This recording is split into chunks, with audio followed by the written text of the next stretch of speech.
Introduction. I was delighted to be asked to write introductions for the first 4 Will Trent novels. While many of my characters are created organically in response to a story or theme I'm trying to explore, I wrote Will with very deliberate intentions, from his first introduction early on in Triptych, to his partnering with Faith Mitchell in Fractured, to being pulled into Sarah Linton's orbit in Genesis and deeper still in Broken. Every step Will took, every thought he had was part of a plan that was first created inside the Grant County world. Unlike Sarah or Jeffrey or even my standalone characters, Will was not created for a story. Will was the story. It's difficult to talk about the origins of Will Trent without revealing some massive spoilers about the Grant County series, if not actual plot points, then character arcs. So, reader, consider this a warning that I'm going to have an open and honest conversation about why I decided to stop writing about Grant County and why I created Will Trent. That is, as open and honest as you can expect from someone who has, for the last 17 years, made a living by telling stories. When I created Sarah, Jeffrey, and Lena in Grant County, I was fulfilling the old writer's edict that you should write what you know. I grew up in a small town, and from an early age, I understood intrinsically how small towns operated. In fact, small towns are universal whether they're in South Georgia, or the south of France, or South Friesland. There's always the same cast of characters: the rich families, the poor folk, the trashy people, the loose women, the hypocrites, and the criminals. To have something shockingly bad happen, like a murder or a serial rapist or a pedophile stalking children, in a seemingly normal, everyday setting, was part of my overall goal to hold a mirror up to not just small-town society, but society as a whole. Crimes feel more real, more personal, and more violent when they happen in small towns. While I enjoyed writing about something I knew, small towns, I think a writer's purpose should also be to write about what they want to know. And I want to know why and how violence changes victims, families, investigators, and communities. I suppose this curiosity came from growing up in Georgia during a particularly violent time in American life. No more so than in Atlanta, where a serial killer was abducting and murdering children from 1979 until 1981. While I lived about 40 minutes away from where these crimes were happening, I was very aware that my daily existence had changed in very real ways in response to these brutal serial murders. I no longer could ride my bike on certain streets. I was forced to check in with my parents throughout the day, and even at night on television, there was no respite. Commercials were constantly announcing the time on the half hour and asking viewers, "Do you know where your children are?" Some of my earliest recollections of telling stories come from this time period. I remember quite clearly waking up in the middle of the night, sneaking into my older sister's room, holding a flashlight under my chin and whispering, "Who's killing the children?" She would start screaming. I would get scared by her screaming and start screaming myself, and then I would start crying, and then my parents would come in and punish my sister for making me so upset. Anyone who has a sibling will understand this dynamic. It's never the baby's fault. Thus, you could say from a very early age, I was encouraged to tell stories that scare people. It was this love of fear-mongering that brought me to writing crime fiction, and more specifically, writing Sarah Linton. If there was any one thing that took me down the road to Grant County, it was Sarah. She's basically everything I am not. Tall, red-headed, a medical doctor, and a bossy older sister. What we have in common is a desire to understand why people do the horrible things they do. Sarah is in a unique position to study possible answers to this question. As a pediatrician, she sees the potential of life walk through her door every single day. As a medical examiner, she witnesses firsthand the destruction wrought by violent death. I've spent the last 17 years writing about Sarah and other strong women, and one dynamic has not changed. It's incredibly difficult to write about an accomplished, smart woman without people hating her. As a society, we're wired to celebrate those characteristics in men, but we're incredibly suspect and critical of women who share the same qualities. To make Sarah feel less like a superhero and more like a woman you'd meet in the grocery store. I allowed her to make mistakes. Sometimes big mistakes that led to the bad guys, temporarily, getting away. I gave her a domineering mother and a baby sister who's always there to call her on her shit. Sarah's father loves her, but he also recognizes her faults. Lena Adams can't stand her, but that's mostly because Sarah thinks that Lena is too emotionally driven and dangerous to be trusted with Jeffrey Tolliver's life. To this day, not many give Sarah credit for being right. I remember quite clearly where I was when I decided that Jeffrey would die. I had just finished writing A Faint Cold Fear, the third Grant County novel, and it was one of those situations where my lizard brain figured out something important before my conscious brain did. I felt really hot and shaky, like I was getting the flu, and after a few hours of this, it came to me as a fully formed idea. Jeffrey had to die. I've always been the type of writer who thinks a few books ahead of the one I'm working on. Even if I don't have a firm plot, I know where the characters are going. At that point, in writing the Grant County series, I could clearly see the trajectory of Jeffrey and Sarah's relationship, and it was heading toward a happy ending. Reader, you think you want stories about people being happy, but you really don't. Happy people are boring. Either they have to keep fighting and breaking up, or they have to cheat on each other, or something awful has to happen to keep them interesting. After all they had been through, I couldn't see Jeffrey and Sarah choosing any of these false paths. Perhaps, more importantly, I did not want to end up being the Jessica Fletcher of Grant County. I mean, come on, why would anyone live in this incredibly violent, dangerous town? If I were to set stories in a large city, say Atlanta, or write about a state cop rather than a small-town chief of police, wouldn't that open up my opportunities to kill people in new and exciting places? There were 3 more novels to come in the Grant County series, so I had a chance to plot out exactly how Jeffrey would die. By the time I wrote Faithless, I had started planting clues in the plots that would indicate to the careful reader the danger lurking ahead. Before writing the last novel in the series, I wrote a book I called A Standalone about a new character named Will Trent. I say that I called it a standalone because only my editor, my agent, and I knew that it was not. A lot of times authors are asked how long it takes to write a book. To me, it's not the writing that takes the most time, it's thinking about the characters.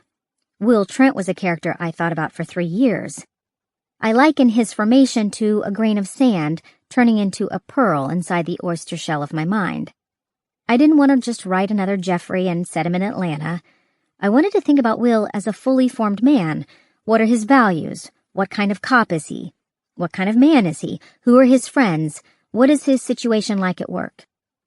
Unlike Jeffrey, who was raised by an alcoholic mother and a convict father, Will grew up in state care, where he suffered a tremendous amount of abuse. I feel like this early exposure to violence made Will very wary of physical altercations, and in fact afraid of what violence can unleash inside of him. While Jeffrey was not afraid to slap around a suspect, Will is more likely to talk to them. Jeffrey, a former college athlete, is extremely self-confident in his body. Will, on the other hand, feels a sense of shame because of the scars on his body, as well as his dyslexia. If anything, Will understands criminals better than Jeffrey because he knows what it's like to try to hide something from the rest of the world. To me, the biggest difference between the 2 men is how they each responded the first time they met Sarah Linton.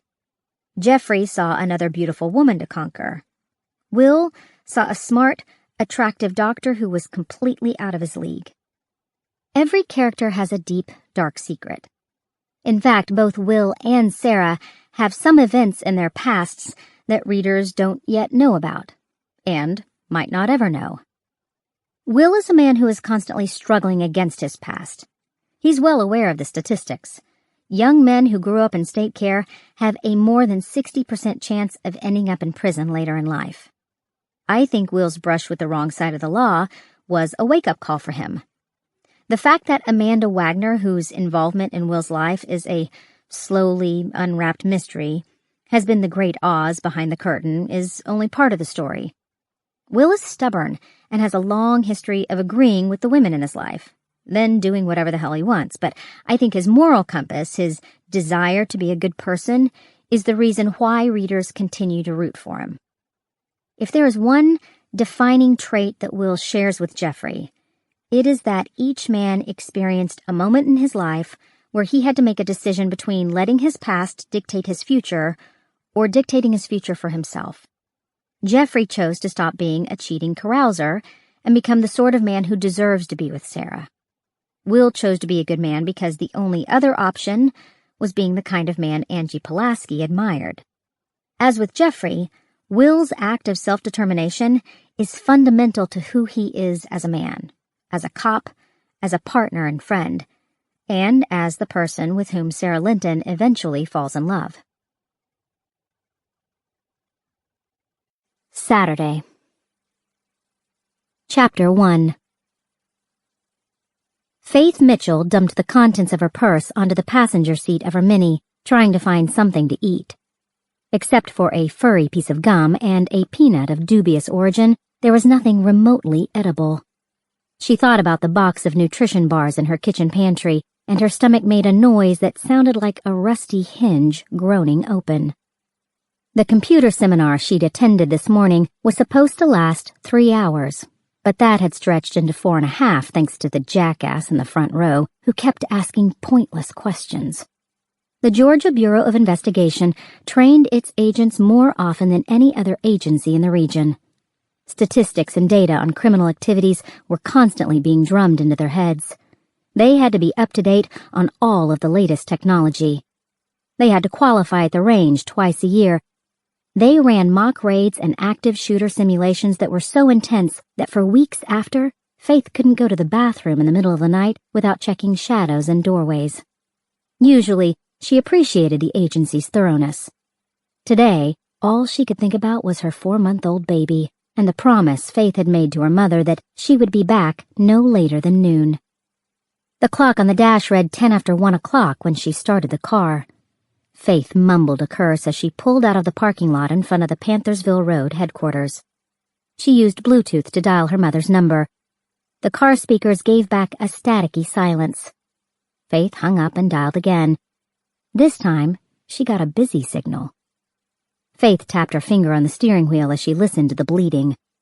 Her mother had voicemail. Everybody had voicemail. Faith couldn't remember the last time she'd heard a busy signal on the telephone. She had almost forgotten the sound. There was probably a crossed wire somewhere at the phone company. She hung up and tried the number a 3rd time. Still busy. Faith steered with one hand as she checked her BlackBerry for an email from her mother. Before Evelyn Mitchell retired, she had been a cop for just shy of 4 decades. You could say a lot about the Atlanta force, but you couldn't claim they were behind the times. Evelyn had carried a cell phone back when they were more like purses you strapped around your shoulder. She'd learned how to use email before her daughter had. She'd carried a BlackBerry for almost 12 years. But she hadn't sent a message today. Faith checked her cell phone voicemail. She had a saved message from her dentist's office about making an appointment to get her teeth cleaned, but there was nothing new. She tried her phone at home, thinking maybe her mother had gone there to pick up something for the baby. Faith's house was just down the road from Evelyn's. Maybe Emma had run out of diapers. Maybe she'd needed another bottle. Faith listened to the phone ring at her house, then heard her own voice answer, telling callers to leave a message. She ended the call. Without thinking, she glanced into the back seat. Emma's empty car seat was there. She could see the pink liner sticking out over the top of the plastic. Idiot, Faith whispered to herself. She dialed her mother's cell phone number. She held her breath as she counted through 3 rings. Evelyn's voicemail picked up. Faith had to clear her throat before she could speak. She was aware of a tremor in her tone. Mom, I'm on my way home. I guess you took Em for a walk. Faith looked up at the sky as she merged onto the interstate. She was about 20 minutes outside of Atlanta and could see fluffy white clouds draped like scarves around the skinny necks of skyscrapers. Just call me, Faith said, worry needling the edge of her brain. Grocery store, gas station, pharmacy. Her mother had a car seat identical to the one in the back of Faith's Mini. She was probably out running errands. Faith was over an hour late. Evelyn would have taken the baby and left Faith a message that she was going to be out. The woman had been on call for the majority of her adult life. She didn't go to the toilet without letting someone know. Faith and her older brother Zeke had joked about it when they were kids. They always knew where their mother was, even when they didn't want to. Especially when they didn't want to. Faith stared at the phone in her hand as if it could tell her what was going on. She was aware that she might be letting herself get worked up over nothing. The landline could be out. Her mother wouldn't know this unless she tried to make a call. Her cell phone could be switched off or charging, or both. Her BlackBerry could be in her car or her purse or somewhere she couldn't hear the telltale vibration. Faith glanced back and forth between the road and her BlackBerry as she typed an email to her mother. She spoke the words aloud as she typed. On my way. Sorry I'm late. Call me. She sent the email, then tossed the phone onto the seat along with the spilled items from her purse. After a moment's hesitation, Faith popped the gum into her mouth. She chewed as she drove, ignoring the purse lint clinging to her tongue. She turned on the radio, then snapped it back off. The traffic thinned as she got closer to the city. The clouds moved apart, sending down bright rays of sunshine. The inside of the car began to bake. 10 minutes out, Faith's nerves were still on edge, and she was sweating from the heat in the car. She cracked the sunroof to let in some air. This was probably a simple case of separation anxiety. She'd been back at work for a little over 2 months, but still, every morning when Faith left Emma at her mother's, she felt something akin to a seizure take hold. Her vision blurred. Her heart shook in her chest. Her head buzzed as if a million bees had flown into her ears. She was more irritable than usual at work, especially with her partner, Will Trent, who either had the patience of Job or was setting up a believable alibi for when he finally snapped and strangled her. Faith couldn't recall if she had felt this same anxiety with Jeremy, her son, who was now a freshman in college. Faith had been 18 when she entered the police academy. Jeremy was 3 years old by then. She had grabbed onto the idea of joining the force as if it was the only life preserver left on the Titanic. Thanks to 2 minutes of poor judgment in the back of a movie theater and what foreshadowed a lifetime of breathtakingly bad taste in men, Faith had gone straight from puberty to motherhood without any of the usual stops in between. At 18, she had relished the idea of earning a steady paycheck so that she could move out of her parents' house and raise Jeremy the way she wanted. Going to work every day had been a step toward independence. Leaving him in daycare had seemed like a small price to pay. Now that Faith was 34, with a mortgage, a car payment, and another baby to raise on her own, she wanted nothing more than to move back into her mother's house so that Evelyn could take care of everything. She wanted to open the refrigerator and see food that she didn't have to buy. She wanted to turn on the air conditioner in the summer without worrying about having to pay the bill. She wanted to sleep until noon, then watch TV all day. Hell, while she was at it, she might as well resurrect her father, who died 11 years ago, so that he could make her pancakes at breakfast and tell her how pretty she was. No chance of that now. Evelyn seemed happy to play the role of nanny in her retirement, but Faith was under no illusion that her life was going to get any easier. Her own retirement was almost 20 years away. The Mini had another 3 years of payments and would be out of warranty well before that. Emma would expect food and clothing for at least the next 18 years, if not more. And it wasn't like when Jeremy was a baby and Faith could dress him in mismatched socks and yard sale hand-me-downs. Babies today had to coordinate. They needed BPA-free bottles and certified organic applesauce from kindly Amish farmers. If Jeremy got into the architectural program at Georgia Tech, Faith was looking at 6 more years of buying books and doing his laundry. Most worryingly, her son had found a serious girlfriend. An older girlfriend with curvy hips and a ticking biological clock. Faith could be a grandmother before she turned 35. An unwelcome heat rushed through her body as she tried to push this last thought from her mind. She checked the contents of her purse again as she drove. The gum hadn't made a dent. Her stomach was still growling. She reached over and felt around inside the glove box. Nothing. She should stop at a fast food place and at least get a Coke, but she was wearing her regs. Tan khakis and a blue shirt with the letters GBI emblazoned in bright yellow on the back. This wasn't the best part of town to be in if you were law enforcement. People tended to run, and then you had to chase them, which wasn't conducive to getting home at a reasonable hour. Besides, something was telling her, urging her to see her mother. Faith picked up her phone and dialed Evelyn's numbers again. Home, cell, even her BlackBerry, which she only used for email. All three brought the same negative response. Faith could feel her stomach flip as the worst scenarios ran through her mind. As a beat cop, she'd been called out onto a lot of scenes where a crying child had alerted the neighbors to a serious problem. Mothers had slipped in the tub. Fathers had accidentally injured themselves or gone into coronary arrest. The babies had lain there, wailing helplessly, until someone had figured out that something was wrong. There was nothing more heart-wrenching than a crying baby who could not be soothed. Faith chided herself for bringing these horrible images to mind. She had always been good at assuming the worst, even before she became a cop. Evelyn was probably fine. Emma's nap time was at 1:30. Her mother had probably turned off the phone so the ringing wouldn't wake the baby. Maybe she'd run into a neighbor while checking the mailbox, or gone next door to help old Mrs. Levy take out the trash.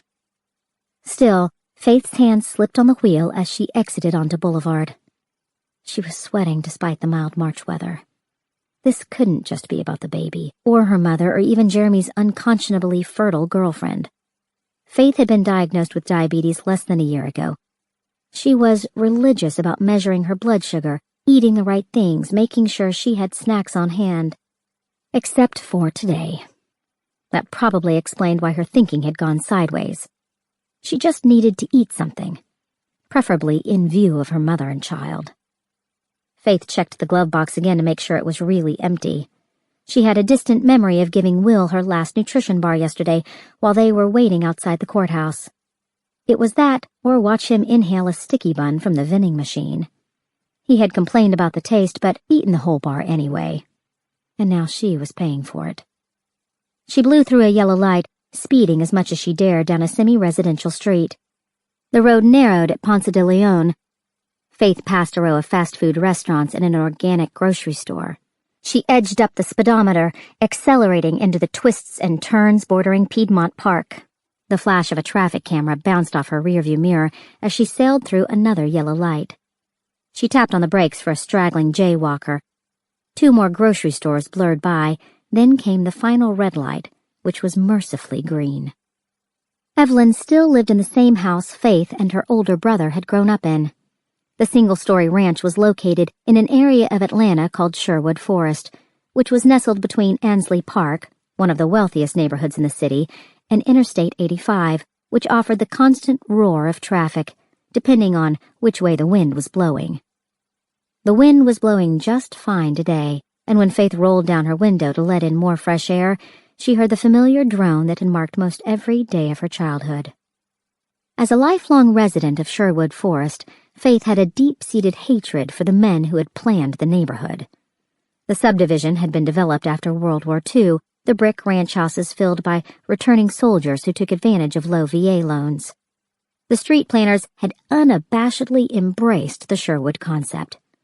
After taking a hard left onto Lionel, Faith crossed Friar Tuck, took a right on Robin Hood Road, coasted through the fork at Lady Marian Lane, and checked the driveway of her own house on the corner of Doncaster and Barnesdale before finally pulling into her mother's driveway off Little John Trail. Evelyn's beige Chevy Malibu was backed into the carport. That, at least, was normal.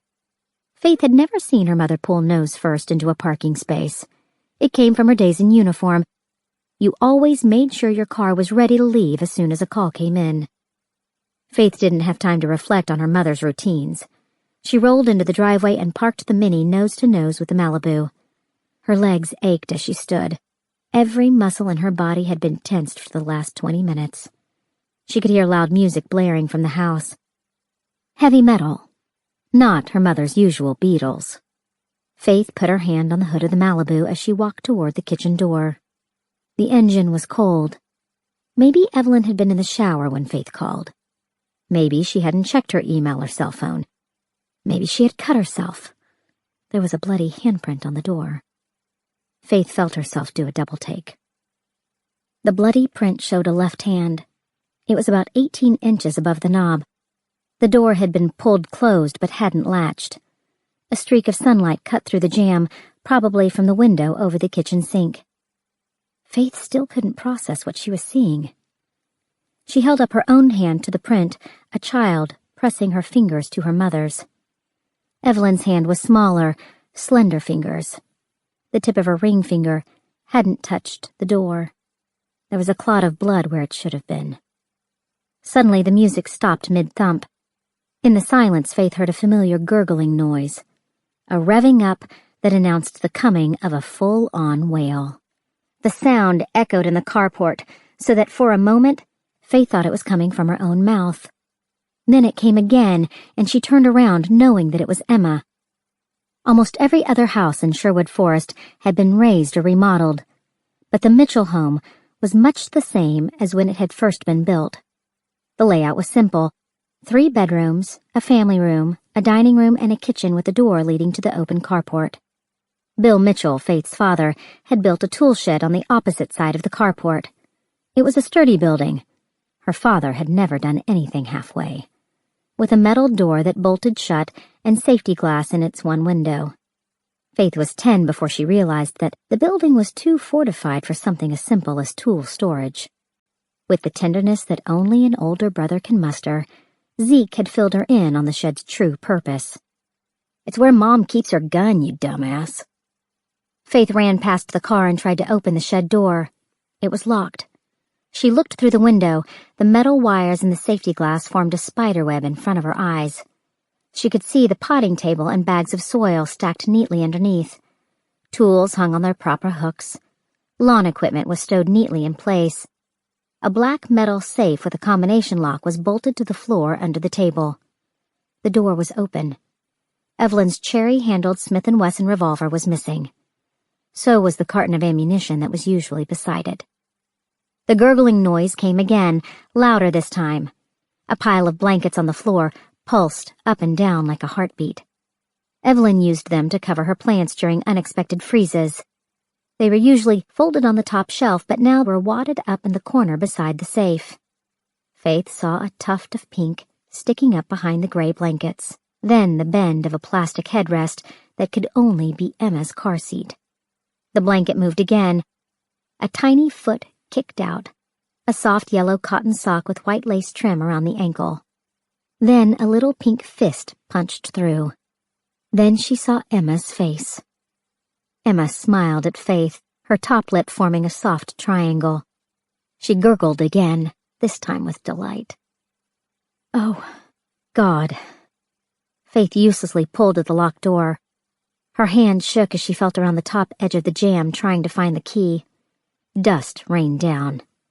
The sharp point of a splinter dug into her finger. Faith looked in the window again. Emma clapped her hands together, soothed by the sight of her mother, despite the fact that Faith was as close to a full-on panic as she had ever been in her life. The shed was hot. It was too warm outside. Emma could overheat. She could become dehydrated. She could die. Terrified, Faith got down on her hands and knees, thinking the key had fallen, possibly slid back under the door. She saw that the bottom of Emma's car seat was bent where it had been wedged between the safe and the wall, hidden behind the blankets, blocked by the safe, protected by the safe. Faith stopped. Her lungs tightened mid-breath. Her jaw tensed as if it had been wired shut. Slowly she sat up. There were drops of blood on the concrete in front of her.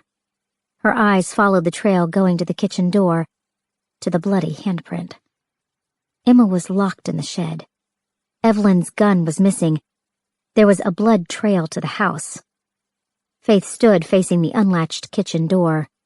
There was no sound but her own labored breath. Who had turned off the music? Faith jogged back to her car. She took her Glock from under the driver's seat. She checked the magazine and clipped the holster to her side. Her phone was still on the front seat. Faith grabbed it before popping open the trunk. She had been a detective with the Atlanta Homicide Squad before becoming a special agent with the state. Her fingers dialed the unlisted emergency line from memory. She didn't give the dispatcher time to speak. She rattled off her old badge number, her unit, and her mother's street address. Faith paused before saying, "Code 30. The words nearly choked her. Code 30. She had never used the phrase in her life. It meant that an officer needed emergency assistance. It meant that a fellow cop was in serious danger, possibly dead. My child is locked in the shed outside. There's blood on the concrete and a bloody handprint on the kitchen door. I think my mother is inside the house. I heard music, but it was turned off. She's retired blue. I think she's..." Faith's throat tightened like a fist. "Help. Please. Send help." "Acknowledge Code 30, the dispatcher answered, her tone sharp and tense. "Stay outside and wait for backup. Do not, repeat, do not go into the house." "Acknowledged." Faith ended the call and tossed the phone into the back seat. She twisted her key into the lock that kept her shotgun bolted to the trunk of her car. The GBI issued every agent at least 2 weapons. The Glock Model 23 was a .40 caliber semi-automatic that held 13 rounds in the magazine and 1 in the chamber. The Remington 870 held 4 rounds of double-aught buckshot in the tube. Faith's shotgun carried 6 extra rounds in the side saddle attached in front of the stock. Each round contained 8 pellets. Each pellet was about the size of a .38 caliber bullet. Every pull of the trigger on the Glock shot 1 bullet. Every pull on the Remington shot 8. Agency policy dictated that all agents keep a round chambered in their Glocks, giving them 14 rounds total. There was no conventional external safety on the weapon. Agents were authorized by law to use deadly force if they felt their lives or the lives of others were in danger. You only pulled back on the trigger when you meant to shoot, and you only shot when you meant to kill. The shotgun was a different story with the same ending. The safety was to the rear of the trigger guard, a crossbolt slide that took lithe muscle to move. You didn't keep a round in the chamber. You wanted everybody around you to hear that round racking, setting up to blast. Faith had seen grown men drop to their knees at the sound. She looked back at the house as she disengaged the safety. The curtain on the front window twitched. A shadow ran down the hallway. Faith pumped the shotgun with one hand as she walked toward the carport. The action made a satisfying thunk that echoed against the concrete. In a single fluid motion, the stock was against her shoulder, the barrel straight in front of her. She kicked open the door, holding the weapon steady as she yelled, "Police!" The word boomed through the house like a clash of thunder. It came from a deep, dark place in Faith's gut that she ignored most of the time, for fear of switching something on that could never be shut off. "Come out with your hands in the air!" No one came out. She heard a noise from somewhere in the back of the house. Her vision sharpened as she entered the kitchen. Blood on the counter. A bread knife. More blood on the floor.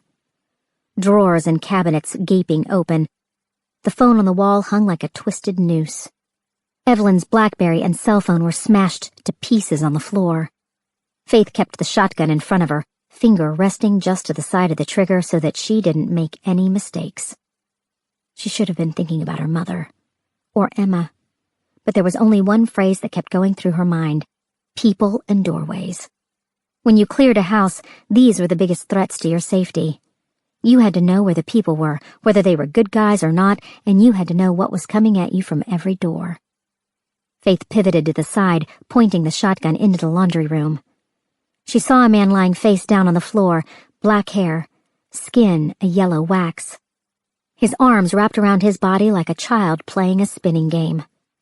No gun on or near him. The back of his head was a bloody pulp. Brain matter speckled the washing machine. She could see the hole the bullet dug into the wall when it exited his skull. Faith pivoted back to the kitchen. There was a pass-through to the dining room. She crouched and swung around. Empty. The layout of the house came to her like a diagram in her head. Family room on her left. Large open foyer on the right. Hall straight ahead. Bathroom at the end. 2 bedrooms on the right, 1 bedroom on the left. Her mother's room. Inside was a tiny bathroom, a door that led to the back patio. Evelyn's bedroom door was the only one in the hall that was closed. Faith started to go toward the closed door, but stopped. People in doorways.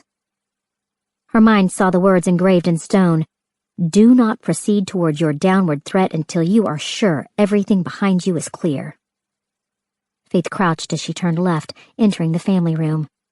She scanned along the walls, checked the sliding glass door that led into the backyard. The glass was shattered. A breeze rustled the curtains. The room had been ransacked. Someone was looking for something.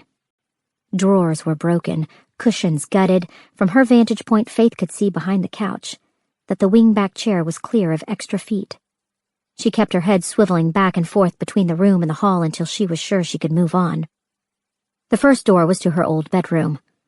Someone had searched here, too. The drawers in Faith's old bureau stuck out like tongues.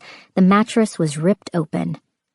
Emma's crib had been busted to pieces. Her blanket was ripped in two. The mobile that had hung above her head every month of her life had been ground into the carpet like a pile of dirt. Faith swallowed the burning rage this ignited inside of her. She forced herself to keep moving. Quickly, she cleared the closets under the bed. She did the same in Zeke's room, which had been turned into her mother's office. Papers were scattered on the floor. The desk drawers had been thrown against the wall. She glanced into the bathroom. The shower curtain was pulled back. The linen closet gaped open. Towels and sheets spilled onto the floor. Faith was standing to the left of her mother's bedroom door when she heard the first siren. It was distant, but clear. She should wait for it. Wait for backup. Faith kicked open the door and swung around in a crouch. Her finger went to the trigger. 2 men were at the foot of the bed. One was on his knees. He was Hispanic, dressed only in a pair of jeans. The skin across his chest was shredded as if he'd been whipped with barbed wire. Sweat glistened on every part of his body. Black and red bruises punched along his ribs. He had tattoos all over his arms and torso, the largest of which was on his chest. A green and red Texas star with a rattlesnake wrapped around it. He was a member of Los Texicanos, a Mexican gang that had controlled the Atlanta drug trade for 20 years. The second man was Asian. No tattoos. Bright red Hawaiian shirt and tan chinos. He stood with the Texicano in front of him, holding a gun to the man's head. A cherry-handled Smith & Wesson 5-shot. Her mother's revolver. Faith kept the shotgun trained on the Asian's chest. The cold, hard metal felt like an extension of her body. Adrenaline had pumped her heart into a frenzy. Every muscle inside of her wanted to pull the trigger. Her words were clipped. "Where's my mother?" He spoke in a twangy southern drawl. "You shoot me, you're gonna hit him." He was right. Faith was standing in the hallway, less than 6 feet away. The men were too close together. Even a headshot carried the risk that a pellet would stray, hitting, possibly killing the hostage. Still, she kept her finger on the trigger, the shotgun steady. "Tell me where she is." He pressed the muzzle harder against the man's head. "Drop the gun." The sirens were getting louder. They were coming from Zone 5, on the Peachtree side of the neighborhood. Faith said, "You hear that sound?" She mapped their path down Nottingham, calculating the cruisers would be here in less than a minute. "Tell me where my mother is, or I swear to God I'll kill you before they hit the door." He smiled again, his hand tightening around the gun. "You know what we're here for. Hand it over and we'll let her go." Faith didn't know what the hell he was talking about. Her mother was a 63-year-old widow. The most valuable thing in the house was the land they were standing on. He took her silence for equivocation. "You really want to lose your mommy over Chico here?" Faith pretended to understand. "It's that simple? You'll trade?" He shrugged. "Only way we'll both walk out of here." "Bullshit." "No bullshit. Even trade." The sirens got louder. Tires screeched in the street. "Come on, bitch. Tick-tock, deal or no deal." He was lying. He'd already killed one person. He was threatening another. As soon as he figured out Faith was bluffing, the only thing he'd give her was a bullet in the chest. "Deal," she agreed, using her left hand to toss the shotgun out in front of her. The firearms instructor at the shooting range carried a stopwatch that counted every 10th of a second, which was why Faith knew that it took her right hand exactly 8/10 of a second to draw her Glock from her side holster. While the Asian was distracted by her shotgun dropping at his feet, she did just this, pulling the Glock, snaking her finger around the trigger, and shooting the man in the head. His arms flew up. The gun dropped. He was dead before he hit the floor. The front door splintered open.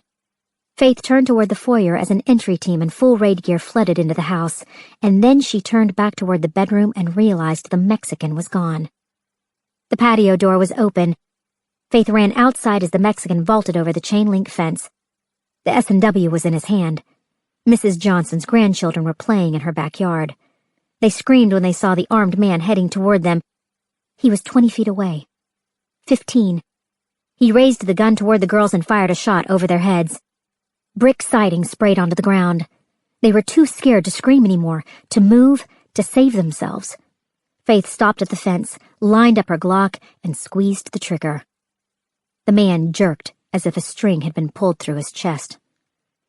He stayed up for at least a full second, then his knees buckled and he fell backward onto the ground. Faith jumped over the fence and sprinted toward him. She slammed her heel into his wrist until he let go of her mother's gun. The girls started screaming again. Mrs. Johnson came out onto the porch and scooped them up like baby ducklings. She glanced back at Faith as she shut the door. The look in her eyes was shocked, horrified. She used to chase Zeke and Faith with the garden hose when they were little. She used to feel safe here. Faith holstered her Glock and tucked Evelyn's revolver into the back of her pants. She grabbed the Mexican by the shoulders. "Where's my mother?" she demanded. "What did they do to her?" He opened his mouth, blood oozing beneath the silver caps in his teeth. He was smiling. The asshole was smiling. "Where is she?" Faith pressed her hand to his battered chest, feeling his broken ribs move beneath her fingers. He screamed in pain, and she pushed harder, grinding the bones together. "Where is she?" "Agent!" A young cop steadied himself with one hand as he jumped over the fence. He drew down on her, his gun angled toward the ground. "Back away from the prisoner!" Faith got closer to the Mexican. She could feel the heat radiating from his skin. "Tell me where she is." His throat worked. He wasn't feeling the pain anymore. His pupils were the size of dimes, his eyelids fluttered, the corner of his lip twitched. "Tell me where she is." Her voice got more desperate with each word. "Oh, God, just please tell me where she is." His breath had a sticky sound, as if his lungs were taped together. His lips moved. He whispered something she couldn't make out. "What?" Faith put her ear so close to his lips that she could feel spit coming out of his mouth. "Tell me," she whispered. "Please tell me." "Almeja." "What?" Faith repeated. "What did you say?" His mouth opened. Instead of words, blood pooled out. "What did you say?" she screamed. "Tell me what you said!" "Agent," the cop yelled again. "No." She pressed her palms into the Mexican's chest, trying to force his heart to pump again. Faith made a fist and slammed it down as hard as she could, beating the man, willing him to come back to life. "Tell me!" she yelled. "Just tell me!" "Agent." She felt hands around her waist. The cop practically lifted her into the air. "Let me go!" Faith jammed her elbow back so hard that he dropped her like a stone. She scrambled across the grass, crawling to the witness, the hostage, the murderer. The only person left who could tell her what the hell had happened to her mother. She put her hands to the Mexican's face, stared into his lifeless eyes. "Please tell me," she pleaded, even though she knew it was too late. "Please." Faith. Detective Leo Donnelly, her old partner on the Atlanta force, stood on the other side of the fence. He was out of breath. His hands gripped the top of the chain link. The wind whipped open the jacket of his cheap brown suit. "Emma's fine. We got a locksmith on the way." His words came thick and slow, like molasses poured through a sieve. "Come on, kid. Emma needs her mom." Faith looked behind him. Cops were everywhere. Dark blue uniforms blurred as they swept the house, checked the yard. Through the window, she followed Tactical's progress from room to room, guns raised, voices calling clear as they found nothing. Competing sirens filled the air. Police cruisers, ambulances, a fire truck. The call had gone out.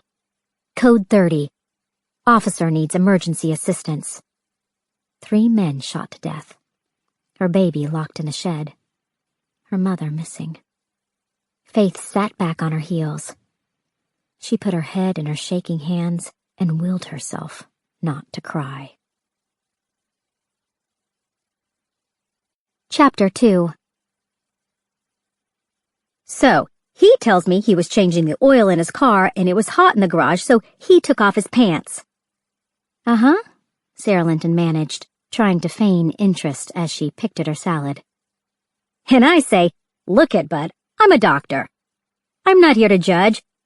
You can be honest about—" Sarah watched Dale Dugan's mouth move, his voice mercifully blending in with the lunchtime noise of the pizza parlor.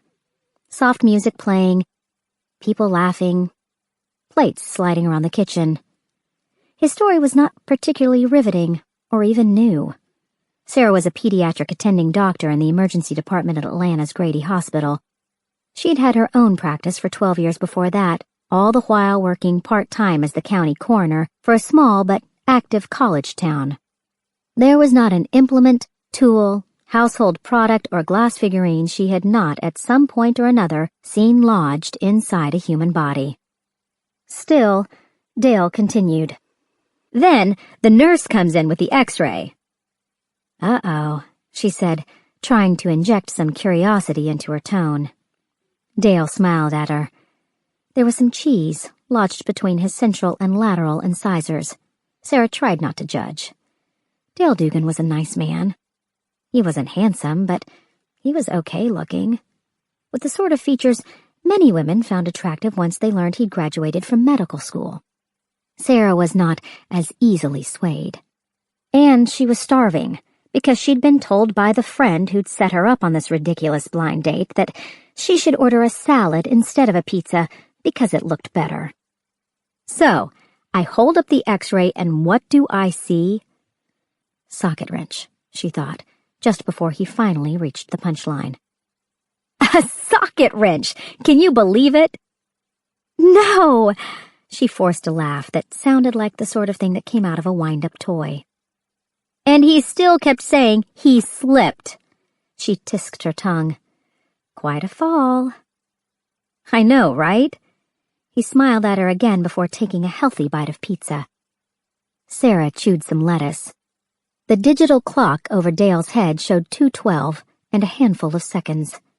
The red LED numbers were a painful reminder that she could be at home right now watching basketball and folding the mountain of laundry on her couch. Sarah had made a game of not looking at the clock, seeing how long she could go before her self-control crumbled and she watched the blurring seconds tick by. 3 minutes, 22 seconds was her record. She took another bite of salad, vowing to beat it. So, Dale said, you went to Emory. She nodded. You were at Duke? Predictably, he began what turned into a lengthy description of his academic achievements, including published journal articles and keynote speeches at various conferences. Again, Sarah feigned attention, willing herself not to look at the clock, chewing lettuce as slowly as a cow in a pasture, so that Dale would not feel compelled to ask her a question. This was not Sarah's first blind date, nor, unfortunately, was it her least tedious. The problem today had started within the first 6 minutes, which Sarah had marked by the clock. They had rushed through the preliminaries before their order had been called. Dale was divorced, no children, on good terms with his ex-wife, and played pickup basketball games at the hospital in his free time. Sarah was from a small town in South Georgia. She had 2 greyhounds and a cat who chose to live with her parents. Her husband had been killed 4.5 years ago. Usually, this last bit was a conversation stopper, but Dale had breezed over it as a minor detail. At first, Sarah had given him points for not asking for details, and then she had decided that he was too self-absorbed to ask, and then she had chided herself for being so hard on the man. "What did your husband do?" He'd caught her with a mouthful of lettuce. She chewed, swallowed, then told him.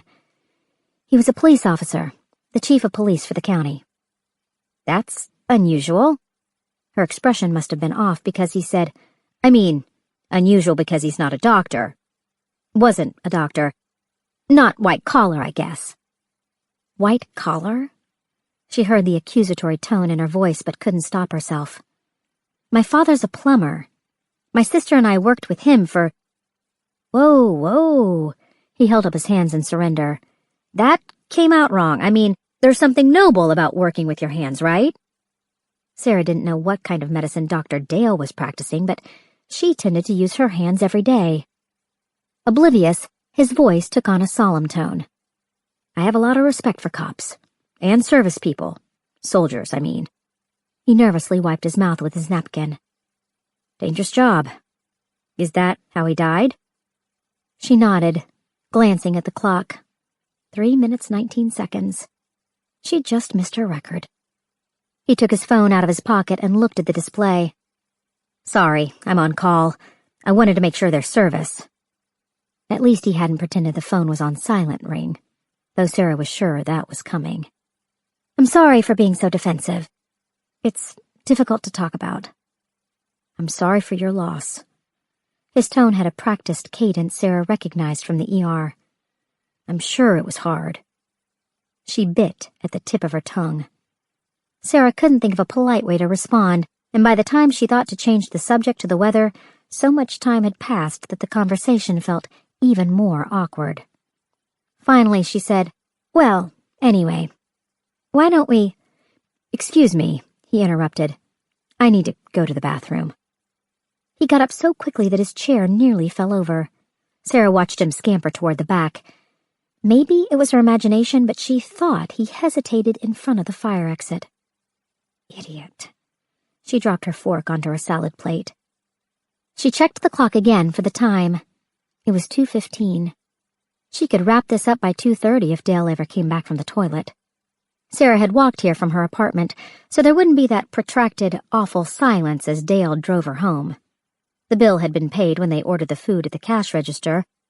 It would take her 15 minutes to walk home, giving her time to change out of her dress and into her sweatpants before the basketball game started. Sarah felt her stomach rumble. Maybe she could pretend to leave, then backtrack and order a pizza. Another minute ticked by on the clock. Sarah scanned the parking lot. Dale's car was still there, assuming the green Lexus with the Dr. Dale license plate belonged to him. She didn't know if she felt disappointed or relieved. The clock marked another 30 seconds. The hallway leading to the bathroom stayed empty for another 23 seconds. An older woman with a walker inched her way down the hall. No one was behind her. Sarah dropped her head into her hand. Dale was not a bad man. He was stable, relatively healthy, gainfully employed, had most of his hair, and, except for the cheese between his teeth, had the appearance of good hygiene. And yet, all of this wasn't enough. Sarah was beginning to think she was the problem. She was turning into the Mr. Darcy of Atlanta. Once her good opinion was lost, it was gone forever. Changing the direction of a steamship was easier than changing Sarah's mind. She should try harder at this. She wasn't 25 anymore, and 40 was breathing heavy down the back of her neck. At 5 feet 11 inches, her dating pool was already limited.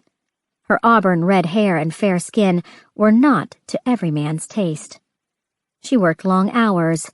She couldn't cook to save her life. She had apparently lost her ability to conduct any small talk whatsoever, and the mere mention of her dead husband could send her into a hissy fit. Maybe her standards were too high. Her marriage hadn't been perfect, but it was pretty damn good. She had loved her husband more than life itself. Losing him had almost killed her. But Jeffrey had been gone for almost 5 years now, and if Sarah was being honest, she was lonely. She missed a man's company. She missed the way their minds worked and the surprisingly sweet things they could say. She missed the rough feel of their skin.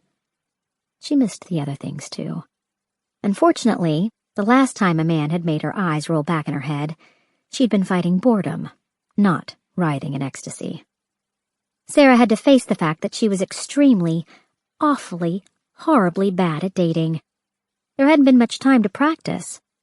From puberty on, Sarah had been serially monogamous. Her first boyfriend was a high school crush that had lasted until college. Then she'd dated a fellow student all through medical school. Then she'd met Jeffrey, and never given another man a second thought. Except for a disastrous one-night stand 3 years ago, there had been no one since. She could only think of one man who had even remotely given her a spark, but he was married. Worse, he was a married cop. Even worse, he was standing at the cash register less than 10 feet away from her. Will Trent was wearing black running shorts and a long-sleeved black t-shirt that showed his broad shoulders to good advantage. His sandy blonde hair was longer than it had been a few months ago, when Sarah had last seen him. He'd been working a case that involved one of her older patients at the children's clinic back home. She'd stuck her nose so far into Will's business that he'd had no choice but to let her help with the investigation. They had shared what felt like a flirtation, and then, when the case was over, he had gone back home to his wife. Will was extremely observant. He must have noticed Sarah sitting at the table when he walked in. Still, he kept his back to her as he stared at a flyer pinned to the bulletin board on the wall. She didn't need the clock to count off the seconds as she waited for him to acknowledge her. He turned his attention to another flyer. Sarah pulled out the clip holding up her hair, letting the curls fall past her shoulders. She stood up and walked over to him. There were a few things she knew about Will Trent. He was tall, at least 6'3", with a runner's lean body and the most beautiful legs she had ever seen on a man. His mother had been killed when he was less than a year old. He'd grown up in a children's home and never been adopted. He was a special agent with the GBI. He was one of the smartest men she had ever met, and he was so dyslexic that, as far as she could tell, he read no higher than a second-grade level. She stood shoulder to shoulder with him, staring at the flyer that had caught his attention. "That looks interesting." He made a very bad show of acting surprised to see her. "Dr. Linton, I was just—" He tore one of the info tags off the flyer. "I've been thinking about getting a bike." She glanced at the ad, which had a detailed drawing of a Harley-Davidson underneath a headline asking for members to join. "I don't think Dykes on Bikes is your kind of ride." His smile was crooked. He'd spent a lifetime covering up his disability, and even though Sarah had found out, he was still loath to acknowledge there was a problem. "It's a great way to meet women." "Are you looking to meet women?" Sarah was reminded of yet another one of Will's traits, which was that he had an uncanny knack for keeping his mouth shut when he didn't know what to say. This resulted in the sort of awkward moments that made Sarah's dating life look downright ebullient. Thankfully, Will's order was up. Sarah stood back as he took the box of pizza from the tattooed and multi-pierced waitress. The young woman gave Will what could only be called an appreciative glance. He seemed oblivious as he checked his pizza to make sure they'd gotten the order right. "Well," he used his thumb to twist the wedding ring on his finger, "I guess I should go." "All right." He didn't move. Neither did Sarah. A dog started barking outside, the high-pitched yips traveling through the open windows. Sarah knew there was a post and water bowl by the front door for people who brought their pets to the restaurant. She also knew that Will's wife had a little dog named Betty, and that the care and feeding fell mostly to him. The yipping intensified. Will still made no move to leave. She said, "That sounds a lot like a Chihuahua." He listened intently, then nodded. "I think you might be right." "There you are." Dale was finally back from the restroom. "Listen, I got a call from the hospital." He looked up at Will. "Hi." Sarah made the introductions. "Dale Dugan, this is Will Trent." Will gave a tight nod. Dale returned it. The dog kept barking, a piercing, panicked yelp. Sarah could tell from Will's expression that he was prepared to die rather than acknowledge ownership. She found some mercy in her heart. "Dale, I know you need to get to the hospital. Thanks so much for lunch." "Sure." He leaned in and kissed her squarely on the lips. "I'll call you." "Great," she managed, resisting the urge to wipe her mouth. She watched the two men exchange another tight nod that made Sarah feel like the only fire hydrant at the dog park. Betty's yips intensified as Dale walked across the parking lot. Will mumbled something under his breath before pushing open the door. He untied the leash and scooped up the dog with one hand, keeping the pizza box steadied in the other. The barking stopped immediately. Betty tucked her head into his chest. Her tongue lolled out. Sarah petted the dog's head. There were fresh sutures crisscrossing her narrow back. "What happened?" Will's jaw was still clenched. "She got into it with a Jack Russell." "Really?" Unless the Jack Russell had a pair of scissors for paws, there was no way another dog had made the marks. He indicated Betty. "I should get her home." Sarah had never been to Will's house, but she knew the street that he lived on. "Aren't you going right?" she clarified. "This way?" Will didn't answer. He seemed to be gauging whether or not he could lie to her and get away with it. She pressed. "Don't you live off Linwood?" "You're the opposite direction." "I can cut through the park." She started walking, giving him no choice. They were silent as they headed down Ponce de Leon. The traffic noise was loud enough to fill the void, but even the exhaust from the cars couldn't overshadow the fact that they were in the middle of a brilliant spring day. Couples walked down the street hand in hand. Mothers pushed baby carriages, runners darted across 4 lanes of traffic. The cloud cover from this morning had rolled eastward, exposing a sky of denim blue. There was a steady breeze in the air. Sarah clasped her hands behind her back and looked down at the broken sidewalk. Tree roots pushed against the concrete like gnarled old toes. She glanced at Will. The sun picked out the sweat on his brow. There were 2 scars on his face, though Sarah had no idea what had caused them. His upper lip had been split open at some point, then badly stitched together, giving a raffish quality to his mouth. The other scar followed the line of his left jaw and dipped into his collar. When she'd first met him, she'd taken the scars for signs of boyhood mischief, but knowing his history, knowing that he had grown up in state care, Sarah now assumed the damage had a darker story. Will glanced at her and she looked away. He said, "Dale seems like a nice guy." "Yes, he does." "Doctor, I guess." "That's right." "Looked like a good kisser." She smiled. Will shifted Betty in his hand to get a better grip. "I guess you're dating him." "Today was our first date." "You seemed friendlier than that." Sarah stopped walking. "How's your wife, Will?" His answer didn't come quickly. His gaze fell somewhere over her shoulder. "I haven't seen her in 4 months." Sarah felt an odd sense of betrayal. His wife was gone, and Will had not called her.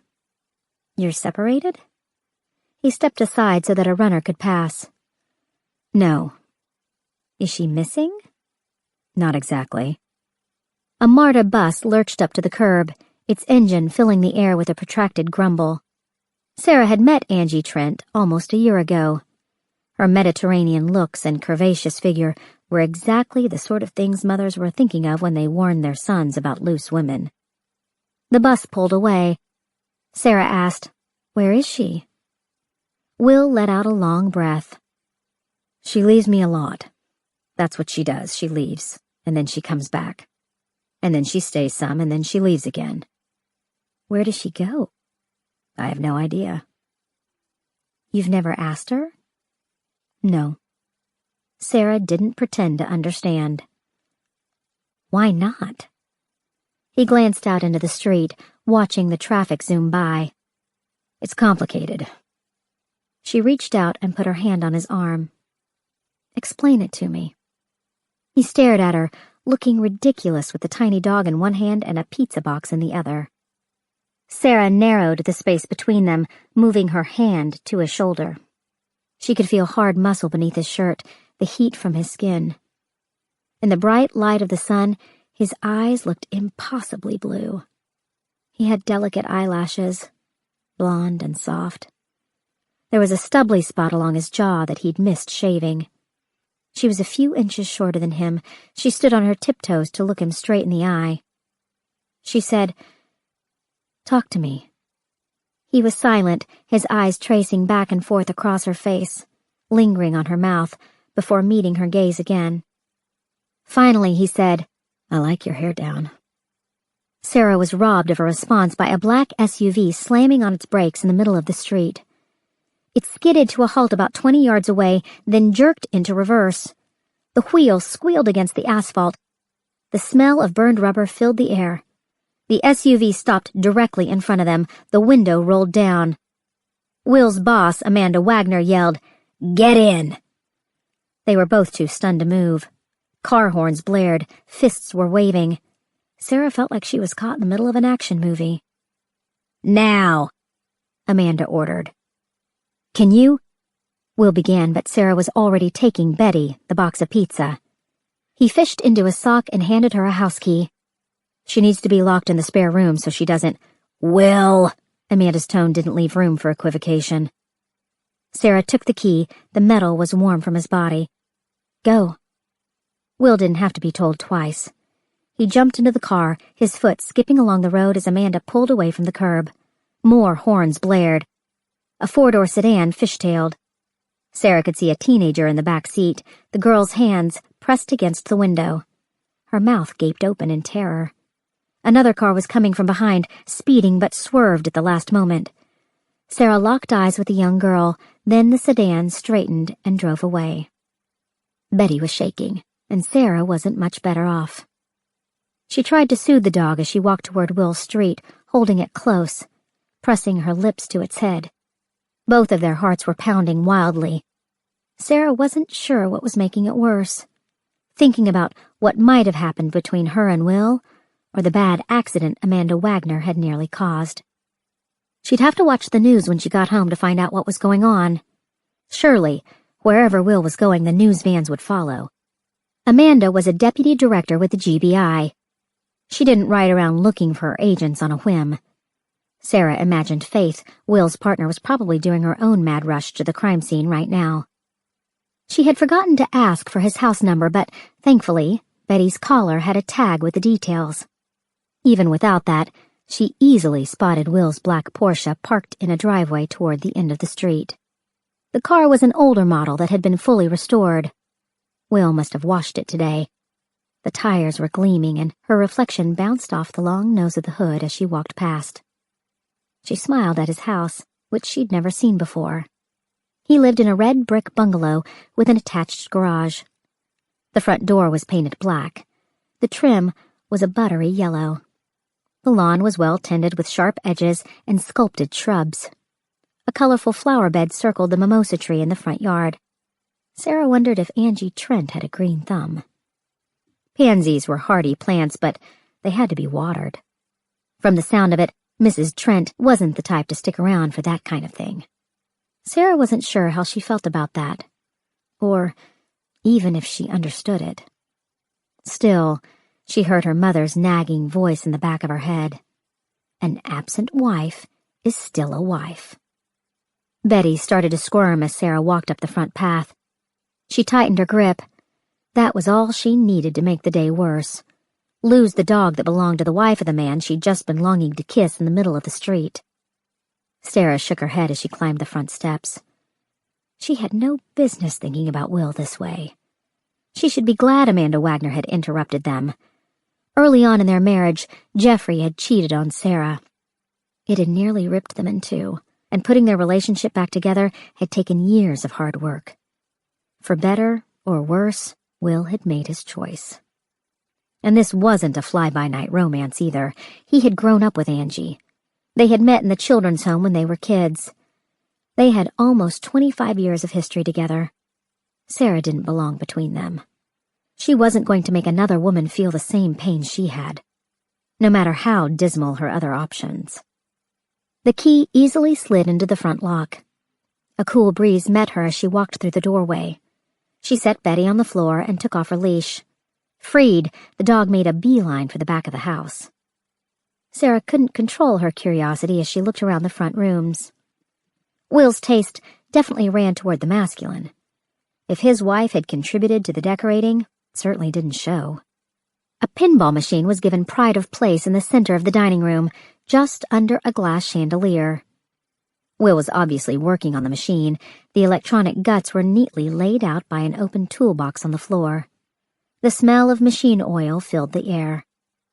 The couch in the living room was a dark brown ultra suede with a large, matching ottoman.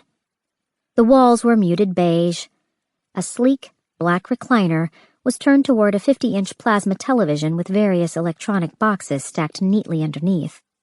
Everything seemed to be in its proper place. There was no dust or clutter, no laundry piled into an Everest-like mountain on the couch. Obviously, Will was a better housekeeper than Sarah. But then, most people were. His desk was in the corner of the main room, just outside the hallway. Chrome and metal. She traced her finger along the arm of his reading glasses. Papers were neatly stacked around a laptop computer and printer. A pack of magic markers rested on a pile of colored folders. There were small metal bins with rubber bands and paper clips that were separated by color and size. Sarah had seen this setup before. Will could read, but not easily, and certainly not quickly. He used the colored markers and clips as cues to help him find what he was looking for, without having to actually scan what was on a page or in a folder. It was a neat trick that he'd probably taught himself early on. Sarah had no doubt that he'd been one of those kids who sat in the back of the classroom and memorized everything the teacher said, only to be unable, or unwilling, to write down any of it come test day. She took the pizza box into the kitchen, which had been remodeled in the same rich browns as the rest of the house. Unlike Sarah's kitchen, the granite counters were neat and tidy. A coffee maker and a television, the only items on display. Similarly, the fridge was empty but for a carton of milk and a pack of Jell-O pudding cups. Sarah slid the box onto the top shelf and walked to the back of the house to check on Betty. She found the spare bedroom first. The overhead lights were off, but Will had left on the floor lamp beside another leather recliner. Beside the chair was a dog bed shaped like a chaise longue. A bowl of water and some kibble were in the corner. There was another television mounted on the wall with a fold-up treadmill underneath. The room was dark. The walls painted a rich brown that complemented the living room. She turned on the overhead light. Surprisingly, there were bookcases along the walls. Sarah ran her finger down the titles, recognizing classics mixed in with a handful of feminist texts that were usually assigned to earnest young women their first year in college. All of the spines were cracked, well read. It had never occurred to her that Will would have a library in his house. With his dyslexia, reading a thick novel would have been a Sisyphean task. The audiobooks made more sense. Sarah knelt down and looked at the CD cases stacked beside an expensive-looking Bose player. Will's tastes were certainly more highbrow than hers. Lots of nonfiction and historical works that Sarah would normally suggest for insomniacs. She pressed down a peeling sticker and read the words, "Property of the Fulton County Library System." The tip-tap of toenails announced Betty in the hallway. Sarah blushed, feeling caught. She stood to fetch the dog, but Betty ran off with surprising speed.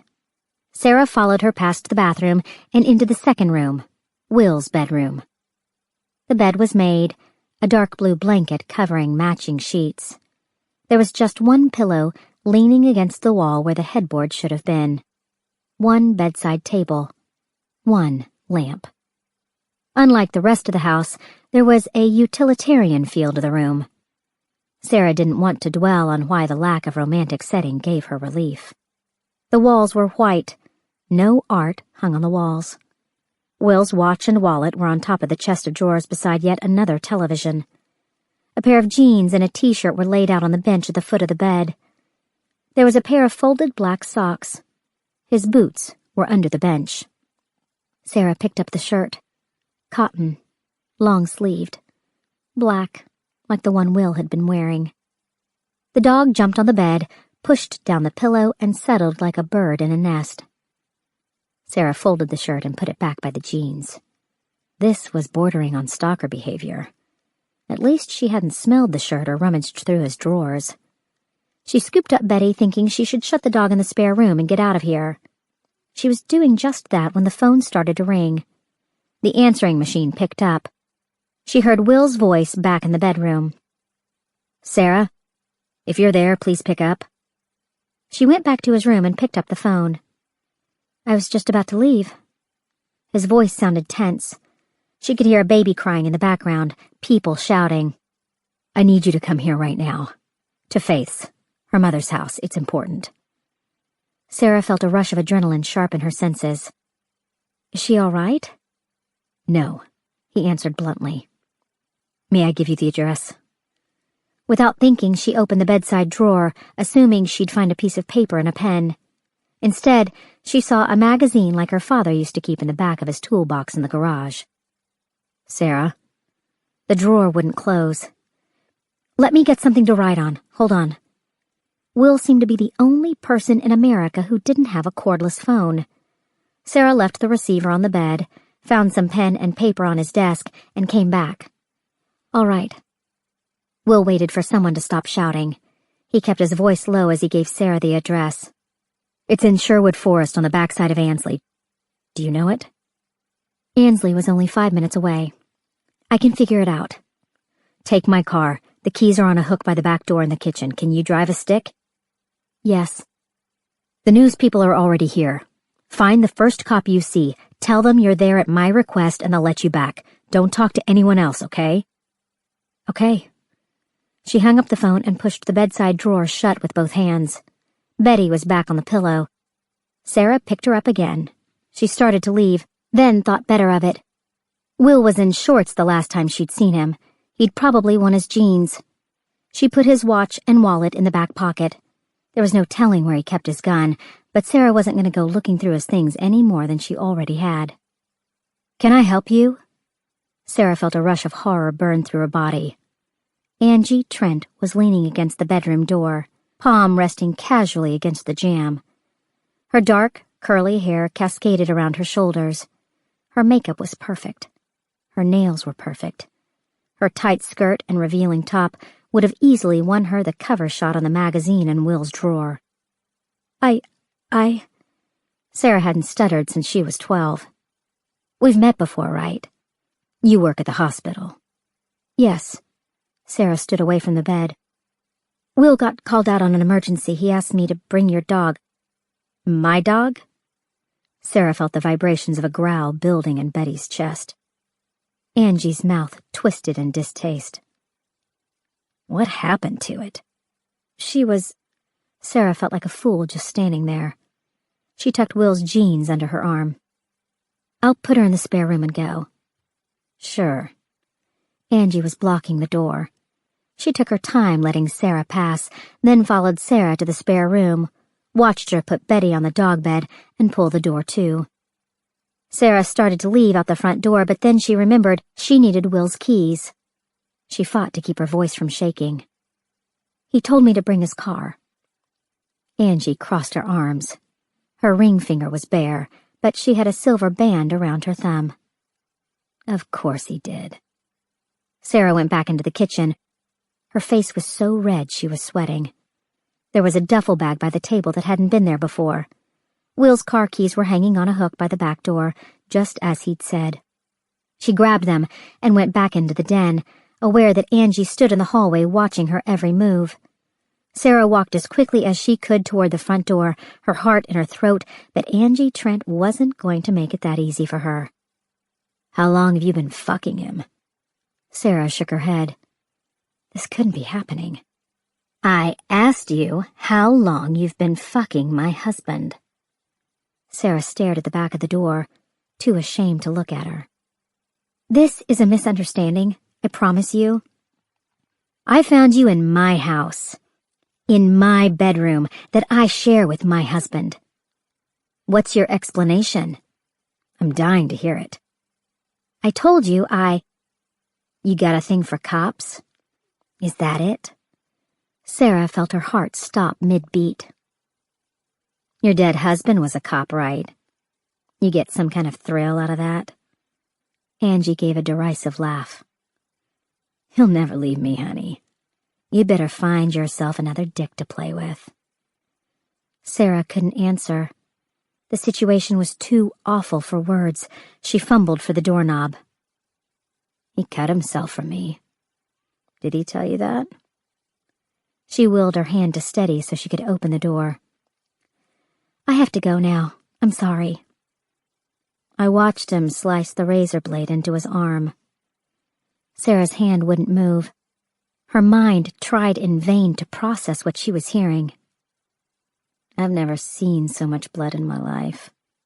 Angie paused.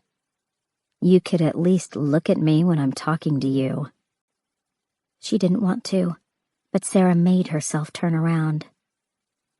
Angie's tone was passive, but the hatred in her eyes made her hard to look at. I held him the whole time. Did he tell you about it? Did he tell you how I held him? Sarah still could not find her voice. Angie held up her left arm, showing the bare flesh. With excruciating slowness, she traced her right index finger from her wrist down to her elbow. They said the razor cut so deep that he scraped the bone. She smiled, as if this was a happy memory. He did that for me, bitch. You think he'd do that for you?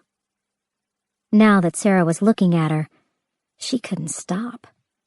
Moments slipped by. She thought of the clock back at the restaurant, the seconds blurring. Finally, she cleared her throat, not sure she could speak. It's the other arm. What? The scar, she said, relishing the surprised look on Angie Trent's face. It's on his other arm. Sarah's hands were sweating so badly she could barely turn the doorknob. She cringed as she rushed outside, thinking Angie would come running after her, or, worse, call her out on the lie. The truth was that Sarah had never seen a scar on Will's arm, because she'd never seen his bare arm. He always wore long-sleeved shirts. He never rolled up the sleeves or unbuttoned the cuffs. She had made an educated guess. Will was left-handed.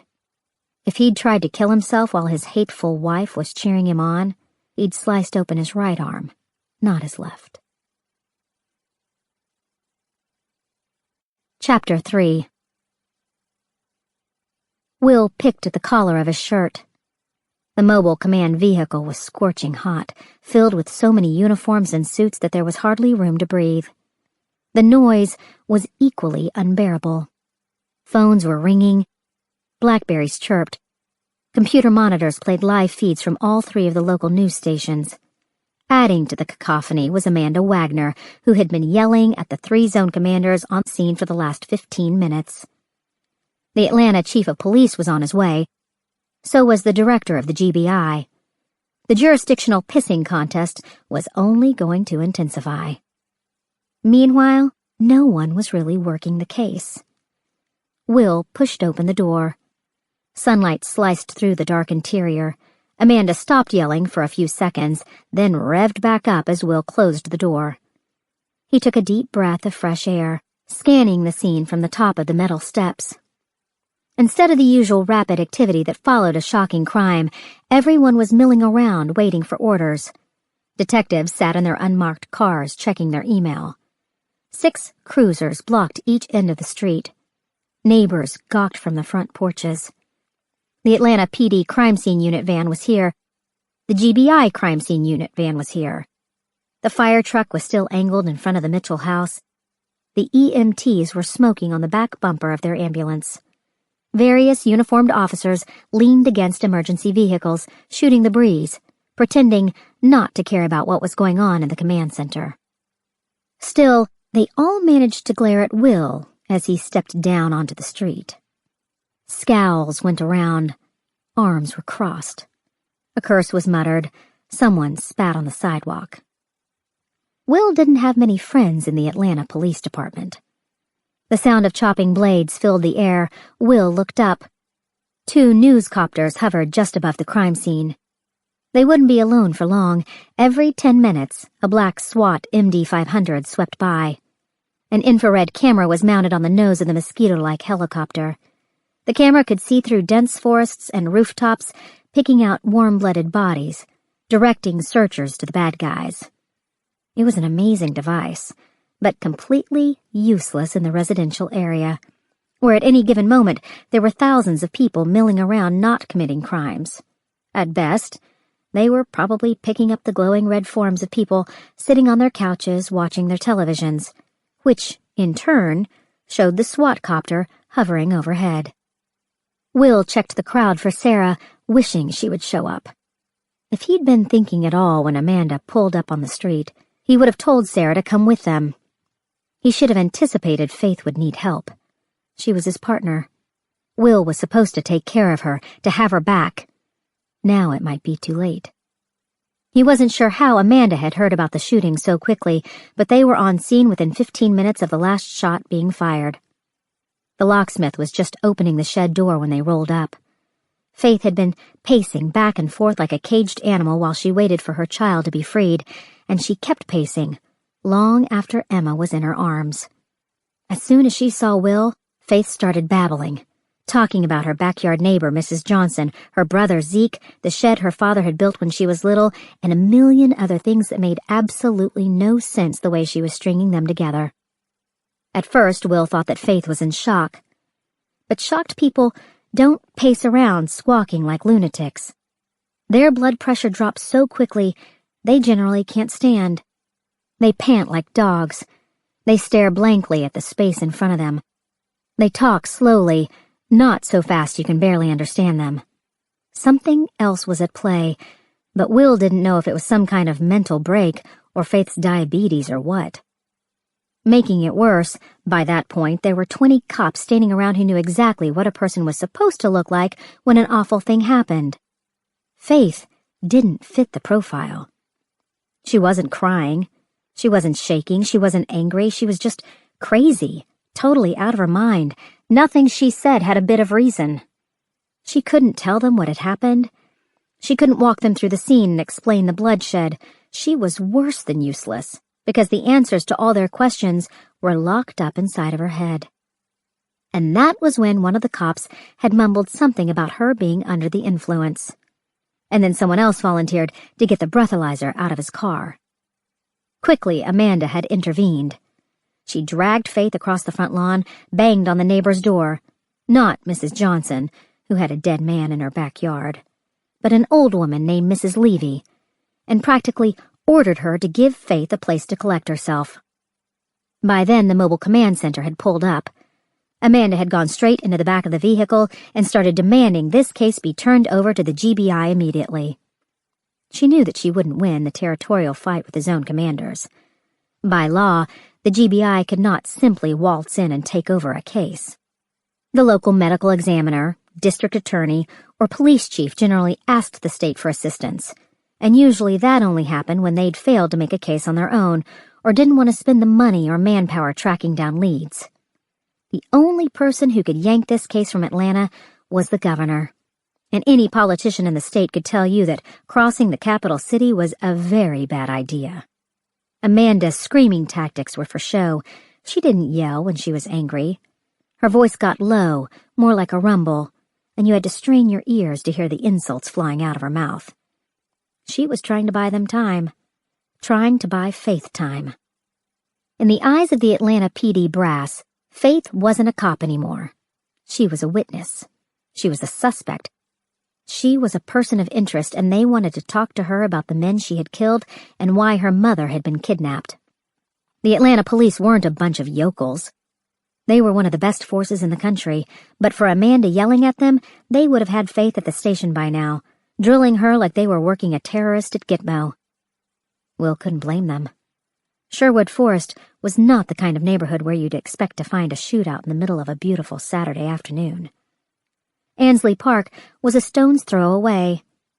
Cast the net a bit farther, and you'd encompass about 80% of the city's real estate tax revenue. Multi-million-dollar homes with tennis courts and au pair suites. Rich people weren't the type of folks who let bad things happen without assigning blame. Someone would have to pay for this. If Amanda couldn't find a way to prevent it, that person would probably end up being Faith. And Will was at a loss as to what to do. Detective Leo Donnelly walked up, his feet shuffling along the asphalt. He had a cigarette dangling out of his mouth. Smoke twined into his eye. He winked to keep it out. "I'd hate to hear that bitch in bed." He meant Amanda. She was still screaming, though her words were hard to make out through the closed doors. Leo continued, "I don't know, might be worth it. The old ones are tigers when you get 'em in the sack." Will suppressed a shudder, not because Amanda was in her mid-60s, but because Leo was clearly considering the possibilities. "She knows she's not going to win this, right?" Will leaned against one of the police cruisers. Leo had been Faith's partner for 6 years, but she had done most of the heavy lifting. At 48, Leo wasn't an old man by any stretch, but he had aged in cop years. His skin was yellow from an overburdened liver. He'd beaten prostate cancer, but the treatment had taken its toll. He was an okay guy, but he was lazy, which was perfectly fine if you were a used car salesman, but incredibly dangerous if you were a cop. Faith counted herself lucky that she'd gotten away from the man.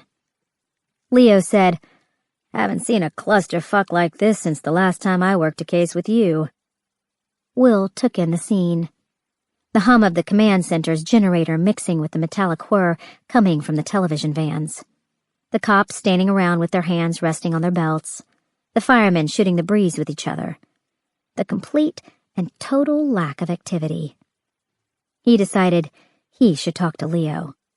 "That's so? What's your CSU guy's name? Charlie?" Leo nodded to himself. "He managed to talk his way into the house." Special Agent Charlie Reed was head of the GBI's crime scene unit and would do anything to get onto a crime scene. He's good at his job. "Lots of us are." Leo leaned against the cruiser a couple of feet down from Will. He made a puffing noise with his mouth. "Never known Faith to be a drinker." "She's not." "Pills?" Will gave him the nastiest look he could muster. "You know I gotta talk to her." Will couldn't keep the derision out of his tone. "You're in charge of this case. Try not to sound so confident." Will didn't waste his breath. Leo's time in the sun would be short-lived. As soon as the Atlanta chief of police came onto the scene, he'd kick Leo to the curb and put together his own team. Leo would be lucky if they let him fetch coffee. "Seriously," Leo said. "Faith doing all right?" "She's fine." He took a last drag on his cigarette and dropped it to the ground. "Neighbors freaked out. Almost watched her granddaughters get shot down." Will tried to keep his expression blank. He knew a little bit about what had happened here, but not much. The guys from the tactical team had gotten bored after standing around for 5 minutes with nothing to break. The details of the crime scene had leaked like a rusty pipe. 2 bodies in the house, 1 in the neighbor's backyard. 2 guns on Faith, her Glock and a Smith & Wesson. Her shotgun on the floor of the bedroom. Will had stopped listening when he'd overheard a cop who'd just arrived on scene saying that he'd seen Faith with his own 2 eyes and she was as high as a kite. For his part, Will only knew 2 things to be true. He had no idea what had happened in that house, and Faith had done the right thing. Leo cleared his throat and spit a chunk of phlegm onto the asphalt. "So, Granny Johnson said she heard some screaming in the backyard. She looks out the kitchen window and sees the shooter, Mexican guy, aiming down on her grandkids. He squeezes off a shot, takes out some bricks on the house. Faith runs up to the fence and shoots him dead. Saves the little girls." Will felt some of the weight lift off his chest. Lucky for them, Faith was there. Lucky for Faith, the neighbor's a good witness. Will started to stick his hands in his pockets. Too late, remembering he was still in his running shorts. Leo chuckled. "I like these new uniforms. You supposed to be the cop in the village, people?"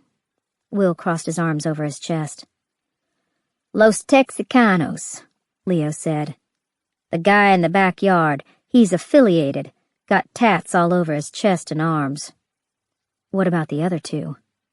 "Asian, both of 'em. No idea if they're ganged up. Don't look like it, don't dress like it, bodies are clean, no tats. Leo took his time lighting another cigarette. He blew out a steady stream of smoke before continuing. Scott Shepherd over there. He nodded toward a beefy-looking young man in tactical gear. Says he had his team suited up outside the house waiting for backup. They heard a gun go off. It's a possible hostage situation, right? 1 officer inside, 2 if you count Evelyn. Imminent danger, so they breached the door. Leo took another hit off his cigarette. Scott sees Faith standing there in the hall, feet spread, Glock out in front of her. She sees Scott, doesn't say a word, just takes off into the bedroom. They go in after her and find a dead guy laid out on the carpet. Leo touched his finger to his forehead. She nailed him right between the eyes. Must have had a good reason. Wish I knew that reason. He didn't have a gun in his hand. The other guy did, the one who ran into the backyard and shot at the kids. You're right. He did. Fingerprints? We're working on it. Will would have bet his house that they would find 2 sets of prints, one from the Asian and one from the Mexican. Where'd you find the third guy? Laundry room. Bullet to the head, nasty shot. Took off half his skull. We dug a .38 out of the wall. Faith's Glock was a .40 caliber. Does the S&W take a .38? Yep. Leo pushed away from the car. Nothing on the mother yet. We got teams out looking for her.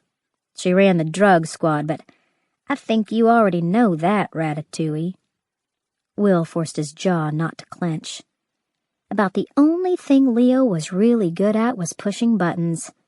This was the reason for the nasty stares and hostile stances from Will's brothers in blue. Every cop out here knew that Will Trent was the reason Evelyn Mitchell had been forced into retirement. One of the most loathsome jobs he had had at the GBI was investigating corrupt cops. 4 years ago, he'd made a solid case against Evelyn's narcotics squad. 6 detectives had gone to prison for skimming money off drug busts and taking cash to look the other way. But Captain Mitchell had walked away scot-free, her pension and most of her good reputation intact. Leo said, Tell the kid I can give her 10 more minutes tops, but then she's got to get her shit together and start talking to me. He leaned in closer. I heard the dispatch call. She was told to stay out of the house. She needs to be real clear on why she went in anyway. Leo started to leave, but Will asked him, How did she sound? He turned around. The phone call to dispatch. How did she sound? Unsurprisingly, Leo hadn't considered the question.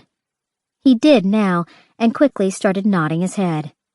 Maybe a little scared, but clear-headed, calm, in control. Will nodded too. That sounds exactly like Faith.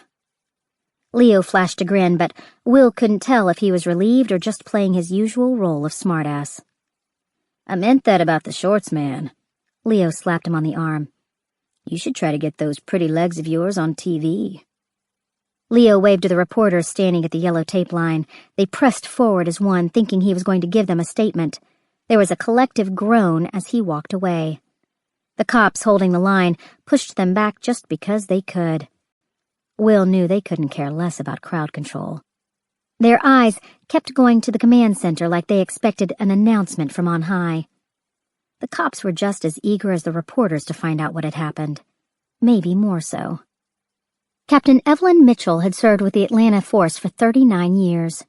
She had come up the hard way, clawing her way out of the secretarial pool, advancing to meter reader, then traffic cop, and finally being given a .22 and a badge that wasn't made of plastic.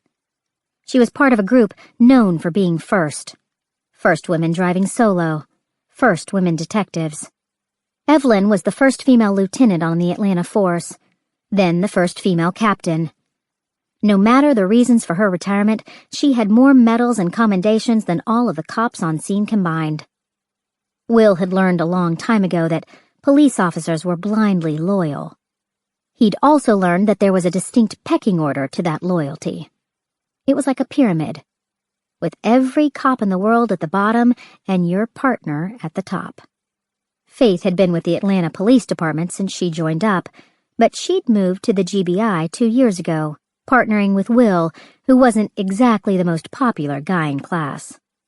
Leo might still be halfway on Faith's side, but as far as the general members of the APD were concerned, she had lost her spot on their pyramid. Especially since the first cop on scene, an eager young rookie, had been rushed into emergency surgery after Faith elbowed his testicles up into his brainstem. Will saw a flash of yellow as the tape line was lifted. Sarah had put up her hair, pinning it tightly behind her head. The linen dress she was wearing looked worse for wear.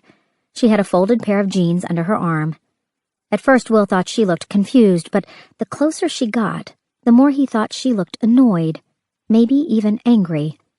Her eyes were red-rimmed. Her cheeks were flushed. She handed him the jeans. "Why do you need me here?" He put his hand at her elbow and led her away from the reporters. "It's Faith." She crossed her arms, keeping some distance between them.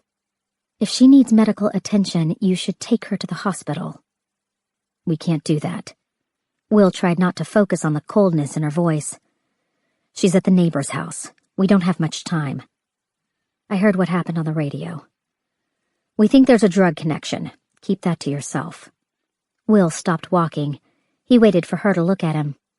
"Faith's not acting right. She's confused, not making sense. They want to talk to her, but..." He didn't know what to say. Amanda had told Will to make the call to Sarah. She knew the woman had been married to a cop and assumed that her allegiance hadn't died with the man. This could be really bad for Faith. She killed 2 men. Her mother's been kidnapped. They're going to be eyeballing her for a lot of reasons. Did she overreact? There was a hostage situation. The kids next door were in the line of fire. Will skated over the missing details. She shot 1 guy in the head and 1 in the back. Are the children okay? Yes, but... The back doors of the command center banged open. Chief Mike Geary, the zone commander for Ansley and Sherwood Forest, jumped down from the steps. He was in full uniform, a scratchy dark blue polyester that was too tight across the paunch of his stomach. He blinked up at the sun, a deep line creasing his well-tanned forehead. Like most of the old guard, he kept his gray hair clipped in a military-style crew cut. Geary put on his hat and turned back around to hold out his hand to Amanda. Something stopped him, just shy of touching her, though, and he dropped his hand before she could take it. "Trent," he barked. "I want to talk to your partner right now. Go get her. We're taking her to the station." Will shot Amanda a look as she navigated the rickety stairs in her high heels. She shook her head once. There was nothing more she could do. To his surprise, it was Sarah who saved them. "I have to examine her first." Geary wasn't pleased to be met with resistance. "Who the hell are you?" "I'm a trauma doc from the Grady ER. Sarah deftly left out her name. "I'm here to evaluate Agent Mitchell so that any testimony she gives will be admissible." She tilted her head to the side. "I'm sure it's not your policy to take statements under duress." Geary snorted. "She's not under duress." Sarah raised an eyebrow. "Is that your official position? Because I would hate to have to testify that you conducted a coercive interrogation against medical advice." Confusion clouded in on Geary's anger. Doctors were usually more than willing to help the police, but they had the power to shut down any interview if they thought it would jeopardize their patient. Still, Geary tried. "What kind of medical treatment does she need?" Sarah didn't back down. "I can't tell you that until I evaluate her. She could be in shock. She could be injured. She could need hospitalization. Maybe I should just transfer her to the hospital right now and start running tests."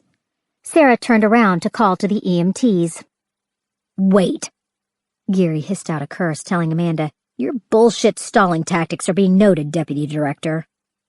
Her smile was fake sweetness and light. "It's always nice to be recognized for something," Geary announced.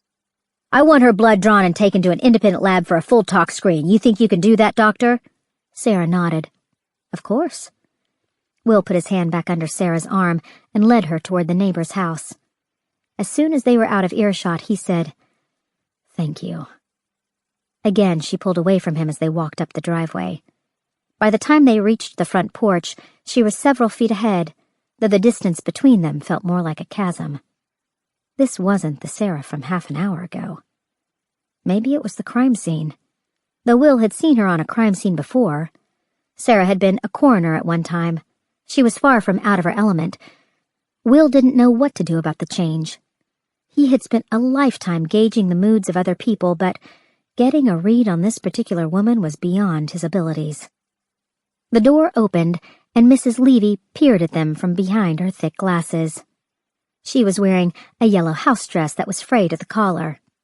A white apron with baby geese waddling around the hem was wrapped around her thin waist. Her heels hung out of the back of her matching yellow bedroom slippers. She was somewhere north of 80, but her mind was sharp and she clearly cared for Faith. "Is this the doctor? I was told to only let a doctor in." Sarah answered, "Yes, ma'am, I'm the doctor." "Well, aren't you pretty? Come on in. What a crazy day this has been." Mrs. Levy stepped aside, throwing wide the doors so they could come into the foyer. Her breath whistled through her false teeth. "I've had more visitors this afternoon than I've had all year." The living room was sunken a few steps and furnished much as it probably had been when Mrs. Levy first bought the house. Harvest gold wall-to-wall shag carpet was flattened to the floor. The couch was a tightly cushioned, mustard-colored sectional. The only update to the decor was a recliner that looked like the kind that had a mechanical lift to make it easier to get in and out of. The only light in the room came from the flickering console television set. Faith was slumped on the couch, with Emma held to her shoulder. All of the talk had drained out of her. Her spirit seemed to have gone with it. This was more what Will had been expecting when he'd heard that Faith was involved in a shooting. She tended to go quiet when she was really upset. But this wasn't quite right either. She was too quiet. "Faith," he said. "Dr. Linton is here." She stared at the muted television, not answering. In some ways, Faith looked worse than she had before. Her lips were as white as her skin. Sweat gave her face a luminescence. Her blonde hair was matted to her head. Her breathing was shallow. Emma made a cooing sound, but Faith didn't seem to notice. Sarah turned on the overhead light before kneeling in front of her. "Faith, can you look at me?" Faith's eyes were still on the set. Will took the moment to slip on his jeans over his shorts. He felt a lump in his back pocket and pulled out his watch and wallet. "Faith," Sarah's voice became louder, firmer. "Look at me." Slowly, she looked at Sarah. "Why don't you give me Emma?" Her words slurred. "She's sleeping." Sarah wrapped her hands around Emma's waist. Gently, she lifted the baby from Faith's shoulder. "Look at her. She's gotten so big." Sarah did a cursory exam, looking into Emma's eyes, checking her fingers and toes, then her gums. "I think she's a little dehydrated." Mrs. Levy offered. "I've got a bottle ready, but she wouldn't let me give it to her." "Why don't you go get it now?" Sarah motioned for Will to come over. He took Emma. She was surprisingly heavy. He put her on his shoulder. Her head fell against his neck like a moist sack of flour. "Faith," Sarah spoke succinctly, as if she was trying to get an old person's attention. "How are you feeling?" "Took her to the doctor." "You took Emma?" Sarah cupped Faith's face in her hand. "What did the doctor say?" "Dunno." "Can you look at me?" Faith's mouth moved like she was chewing gum. "What's today, sweetie? Can you tell me what day of the week it is?" She pulled away her head. "No." "That's all right." Sarah pressed open Faith's eyelid. "When's the last time you had something to eat?" She didn't answer. Mrs. Levy came back with the bottle. She handed it to Will, and he cradled Emma in his arms so that she could drink. "Faith, when is the last time you had something to eat?"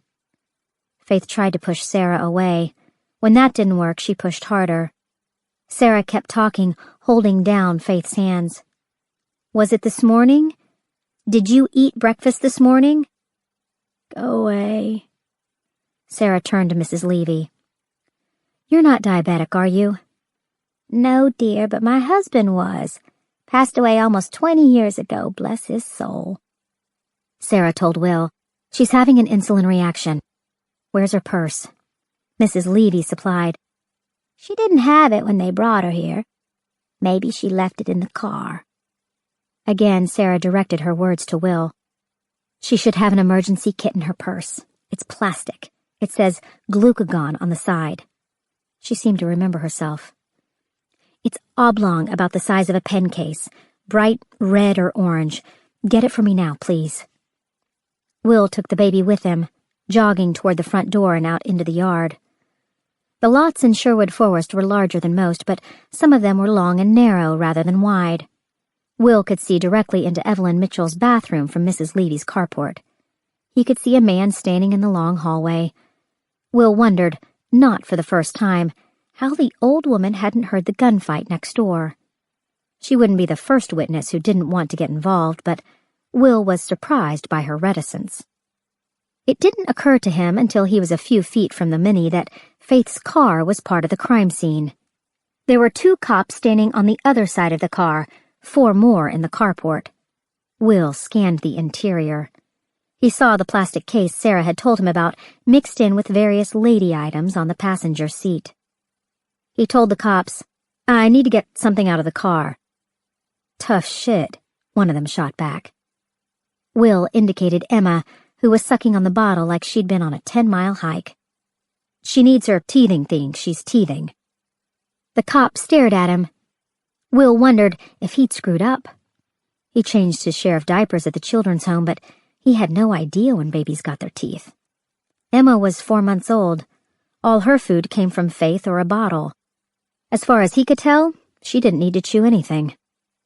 Come on. Will held up Emma so they could see her little pink face. She's just a tiny baby. All right. One of them relented. He walked around the car and opened the door. Where is it? It's that red plastic thing. Looks like a pen case. The cop didn't appear to find this odd. He picked up the kit and handed it to Will. She all right? She was just thirsty. I meant Faith, dipshit. Will tried to take the kit, but the man wouldn't let go. He repeated his question. Is Faith going to be okay? Will realized there was more going on here. Yes, she's going to be fine. Tell her Brad says we're going to find her mom. He let go of the kit and slammed the door. Will didn't give the man time to change his mind. He jogged back to the house, trying not to jostle the baby. Mrs. Levy still stood sentry at the door. She opened it before Will could knock. The scene inside had changed. Faith was lying on the couch. Sarah was cupping the back of her head, making her drink from a can of Coke. Sarah immediately started in on Will.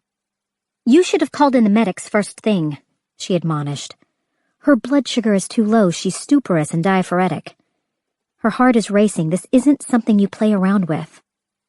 She took the kit from him and popped it open. Inside was a syringe filled with a clear liquid and a vial of white powder that looked a lot like cocaine. Sarah cleaned the needle with a cotton ball and some rubbing alcohol that she had obviously gotten from Mrs. Levy. She talked as she pressed the syringe into the vial and squirted in the liquid. I'm assuming she hasn't eaten since breakfast. The adrenaline from the confrontation in the house would have given her an enormous sugar kick, but it made the crash harder, too. Considering what happened, I'm surprised she didn't slip into a coma. Will took her words as hard as they were meant to be. No matter what Amanda said, he should have pulled an EMT in here half an hour ago. He had been worried about Faith's career when he should have been worried about her life. Is she going to be okay? Sarah shook the vial, mixing the contents before drawing them back into the syringe. We'll know soon enough. She lifted Faith's shirt and swabbed a patch of skin on her belly. Will watched the needle go in, the rubber stopper sliding down the plastic cylinder as the liquid was injected. Sarah asked, Are you worried they'll think she was impaired when she shot those 2 men? He didn't answer. Her come-down was probably hard and immediate. She would have been slurring her words. She probably appeared intoxicated. Sarah cleaned up the kit, putting everything back in its place. Tell them to look at the facts. She shot one man in the head and one in the back, probably from a distance, with 2 innocent bystanders downrange. If she'd been impaired, there's no way she would have been able to make those shots. Will glanced at Mrs. Levy, who probably didn't need to be hearing this conversation. She waved off his concerns. Oh, don't worry about me, dear. I don't remember much of nothing these days. She held out her arms for Emma. Why don't you let me take care of the little lamb? Carefully, he transferred the baby to Mrs. Levy. The old woman walked off toward the back of the house. Her bedroom slippers made a slapping sound on her dry heels. Will asked Sarah, "What about the diabetes? Can they say it was that?" Her tone was businesslike. "How was she acting when you got here?" "She looked." He shook his head, thinking he never wanted to see Faith that bad off again. She looked like she'd lost her mind. Do you think a mentally or chemically altered person could have killed 2 men with a single shot to each? Sarah put a hand on Faith's shoulder. Her tone softened. Faith, can you sit up for me, please? Slowly, Faith moved to right herself. She looked groggy, as if she had just woken from a long nap, but her color was coming back. She put her hands to her head, wincing. Sarah told her, "You'll have a headache for a while. Drink as much water as you can tolerate. We need your tester to see where you are." "It's in my purse." "I'll try to get another one from one of the ambulances." She took a bottle of water off the coffee table and twisted off the cap. Switched to water. No more Coke. Sarah left without looking at Will.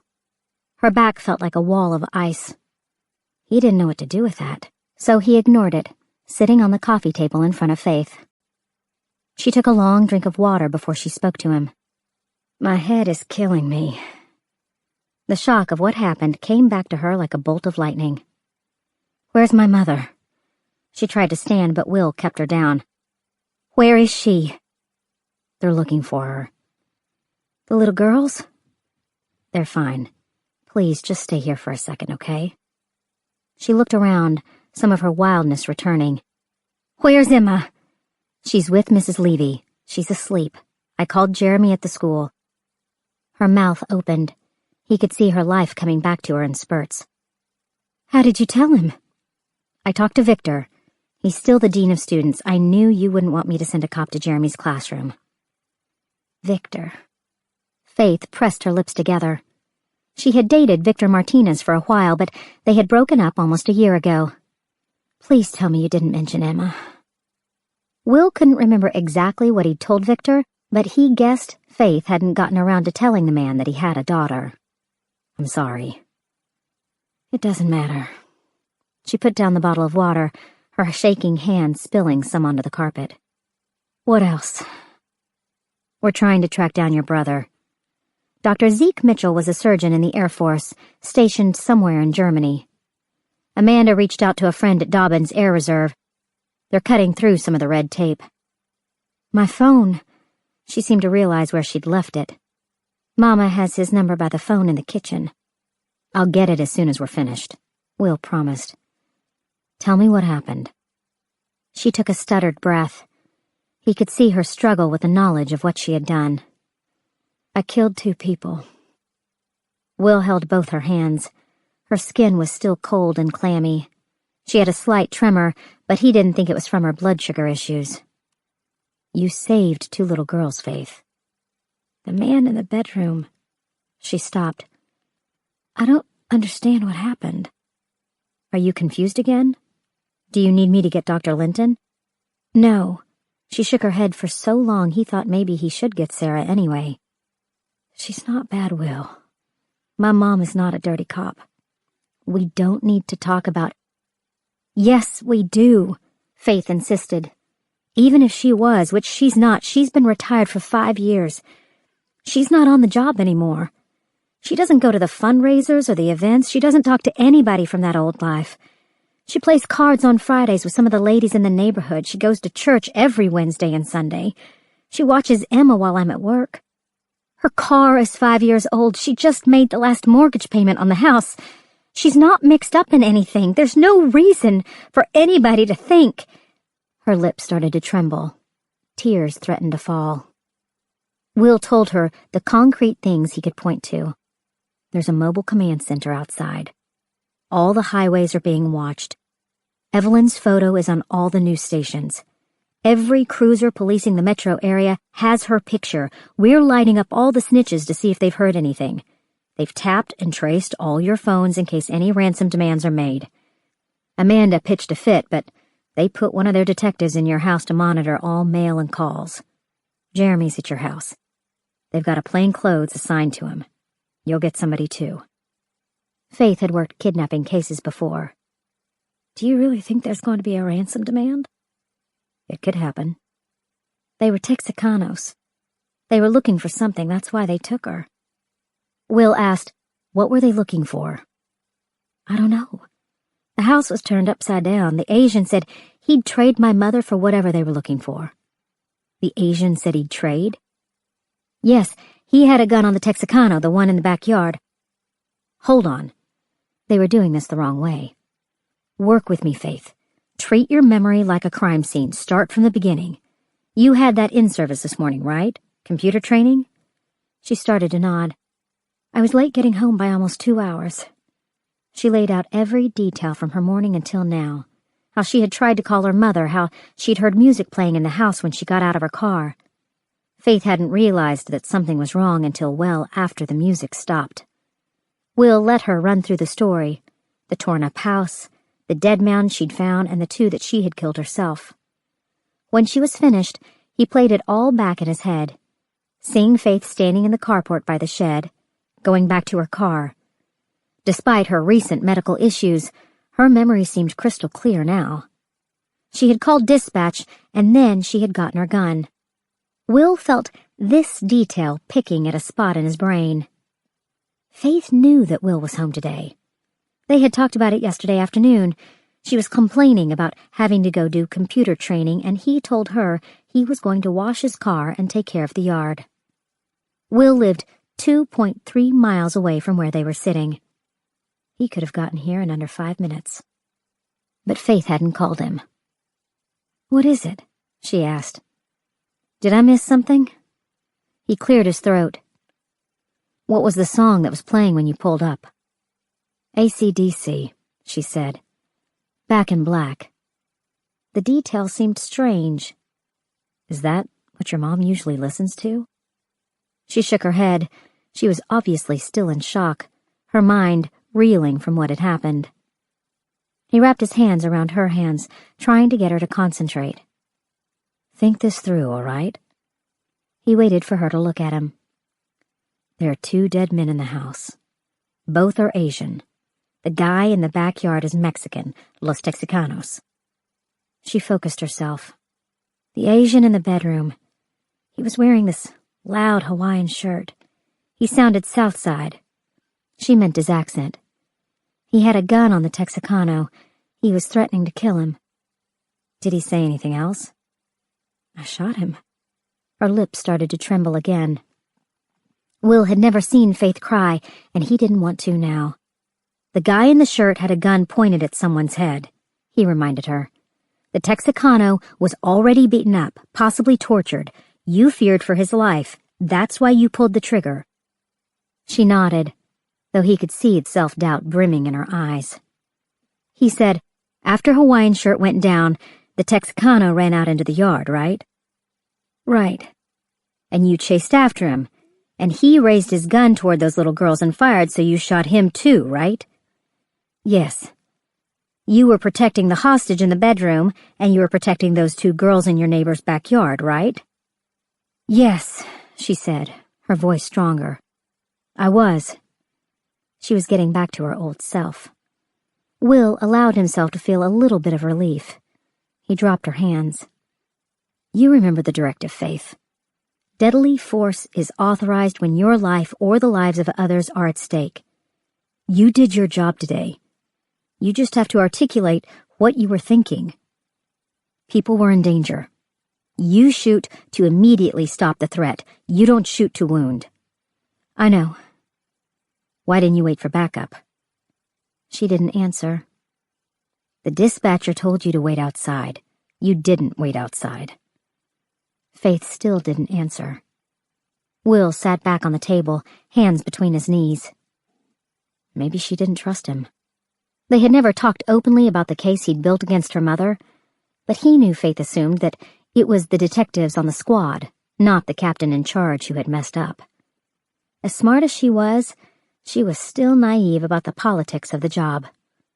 Will had noticed in every corruption case he'd worked that the heads that tended to roll in this business were the ones that didn't have gold stars on their collars. Faith was too low on the food chain to have that kind of protection. He said, "You must have heard something inside.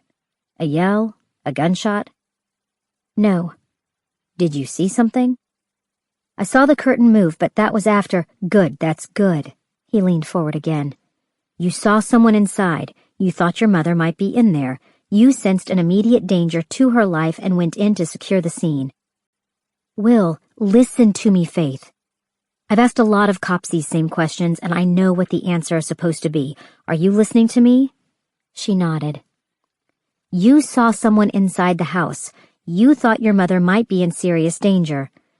I saw blood on the carport, on the door. A bloody handprint on the door." "Exactly, that's good. That gives you cause to go in. Someone was badly injured. Their life was at stake. The rest of it happened because you were provoked into a situation where deadly force was justified." She shook her head. "Why are you coaching me? You hate when cops lie for each other." "I'm not lying for you. I'm trying to make sure you keep your job." "I don't give a shit about my job. I just want to get my mother back." "Then stick to what we just talked about.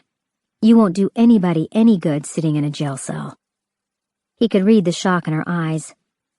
As bad as things were right now, it had never occurred to her that they could get worse.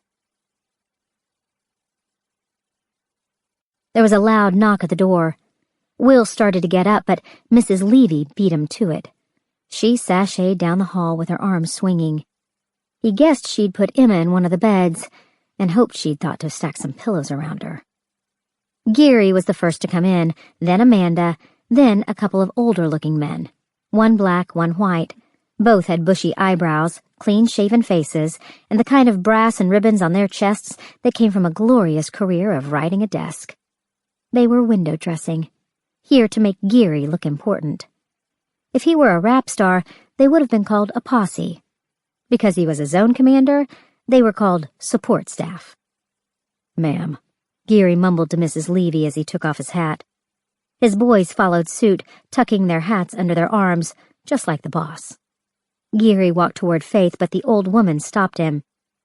"Can I get y'all some tea or perhaps some cookies?" Geary snapped. "We're conducting an investigation, not a tea party." Mrs. Levy seemed unfazed. "Well then, please, make yourself at home." She winked at Will before turning on her heel and heading back down the hallway. Geary said, "Stand up, Agent Mitchell." Will felt his stomach tense as Faith stood. None of her earlier shakiness was on display, though her shirt was untucked and her hair was still a mess. She said, "I'm ready to make a statement if—" Amanda interrupted. "Your lawyer and a union rep are waiting at the station." Geary scowled. He obviously didn't care about Faith's legal representation. "Agent Mitchell, you were told to wait for backup. I don't know how they do it in the GBI, but the men on my force follow orders." Faith glanced at Amanda, but told Geary evenly. "There was blood on the kitchen door. I saw a person inside the house. My mother's S&W was missing. I feared there was an immediate threat to her life, so I went into the house to secure her safety." She couldn't have said it better if Will had supplied a script. Geary asked, "The man in the kitchen?" "He was dead when I entered the house." "The one in the bedroom?" "He had my mother's revolver pointed at another man's head. I was protecting the life of the hostage." "And the man in the yard?" "The hostage. He took the revolver after I shot the first man. The front door was breached and my attention was diverted. He ran into the backyard with the gun, which he fired at two young girls. I had my shot and I took it to save their lives." Geary glanced at his brass window dressing as he decided what to do. The two men seemed unsure themselves, but ready to back up the boss without question. Will felt himself tense, because this was the part where things either went down hard or easy. Perhaps an overriding loyalty to Evelyn Mitchell persuaded the man to take a softer approach. He told Faith, "One of my officers will drive you to the station. Take a moment to collect yourself if you need to." He started to put his hat back on, but Amanda stopped him. "Mike, I feel the need to remind you of something." She gave him that same sweet smile as before. "The GBI has original jurisdiction over all drug cases in the state. Are you telling me you found evidence that narcotics are a factor in these shootings? I'm not telling you much of anything, am I?" He glared at her as he put his hat back on. "Don't think I'm not going to find out why you've been wasting my time." "That sounds like a wonderful use of your resources." Gary stomped toward the door, his minions scrambling after him. Outside, Sarah was coming up the front porch steps. She quickly put her hands behind her back, hiding the blood sugar monitor she had borrowed. "Dr. Linton." Gary took off his hat again. His men followed suit. "I'm sorry I didn't recognize your name earlier." Will assumed this was because Sarah hadn't offered it. Obviously, someone else had filled him in.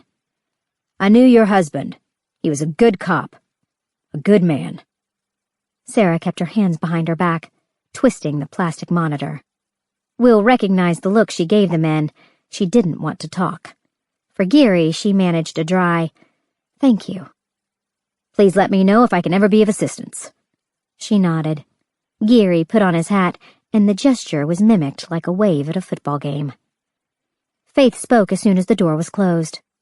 "The Texicano in the yard said something to me before he died."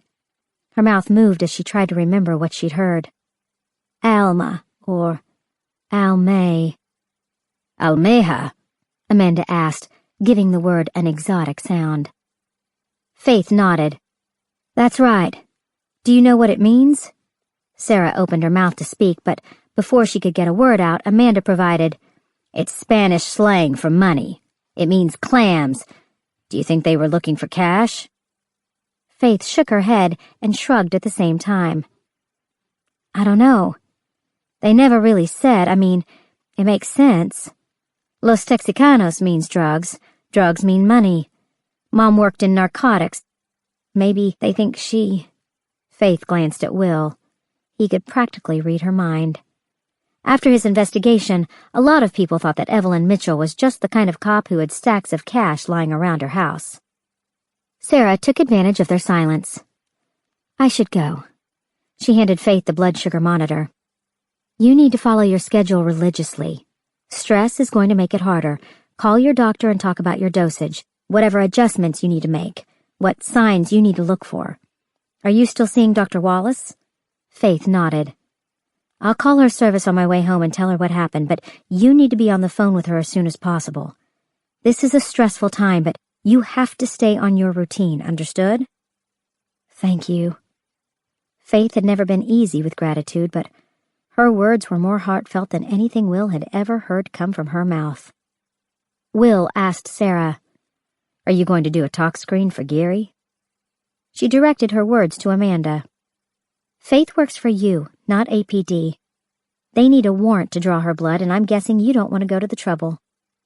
Amanda asked, "Hypothetically, what would a talk screen find?" "That she wasn't intoxicated or impaired by any of the substances they test for. Do you want me to do a blood draw?" "No, Dr. Linton, but I appreciate your help." She left without another word, or even a glance Will's way. Amanda suggested, "Why don't you go check on the Merry Widow?" Will thought she meant Sarah, then logic intervened. He walked to the back of the house to find Mrs. Levy, but not before seeing Amanda pull Faith into a tight hug. The gesture was shocking, coming from a woman whose maternal instincts were more closely related to those of a dingo. Will knew that Faith and Amanda shared a past that neither woman ever talked about or even acknowledged. While Evelyn Mitchell was blazing a trail for women in the Atlanta Police Department, Amanda Wagner was doing the same in the GBI. They were contemporaries, about the same age, with the same ball-breaking attitudes. They had also been lifelong friends. Amanda had even dated Evelyn's brother-in-law, Faith's uncle, a detail Amanda had failed to mention to Will when she assigned him to investigate the narcotics squad that was headed by her old friend. He found Mrs. Levy in the back bedroom, which seemed to have been turned into a catch-all for whatever struck the old woman's fancy. There was a scrapbooking station, something Will only recognized because he had worked a shooting in the suburbs where a young mother had been murdered while she was pasting crinkle-cut photographs of a beach vacation onto colored construction paper. There was a pair of roller skates with 4 wheels. A tennis racket leaned against the corner. Various types of cameras were laid out on the daybed. Some were digital, but most were the old-fashioned kind that used film. He guessed from the red light over the closet door that she developed her own photographs. Mrs. Levy was sitting in a wooden rocking chair by the window. She had Emma in her lap. Her apron was wrapped around the baby like a blanket. The little geese were reversed across the hem. Emma's eyes were closed as she sucked fiercely on the bottle in her mouth. The noise reminded Will of the baby in The Simpsons. "Why don't you have a seat?" the old woman offered. "Emma seems to be perking up just fine." Will sat on the bed, careful not to jostle the cameras. "It's a good thing that you just happened to have a bottle for her." "It is, isn't it?" She smiled down at the baby. "Poor lamb missed her nap with all this excitement." "Do you have a crib for her, too?" She gave a raspy chuckle. "I assume you've already looked in my bedroom." He hadn't been that bold, but Will took this as an opening. "How often do you watch her?" "Usually just a few times a week." "But lately?" She winked at him. "You're a smart one." He was more lucky than smart. It had struck him as odd that Mrs. Levy just happened to have a baby bottle lying around when Emma needed it. He asked, "What's Evelyn been up to?" "Do I look rude enough to pry into someone's business?" "How can I answer that without insulting you?" She laughed, but relented easily enough. "Evelyn never said, but I'm assuming she had a gentleman friend." "For how long?" 3 or 4 months? She seemed to be asking herself a question. She nodded her answer. "It was just after Emma was born. They started out slowly, maybe once a week or every 2, but I'd say in the last 10 days it's been more frequent. I stopped keeping a calendar when I retired, but Ev asked me to watch Emma 3 mornings in a row last week." "It was always in the morning?" "Usually from around 11 to about 2 in the afternoon." 3 hours seemed like a long enough time for an assignation. "Did Faith know about him?" Mrs. Levy shook her head. "I'm certain Ev didn't want the kids to find out. They loved their father so much, as did she, mind you, but it's been 10 years at least. That's a long time to go without companionship." Will guessed she was speaking from experience. "You said your husband's been dead for 20 years?" "Yes, but I didn't like Mr. Levy very much, and he didn't care for me at all." She used her thumb to stroke Emma's cheek. "Evelyn loved Bill. They had some bumps along the way, but it's different when you love them. They're gone and your life splinters in 2. It takes an awful long time to put it back together." Will let himself think about Sarah for just a second. The truth was that he never stopped thinking about her. She was like the news crawl that ran at the bottom of the television while his life, the main story, played on the screen. "Do you know the gentleman's name?" "Oh, no, dear, I never asked. But he drove a very nice Cadillac CTSV. That's the sedan, not the coupe. Black on black and the stainless steel grille on the front. A very throaty V8. You could hear it blocks away." Will was momentarily too surprised to respond. "Are you a car person?" "Oh, not at all, but I looked it up on the internet because I wanted to know how much he paid for it." Will waited her out.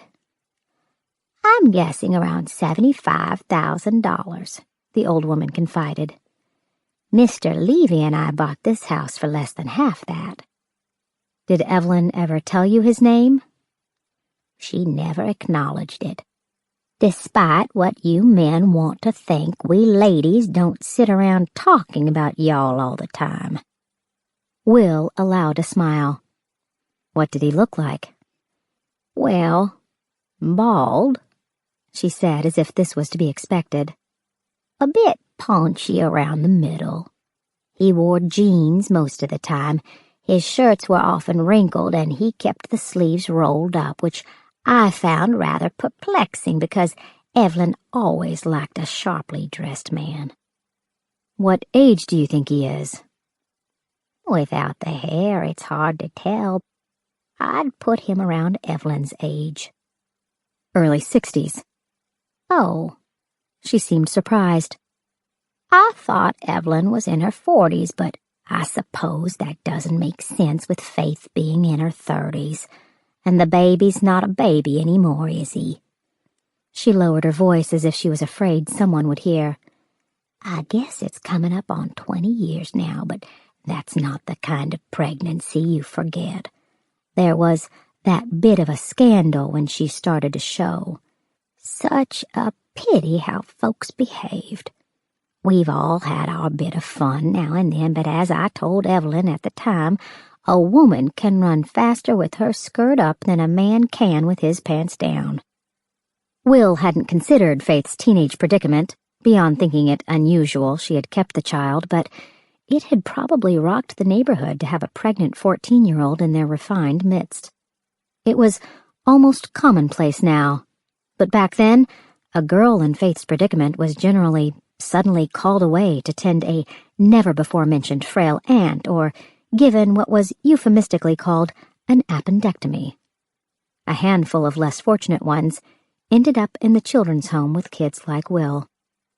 He asked, "So, the man in the expensive car is in his early 60s? She nodded. "Did you ever see them being affectionate?" "No, but Evelyn wasn't the showy type. She would get in the car with him and he would drive off." "No kiss on the cheek?" "Not that I ever saw. Mind you, I never even met him. Evelyn would drop Emma off here, then go back to her house and wait." Will let that sink in. "Did he ever go into her house?" "Well, not that I could tell. I guess people do things differently now. In my day, a man would knock on your door and escort you to his car. There was none of this pulling up and beeping the horn." "Is that what he did? Beep the horn?" "No, son, that was just a figure of speech. I suppose Ev must have been looking out the window because she always came out as soon as he pulled up." "Do you know where they went?" "No, but like I said, they were usually gone for a couple of 3 hours, so I assumed they were seeing a movie or having lunch." That was a lot of movies. "Did the man show up today?" "No, and I didn't see anyone in the street either. No cars, no nothing. The first I heard there was trouble was when the sirens came. Then I heard the gunshots, of course, one, and then about a minute later one more. I know what gunfire sounds like. Mr. Levy was a hunter. Back then, all the policemen were. He used to make me go so I could cook for them." She rolled her eyes. "What a boring gas bag he was, rest his soul." "Lucky man to have you." "Lucky for me, he's not around anymore." She stood with difficulty from the rocker, keeping the baby steady in her arms. The bottle was empty. She put it on the table and offered Emma to Will. "Take her for a second, will you?" He put Emma on his shoulder and patted her back. She gave an unusually rewarding burp. Mrs. Levy narrowed her eyes. "You've been around babies before." Will wasn't about to get into his life story. They're easy to talk to. She rested her hand on his arm before going to the closet. Will had been right. There was a darkroom set up in the small space. He stood in the doorway, careful not to block her light as she thumbed through a stack of 5x7 photographs. Her hands had a slight tremor, but she seemed steady on her feet. She explained, Mr. Levy never set much store by my hobbies, but he was called onto a crime scene one day, and they asked if anyone knew a photographer. $25 they paid just for taking pictures. The old bastard wasn't going to say no to that. So he called me and told me to bring my camera. When I didn't faint over the mess, this was a shotgun incident, they said I could do it again.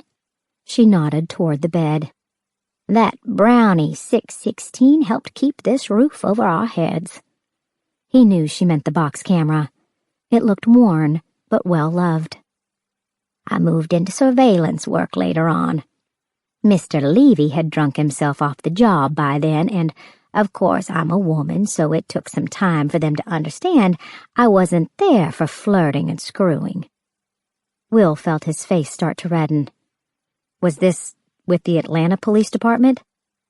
58 years! She seemed as surprised as Will that she'd lasted that long. I may be a bag of bones now, but there was a time Geary and his ass-kissers would have snapped too instead of brushing me off like a speck of lint on their shiny trousers. She picked through another pile of 5x7s.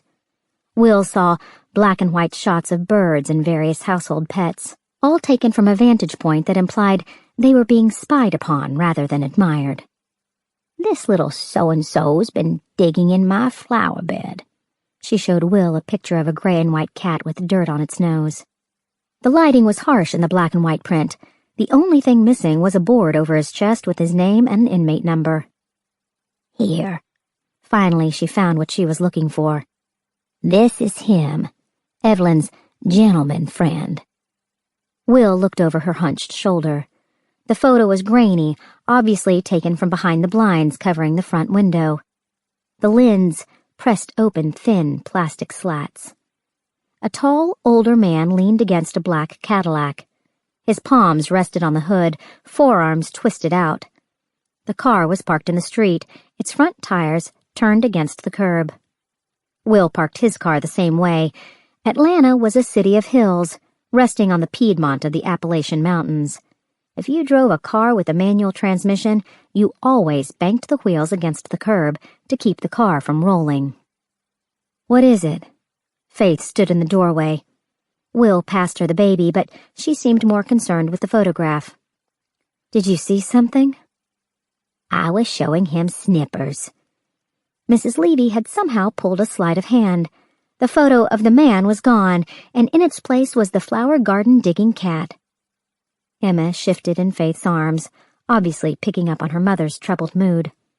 Faith kissed her on the cheek with several quick smacks and made faces until the baby smiled. Will knew Faith was putting on a show. Tears filled her eyes. She hugged the infant tightly to her chest. Mrs. Levy spoke. Evelyn's a tough old bird. They won't break her. Faith swayed back and forth with the baby, the way mothers automatically do. You didn't hear anything? Oh, darling, you know if I'd 'a' heard something, I would have been over there with my hog leg. Will recognized the slang for a large caliber handgun. Ev's going to come out of this just fine. She always lands on her feet. You can take that to the bank and cash it. Faith's voice caught. If I'd gotten here sooner, or... She shook her head. Why did this happen? You know Mama's not mixed up in anything bad. Why would someone take her? Sometimes there's no rhyme or reason to the stupid things people get up to. The old woman's shoulders twisted in a slight shrug. All I know is that you're gonna eat yourself alive if you keep going down that road asking, what if I did this or what if I did that? She pressed the back of her fingers to Faith's cheek. Trust in the Lord to look over her. Lean not into thine own understanding. Faith nodded, solemn, though Will had never known her to be religious. Thank you. Amanda's heels thudded down the carpeted hallway. "I can't stall them any more," she told Faith. "There's a cruiser outside waiting to take you to the station. Try to shut up and do what your lawyer says." "The least I can do is watch the baby," Mrs. Levy offered. "You don't need to take her down to that filthy station, and Jeremy wouldn't know which end the diaper goes on." Faith obviously wanted to take her up on the offer, but she hedged. "I don't know how long I'll be." "You know I'm a night owl. It's no bother." "Thank you."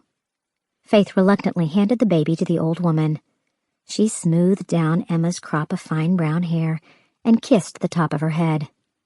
Her lips stayed there for a few seconds more, then she left without another word.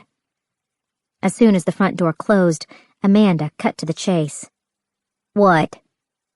Mrs. Levy pulled the photograph from under her apron. "Evelyn had a frequent visitor," Will explained. Mrs. Levy had a good memory.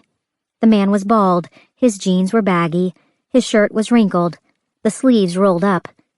She'd failed to mention a more important detail, which was that he was Hispanic.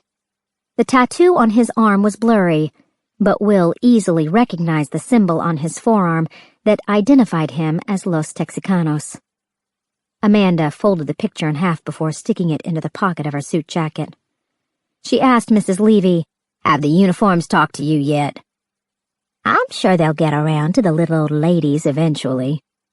"I assume you'll be as cooperative as usual." She smiled. "I'm not sure what I can tell them, but I'll go ahead and lay out some fresh cookies in case they come calling." Amanda chuckled. "Careful, Roz." She motioned for Will to follow her as she left the room. Will reached into his wallet and pulled out one of his cards for Mrs. Levy. "This has all my numbers. Call me if you remember anything or if you need help with the baby." "Thank you, Sonny." Her voice had lost some of its old lady kindness, but she tucked the card into her apron anyway. Amanda was halfway up the hall by the time Will joined her. She didn't say anything about the photograph or Faith's condition, or the pissing contest she'd had with Geary. Instead, she started giving him orders. "I need you to review all of your case files from the investigation." She didn't have to tell him which investigation she meant.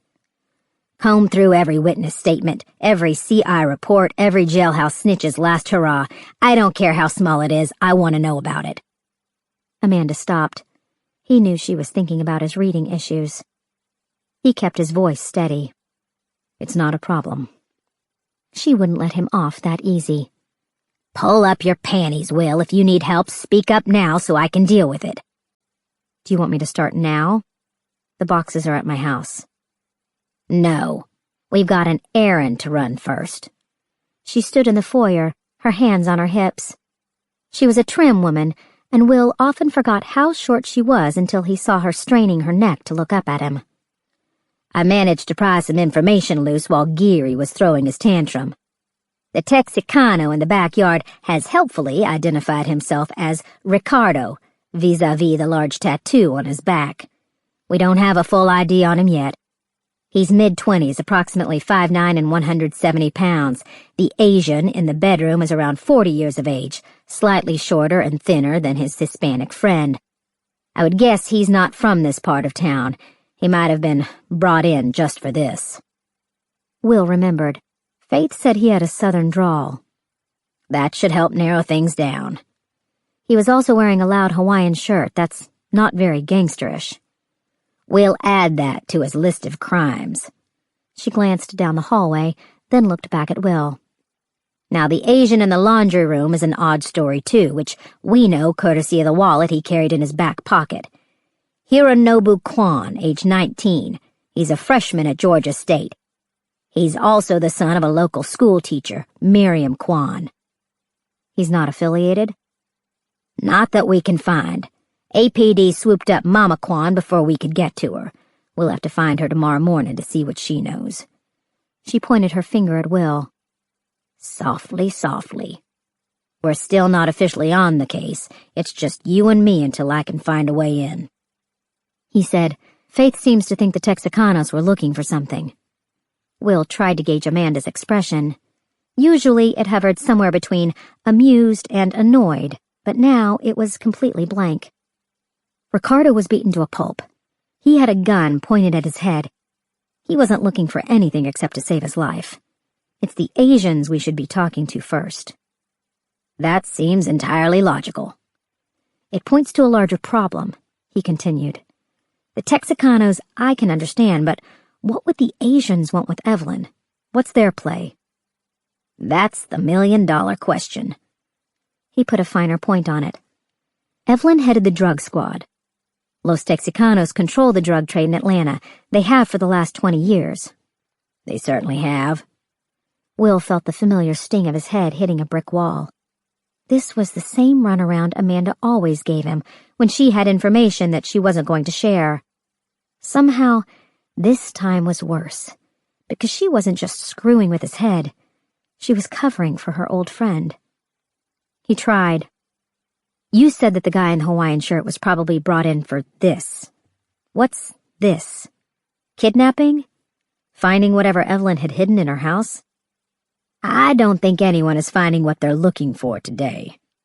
She paused to let her meaning sink in. Charlie's helping out the locals with the crime scene, but they're not as weak to his charms as I'd like.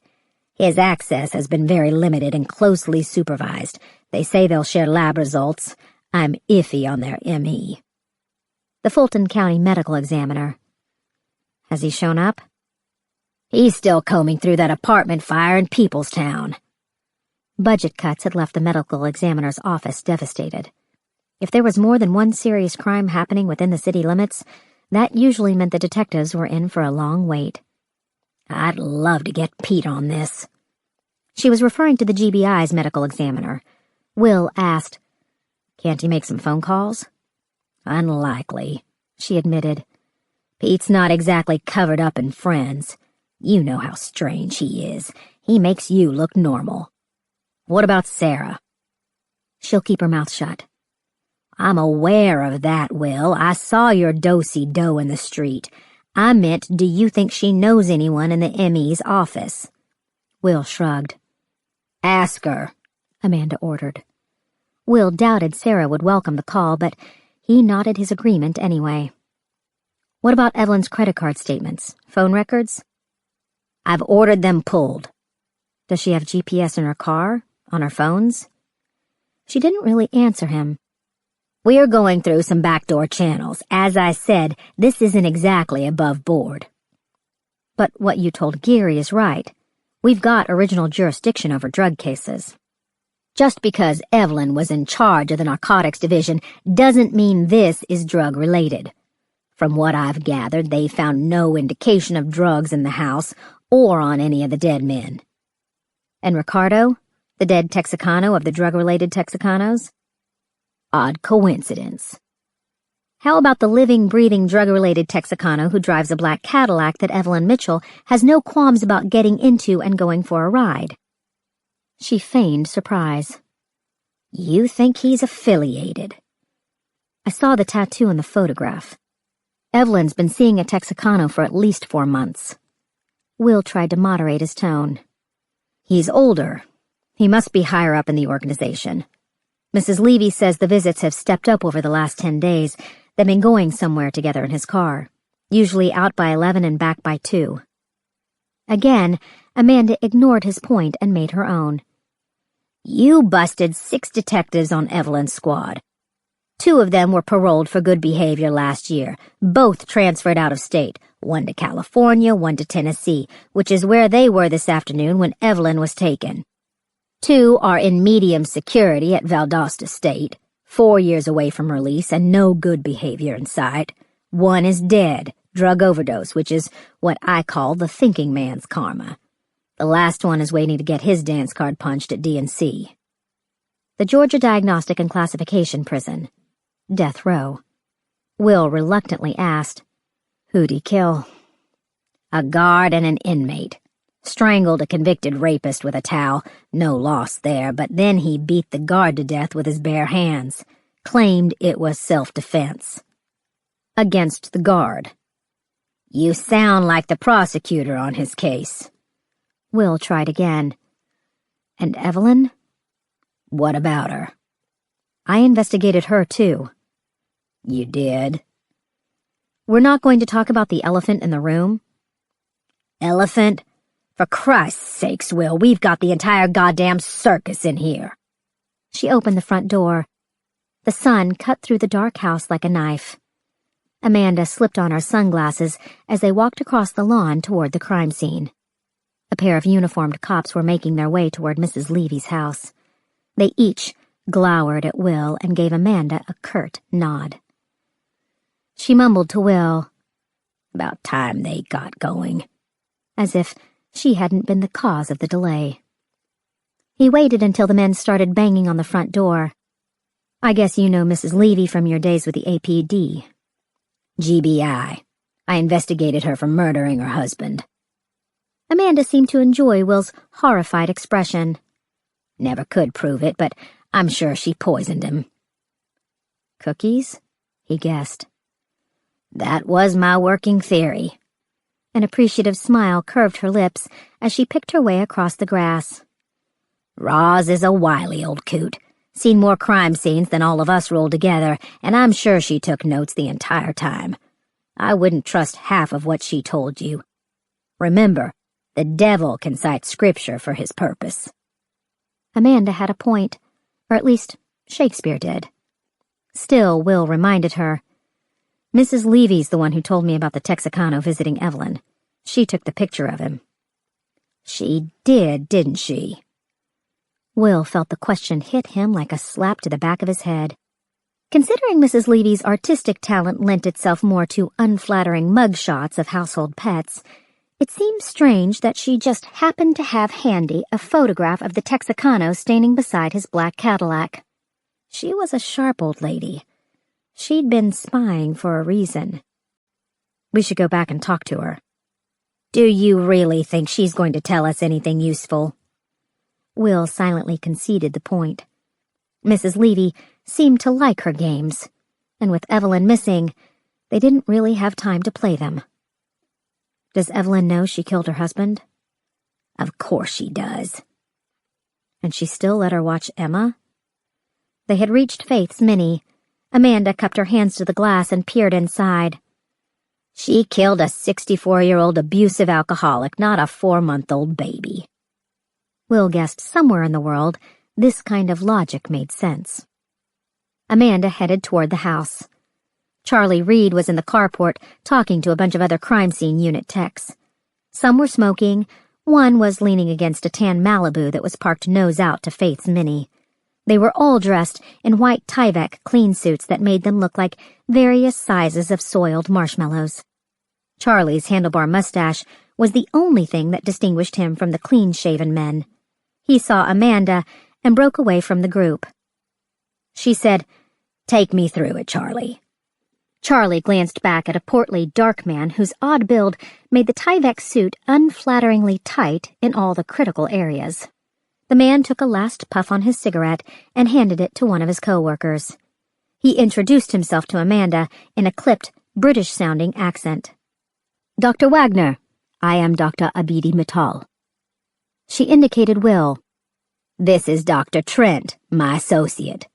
Will shook the man's hand, trying not to cringe at the effortless way Amanda rolled out a degree they both know he'd obtained from a dubious online school.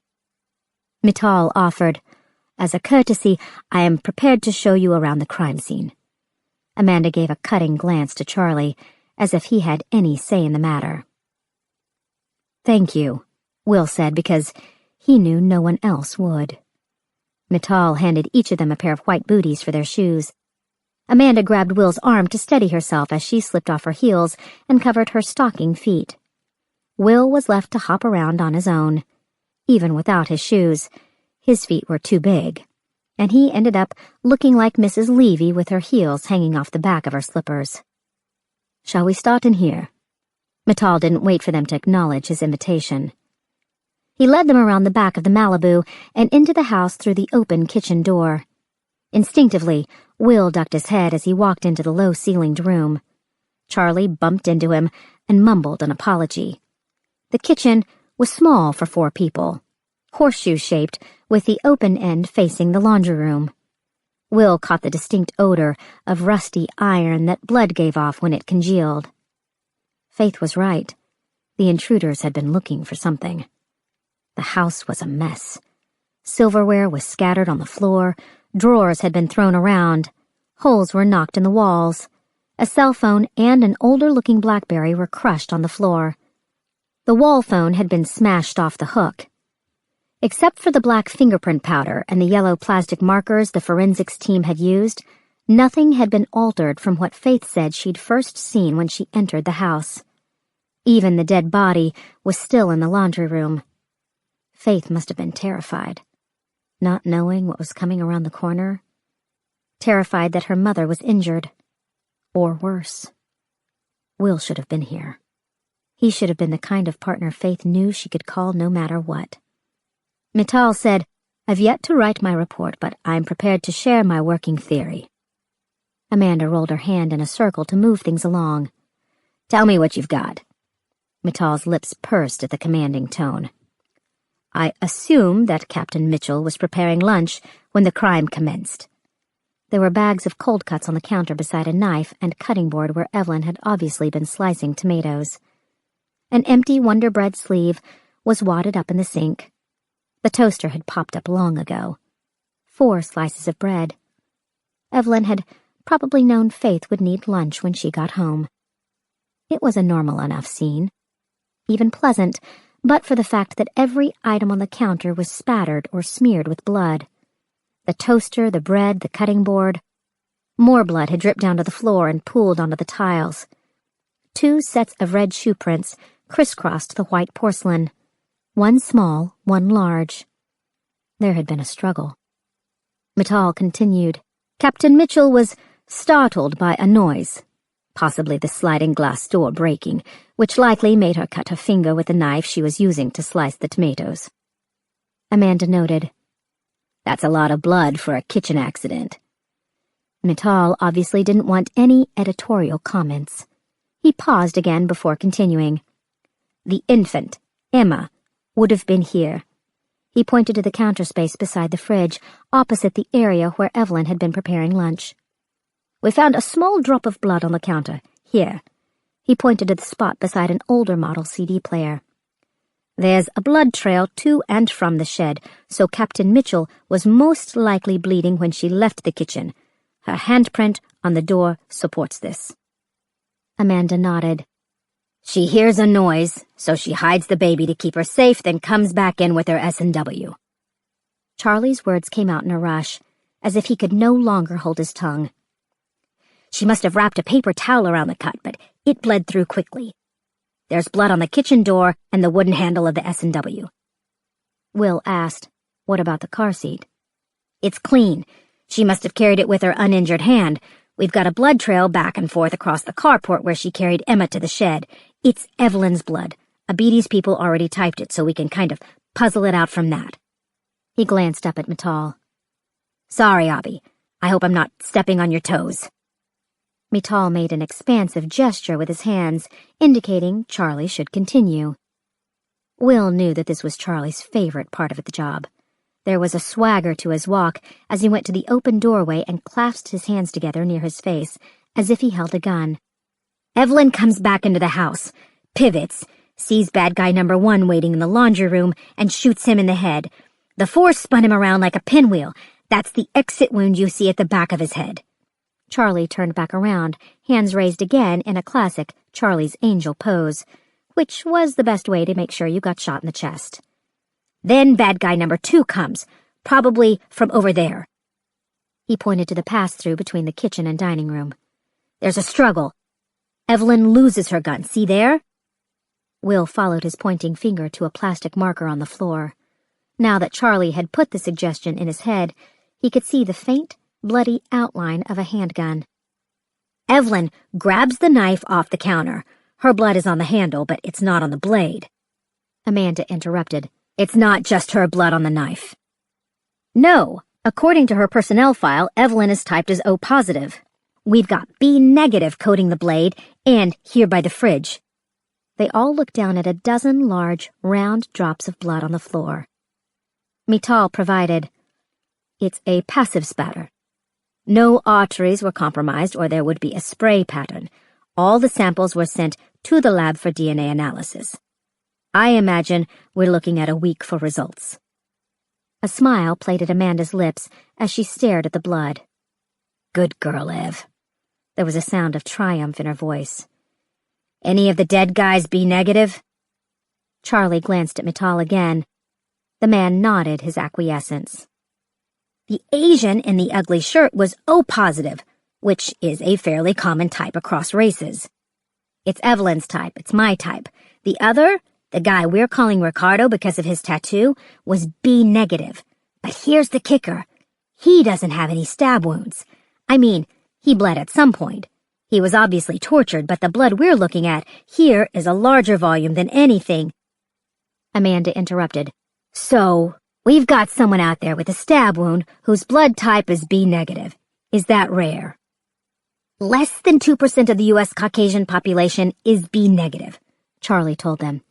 "It's a quarter of that for Asians and around 1% for Hispanics. Bottom line, it's a very rare blood type, which makes it probable that our dead B negative, Ricardo, is genetically related to our missing and wounded B negative." "So we've got a wounded man out there, blood type B negative." Charlie was ahead of her for once. "I already put a B on the lookout at all hospitals within 100 miles for a stab wound of any kind. Male, female, white, black, orange. We've already had 3 rule-outs from domestics just in the last half hour. More people get stabbed than I'd realized." Mittal made sure Charlie was finished, then pointed to the blood smeared across the floor. "These shoe prints are conducive to a struggle between a small woman and a medium-sized man, probably around 70 kilos. We can tell from the variation of light to dark in the print that there is a medial roll to the foot, or supination." Amanda stopped the lesson. "Take me back to the stab wound. Are we talking fatal?" Mittal shrugged. "The medical examiner's office would have to give you their opinion. As was stated earlier, there's no blood spray on the walls or ceiling, from which we can posit that none of the arteries were damaged. This spatter, then, could perhaps be the result of a head wound, where one would find a fair amount of blood with minimal damage." He looked at Charlie. "Do you concur?" Charlie nodded but added, "A gut wound might bleed like this. I'm not sure how long you could last with that. If you trust the movies, not long. If a lung was punctured, then he'd have an hour tops before he suffocated. There's absolutely no arterial spray, so it's a seeping wound. I don't disagree with Dr. Mittal about the possibility of a head wound." He shrugged, then disagreed anyway. "The blade was coated tip to hilt, which might indicate that the knife plunged into the body." He saw the frown on Mittal's face and backpedaled. "Then again, it could be that the victim grabbed the knife, which cut his hand and coated the blade through transfer." He showed his hand, palm up. "In which case, we'd have a B negative out there with a wounded hand as well." Amanda had never embraced the equivocations of crime scene science. She tried to sum it up in absolutes. "So, bad guy B negative struggles with Evelyn. Then I suppose we bring in the second man, the Asian in the Hawaiian shirt, who later ended up dead in the bedroom. They managed to subdue Evelyn and take away her gun. And then there's a third man, Ricardo, who was a hostage at one point and then became a shooter. And then, thanks to Agent Mitchell's quick action, became dead before he could injure anyone." She turned to Will. "My money is on Ricardo being hooked up in all of this, torture or not. He pretended to be a hostage to try to leverage Faith." Mittal looked uncomfortable with the finality in her tone. "That is an interpretation." Charlie tried to smooth things over. "There's always the chance that—" There was a sound similar to the rush of a tropical waterfall. Mittal unzipped his clean suit and felt around in his pants pockets. He pulled out his cell phone and said, "If you will excuse me," before heading back into the garage. Amanda turned to Charlie. "Brass tacks?" "They're not giving me full access, but there's no reason for me to disagree with what Abby said so far." "And?" "I don't want to sound racist," Charlie began, "but you don't often see Mexicans and Asians working together, especially Los Texicanos." Younger kids aren't as hung up on that sort of thing, Will offered, wondering if that could be called progress. Amanda didn't acknowledge either comment. What else? The list by the phone. Charlie pointed to a piece of yellow paper with a bunch of numbers and names. I took the liberty to call the number for Zeke. I left a message for him to get in touch with you. Amanda looked at her watch. What about the rest of the house?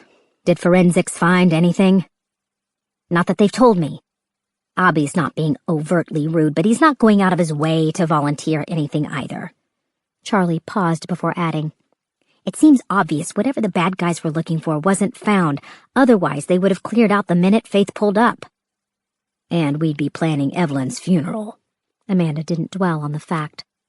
Whatever they were searching for, what would you guess the size of this mysterious item to be? No telling, Charlie admitted. Obviously they were looking everywhere, drawers, closets, cushions. I think they got angrier as they went through the house and started destroying on top of searching. They ripped open the beds, broke the baby's toys. There's a lot of fury in there. How many searchers? I'm sorry, Dr. Wagner. Mittal was back. He tucked his phone into his pocket but left his white suit gaping open. That was the ME. He's been delayed by the discovery of another body at the apartment fire. What was your question? Charlie answered for her, perhaps sensing that Amanda's tone might get them thrown out of the house. She was asking how many searchers you thought there were. Mittal nodded. Uneducated guess would be 3 to 4 men.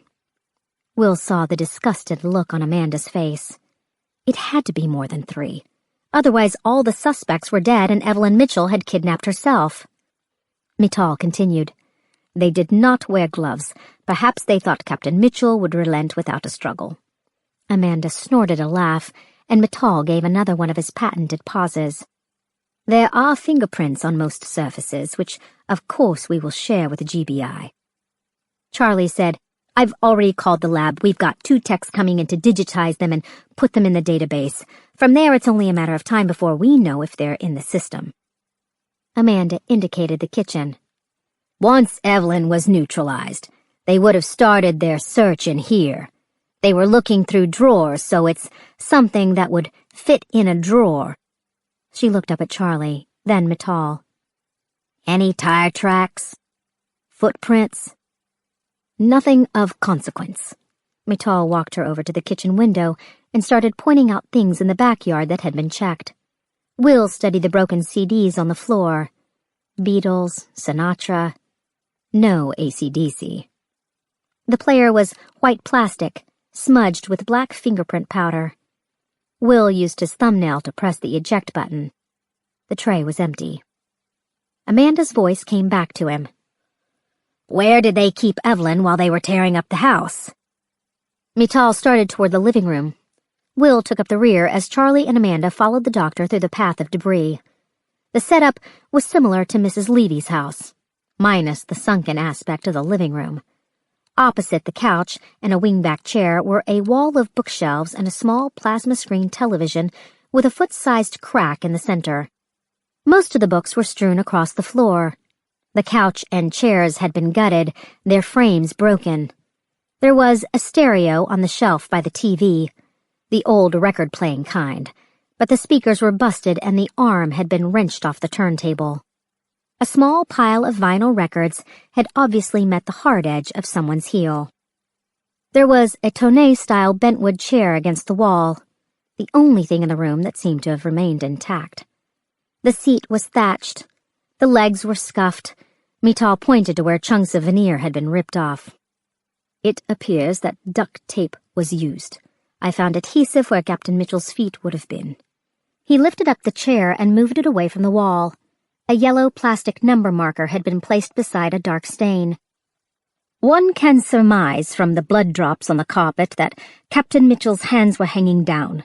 The cut to her finger was still bleeding, but not with any significance. Perhaps my colleague is correct in assuming that she wrapped the wound in a paper towel.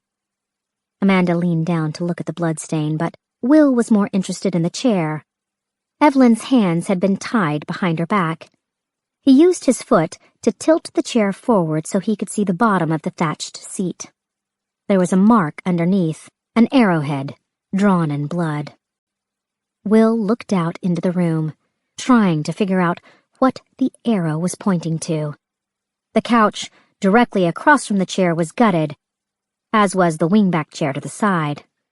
The hardwood floors meant nothing could be hidden under a carpet. Was Evelyn pointing to something in the backyard?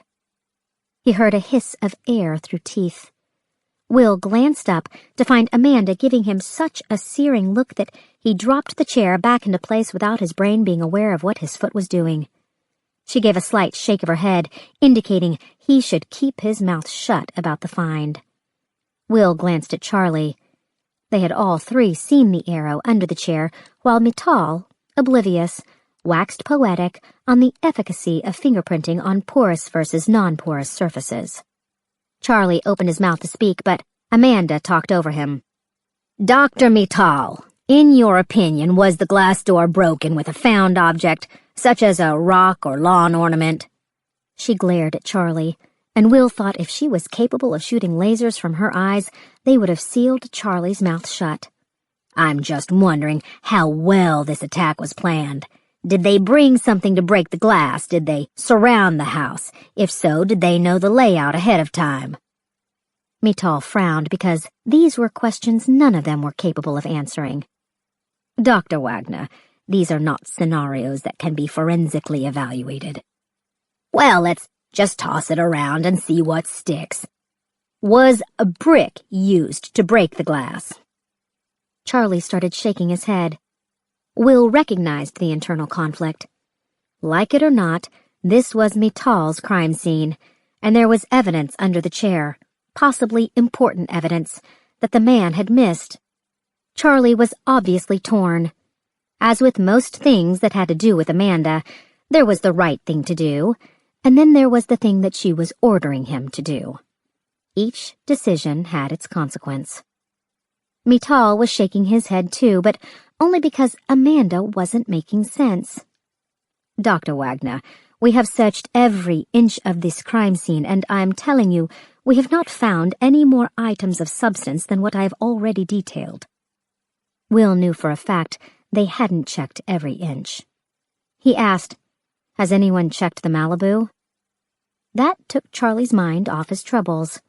His brow furrowed. Will had made the same mistake with Faith's Mini.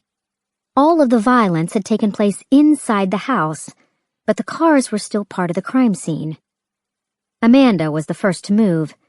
She had made her way out to the carport and opened the driver's side door of the Malibu before anyone thought to ask her what she was doing. Mittal said, "Please, we've not yet processed." She gave him a withering look.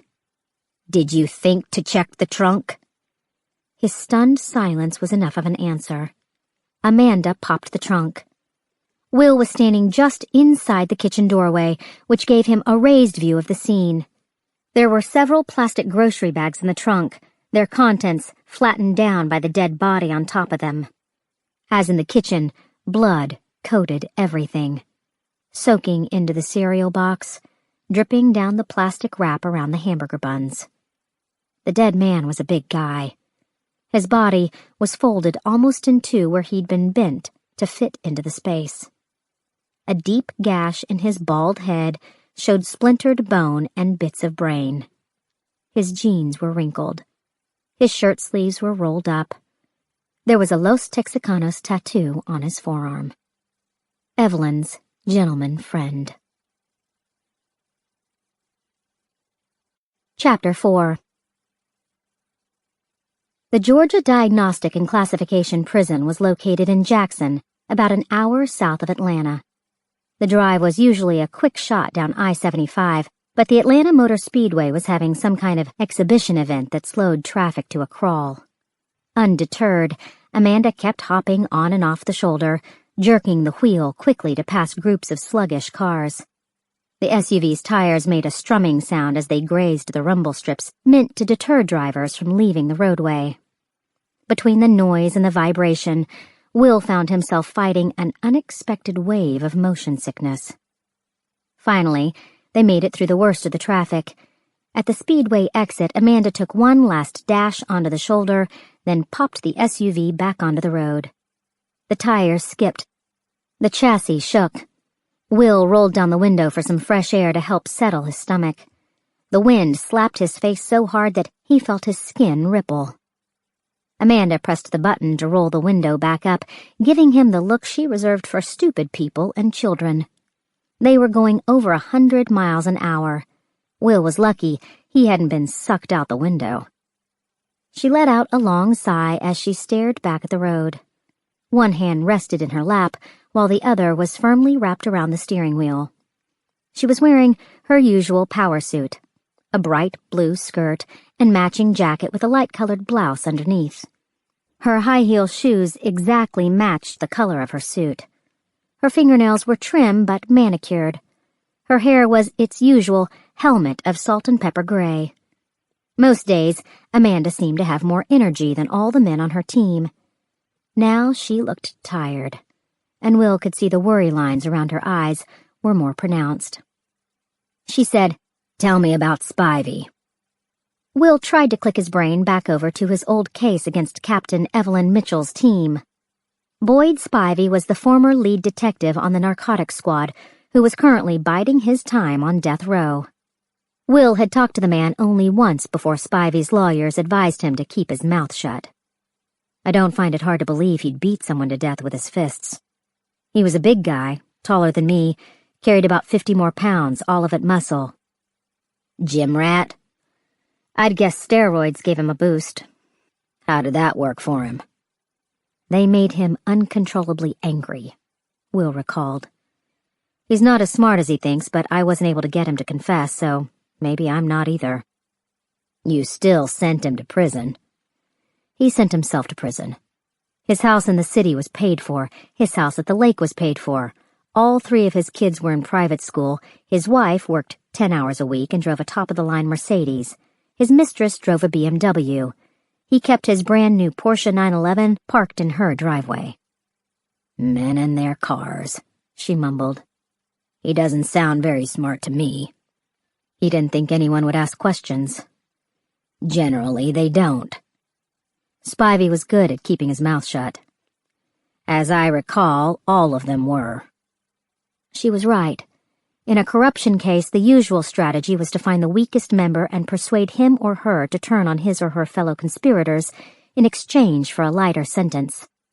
The 6 detectives belonging to Evelyn Mitchell's narcotics squad had proven immune to this strategy.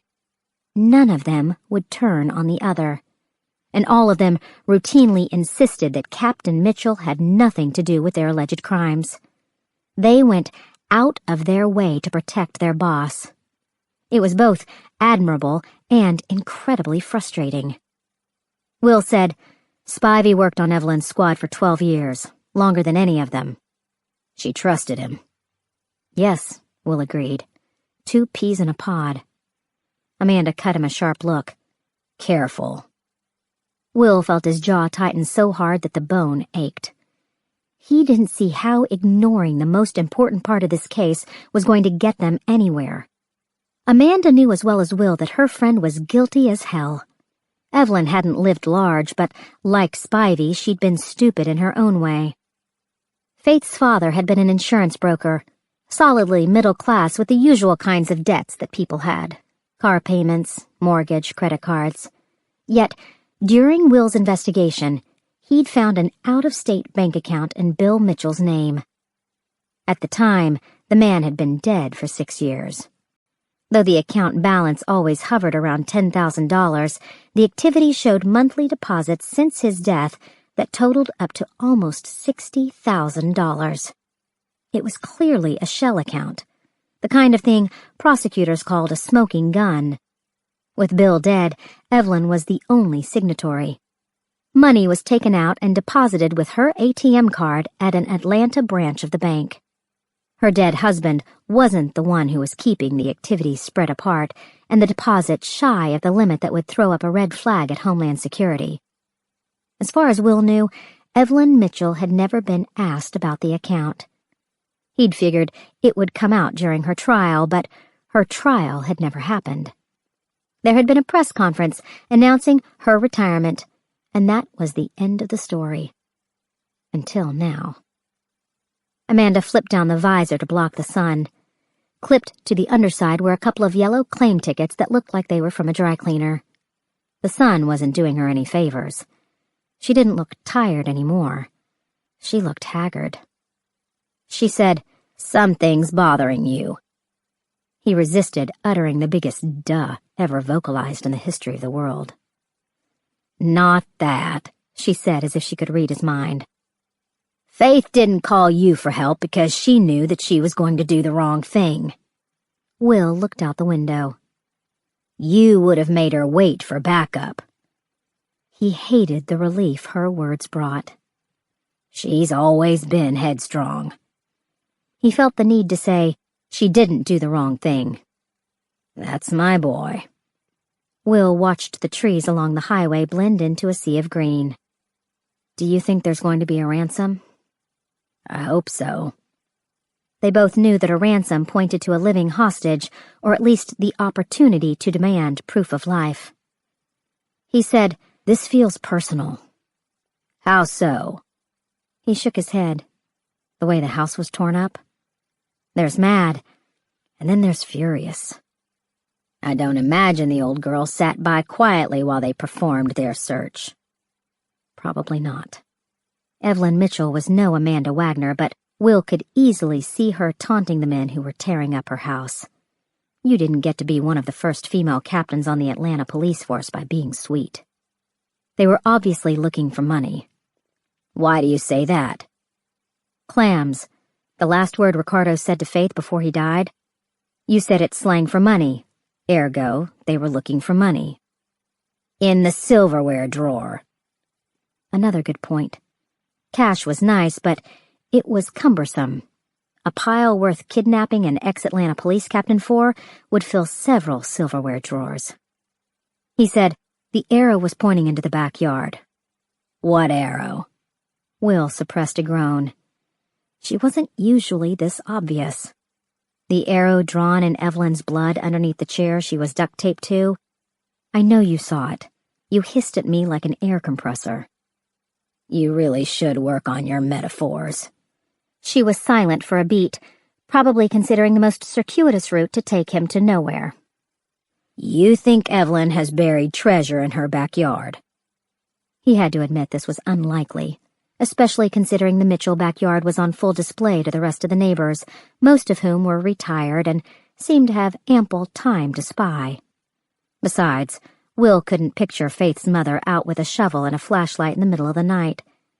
Then again, it wasn't like she could put it in the bank. Safe deposit box? Will tried. Maybe they were looking for a key. "Evelyn would have to go to the bank and sign in to get access. They'd compare her signature, ask for her ID.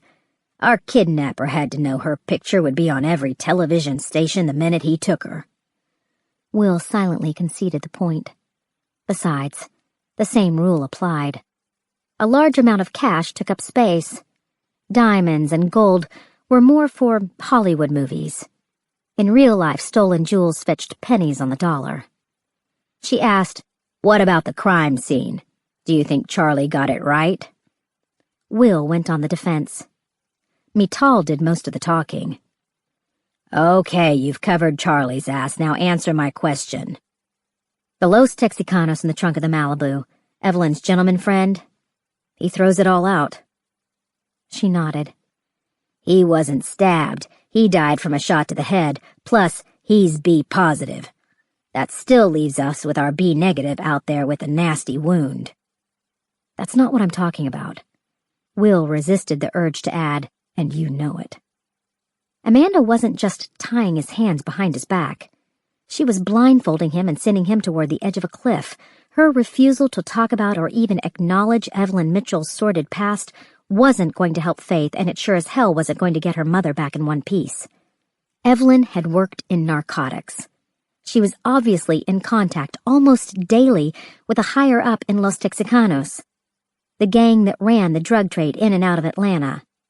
They should be back in the city talking to the gang units and putting together the last few weeks of Evelyn's life, not making a fool's errand to visit a guy who had nothing to lose and a history of stubborn silence.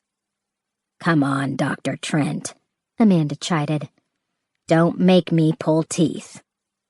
Will let his ego get in the way for a few more seconds before saying, "Evelyn's gentleman friend. His wallet was missing.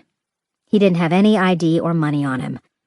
The only thing in his pockets was the key to Evelyn's Malibu. She must have given it to him." "Keep going." She was making lunch for 2 people. There were 4 slices of bread in the toaster. Faith was late. Evelyn didn't know what time she'd be home, but she would assume Faith would call when she was on her way. There were groceries in the trunk of the Malibu. The receipt says Evelyn used her debit card at the Kroger at 12:02. The gentleman was bringing in the groceries while she fixed lunch. Amanda smiled. "I often forget how smart you are, but then something like this happens and it makes me realize why I hired you." Will ignored the backhanded compliment. So, Evelyn's making lunch. She starts to wonder where her gentleman friend is. She goes outside and finds his body in the trunk. She grabs Emma and hides her in the shed. If she'd grabbed Emma after cutting her hand, like Dr. Mittal said, there would have been blood somewhere on the car seat. Evelyn's strong, but she's not Hercules. The car seat, even without a baby in it, is pretty heavy. She couldn't deadlift one of those things off the counter with one hand. At least not safely. She'd have to cup the bottom with her free hand. Emma's little, but she's got some heft to her. Amanda supplied. "Evelyn spent time in the shed. She moved the blankets around. There's no blood on them. She dialed the combination lock on the safe. There's no blood on the dial. The floor is clean. She was bleeding after she locked the door." I'm not an expert on kitchen injuries, but you don't generally cut your ring finger when you're slicing something. It's usually the thumb or the index finger. "Another good point." Amanda checked the rearview mirror and changed lanes. "Okay, what did she do next?" Like you said, Evelyn hides the baby, then gets her gun out of the safe, goes back into the house, and shoots Quan, who's waiting to ambush her from the laundry room. Then she's overpowered by a second man, probably our mystery blood type B negative. Evelyn's gun gets knocked out of her hand during the struggle. She stabs B negative, but there's a third guy, Mr. Hawaiian Shirt. He gets Evelyn's gun off the floor and stops the struggle.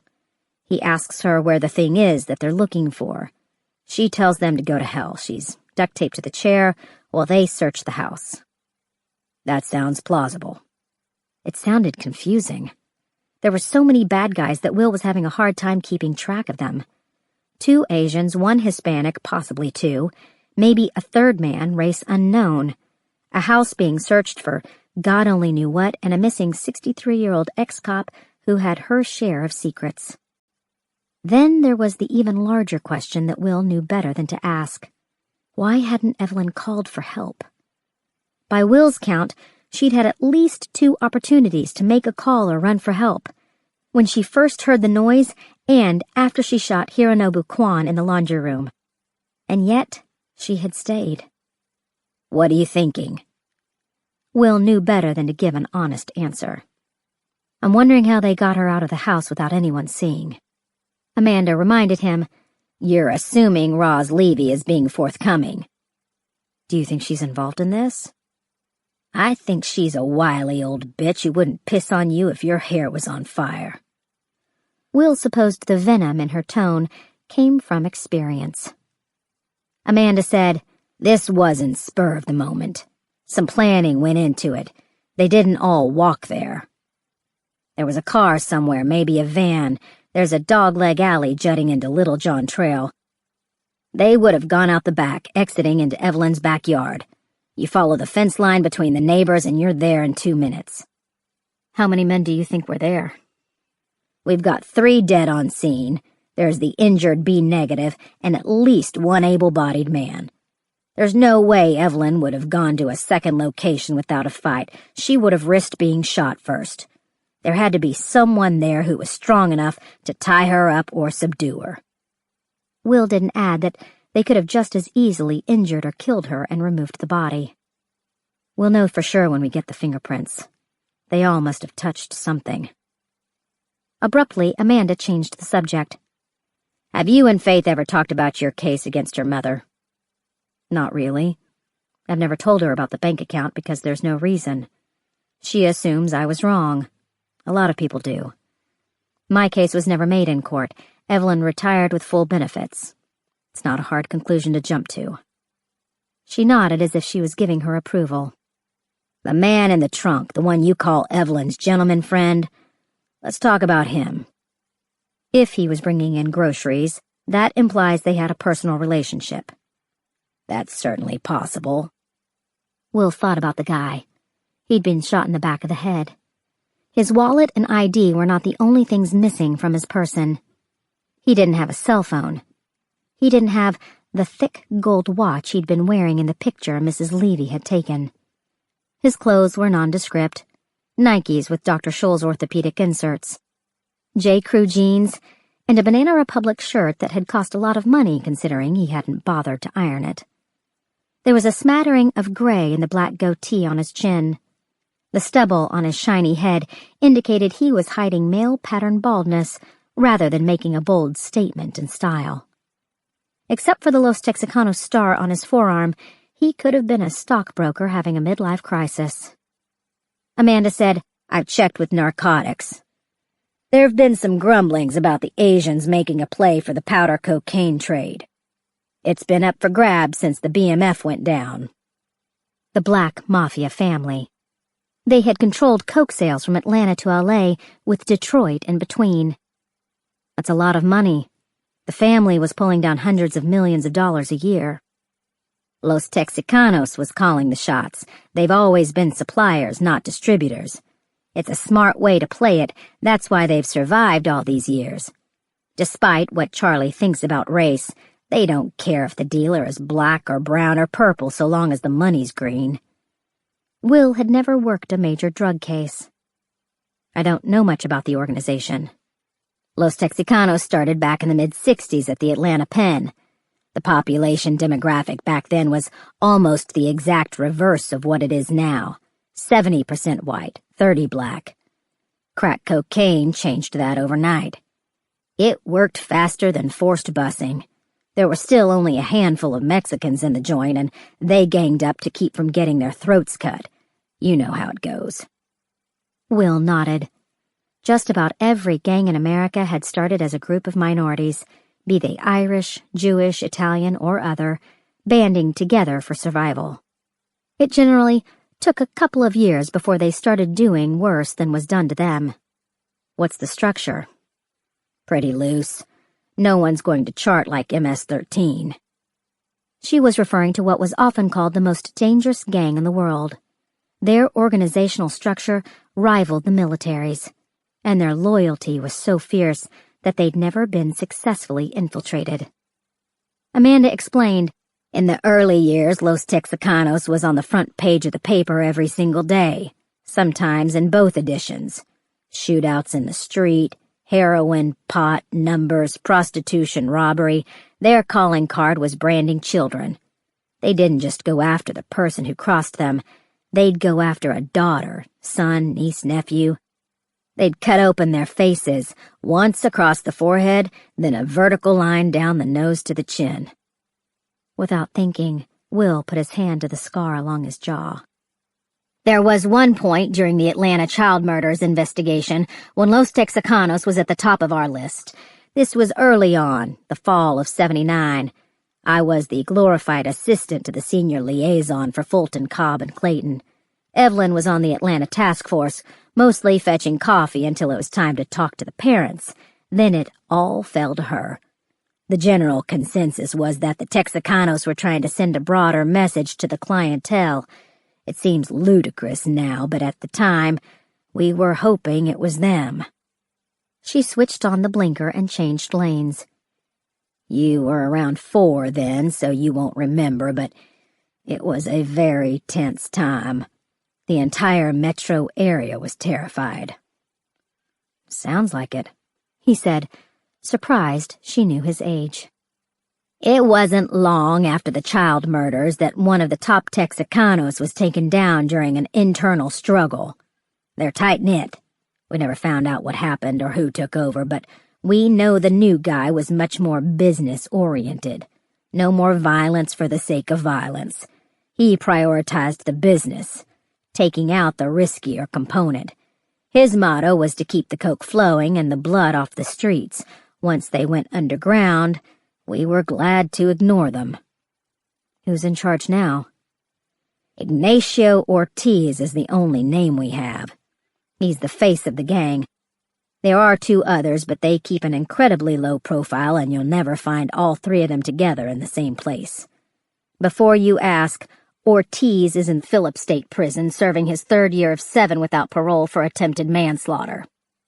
Attempted? That didn't sound very gangbanger. Came home and found his wife tossing the sheets with his brother. Story goes, he missed on purpose. Will assumed Ortiz had no trouble running his business from prison. Is he worth talking to? Even if we had cause, he wouldn't sit with us in a room without his lawyer, who would insist that his client is just an average businessman who let his passion get the best of him. Has he ever been arrested before? A few times in his younger days, but nothing major. So the gang's still under the radar. They come out every now and then to school the younger kids. Do you remember the Father's Day murder in Buckhead last year? The guy who had his throat slit open in front of his kids? She nodded. 30 years ago, they would have killed the children, too.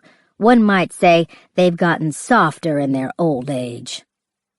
I'd hardly call that soft. Inside the joint, the Texicanos are known as throat slitters. The gentleman in the trunk is high up on the food chain. Why do you think that? He's only got 1 tattoo.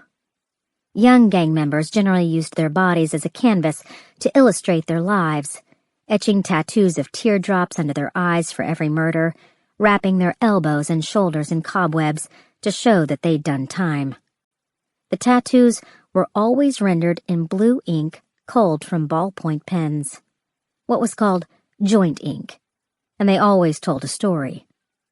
Unless their story was so bad that it didn't need to be told. Will said, a clean body means money, power, control. The gentleman is older, probably early 60s. That puts him in on the ground floor of Texicanos. His age is his badge of honor. This isn't the kind of lifestyle that ensures longevity. You don't get old by being stupid. You don't get old by being in a gang. We can only hope the APD shares the gentleman's identity with us when they manage to track it down. Will glanced at her. She stared ahead at the road. He had a niggling suspicion that Amanda already knew who this man was, and exactly what part he played in the Texicanos hierarchy. There was something about the way she'd folded Mrs. Levy's photograph in her pocket, and he was pretty sure that she had given the old woman some kind of coded message to keep her story to herself. He asked, "Do you ever listen to AC/DC? Do I look like I listen to AC/DC? It's a metal band.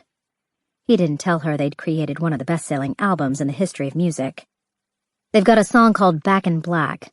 It was playing when Faith pulled up. I checked the CDs at the house. Evelyn didn't have it in her collection, and the player was empty when I ejected the tray. What's it about? Well, the obvious. Being back. Wearing black. It was recorded after the original lead singer of the group died from a drug and alcohol bender. It's always sad when someone dies of a cliché. Will thought about the lyrics, which he happened to know by heart. It's about resurrection. Transformation. Coming back from a bad place and telling people who might have underestimated you or made fun of you that you're not taking it anymore. Like, you're cool now. You're wearing black. You're a bad guy ready to fight back. He suddenly realized why he'd worn out the record when he was a teenager. Or something like that. He swallowed. It could mean other things. Was all she would give him. He drummed his fingers on the armrest. How did you meet Evelyn? We went to Negro school together. Will nearly choked on his tongue. She chuckled at his reaction to what must have been a well-used line. That's what they called it back in the Stone Ages, the Negro Women's Traffic School. Women were trained separately from men. Our job was to check meters and issue citations for illegally parked cars. Sometimes we were allowed to talk to prostitutes, but only if the boys allowed us. And usually there was some crude joke about it. Evelyn and I were the only two whites in a group of 30 that graduated that year. There was a fond smile on her lips. We were ready to change the world. Will knew better than to say what he was thinking, which was that Amanda was a hell of a lot older than she looked. She obviously guessed his thoughts. Give me a break, Will. I joined in 73. The Atlanta you know today was fought for by the women in those classes. Black officers weren't even authorized to arrest whites until 62. They didn't have a precinct building. They had to hang out at the Butler Street YMCA until someone thought to call them. And it was even worse if you were a woman. 2 strikes, with the 3rd hanging over your head. Her voice took on a solemn tone. Every single day was a struggle to do right when everything around you was wrong. Sounds like you and Evelyn went through a trial by fire. You have no idea. Then tell me about it. She laughed again, but this time at his fumble. Are you trying to interrogate me, Dr. Trent? I'm wondering why you're not talking about the fact that Evelyn obviously had a close, personal relationship with an old-school Texicano who ended up murdered in the trunk of her car. She stared ahead at the road. It does seem odd, doesn't it? How can we work this case if we're not going to at least admit what really happened? She didn't respond. We'll keep it between us, all right? No one else has to know. She's your friend, I understand that. I spent a lot of time with her myself. She seems like a very agreeable person, and she obviously loves Faith. There's a but in there somewhere. She was taking money like the rest of her team. She must have known the Texicanos from... Amanda cut him off. Speaking of Texicanos, let's go back to Ricardo. Will clenched his fist, wanting to punch something. Amanda let him stew in silence for a while. I've known you an awful long time, Will. I need you to trust me on a few things. Do I have a choice? Not really, but I'm giving you an opportunity here to give me a return on all that benefit of the doubt I've deposited into your account over the years. His inclination was to tell her exactly where she could put her benefit, but Will had never been the type of man to say the first thing that came into his head. You're treating me like a dog on a leash. That's one interpretation. She paused for a moment. Did it ever occur to you that I might be protecting you? He scratched the side of his jaw again, feeling the scar that had been ripped into his skin years ago. Will generally shied away from introspection, but a blind man could see that he had strangely dysfunctional relationships with all of the women in his life. Faith was like a bossy older sister. Amanda was the worst mother he'd never had. Angie was a combination of both, which was unsettling for obvious reasons. They could be mean and controlling, and Angie especially could be cruel, but Will had never once thought that any of them truly wished him harm. And Amanda was right about at least one thing. She had always protected Will, even on the rare occasion when it put her job at risk. He said, "We need to call all the Cadillac dealerships in the metro area. The gentleman wasn't driving a Honda. That's an expensive ride. There are probably only a handful of those Cadillacs on the road. I think it has a manual transmission. That's rare in a 4-door. To his surprise, she said, "Good idea, set it up."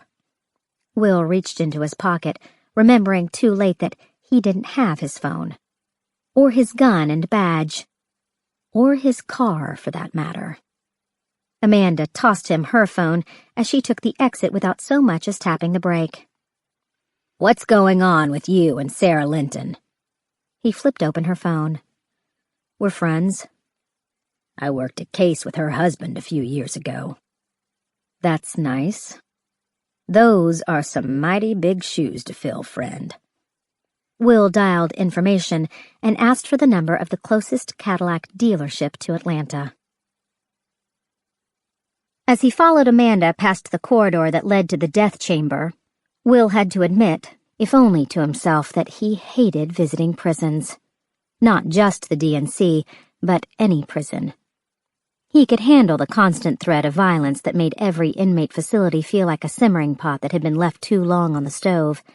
He could handle the noise, and the filth, and the dead-eyed stares. What he couldn't take was the feeling of helplessness that came from confinement. The inmates ran their drug trade and other rackets, but at the end of the day, they had no power over the basic things that made them human beings.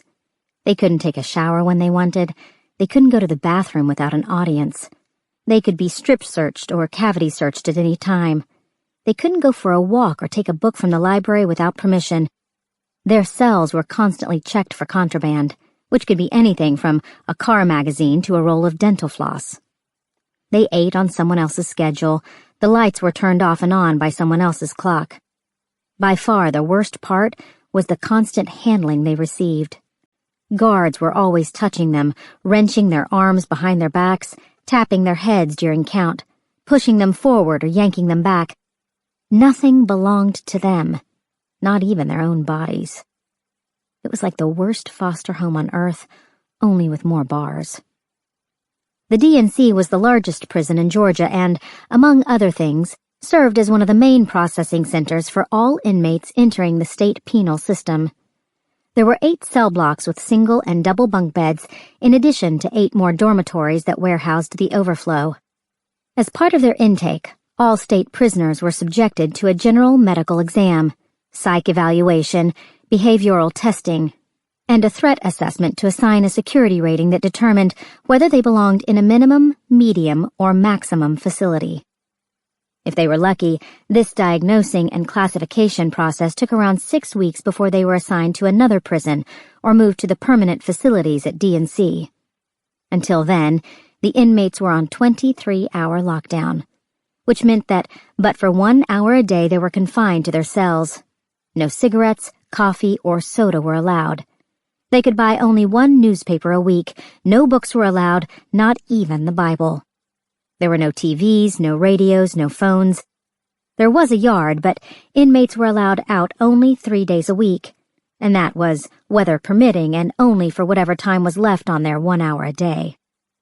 Only long-term residents were allowed visitors, and then it was in a room that was halved by a metal mesh that required you to yell to be heard over the voices of the other visitors. No touching, no hugging, no contact whatsoever. Maximum security. There was a reason suicide rates in prisons were 3 times higher than on the outside. It was heartbreaking to think about their living conditions until you read some of their files. Rape of a minor, aggravated sodomy with a baseball bat, domestic violence, kidnapping, assault, shooting, beating, mutilating, stabbing, slashing, scalding. But the really bad guys were sitting on death row. They'd been convicted of killings so heinous that the only way the state knew how to deal with them was to put them to death. They were segregated from the rest of the population. Their lives were even more limited than the intake prisoners. Total lockdown. Total isolation. No hour a day in the sunshine, no shared meals. No stepping past the iron bars that held them in their cells, except once a week for a shower. Days could pass without hearing another man's voice. Years could pass without feeling another person's touch.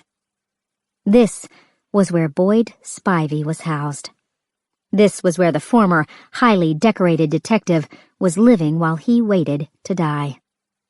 Will felt his shoulders hunch as the gate leading to the death row cells swung closed behind him. Prison design lent itself to wide, open corridors where a running man could easily be taken out with a rifle from 100 yards away. The corners were sharp, 90-degree angles that deliberately discouraged loitering. The ceilings were high to trap the constant heat from so many sweating bodies. Everything was meshed or barred. Windows, doors, overhead lights, switches. Despite the spring climate, the temperature inside hovered somewhere around 80. Will instantly regretted the wicking nature of his running shorts under his heavy jeans, which clearly were not meant to be worn in tandem. Amanda, as always, seemed right at home. No matter the greasy-looking bars or the panic buttons that lined the walls every 10 feet. D&C's permanent inmates were classified as violent offenders. A lot of them had nothing to lose and everything to gain by engaging in willful acts of violence. Taking the life of a deputy director of the GBI would be a big feather in any man's cap.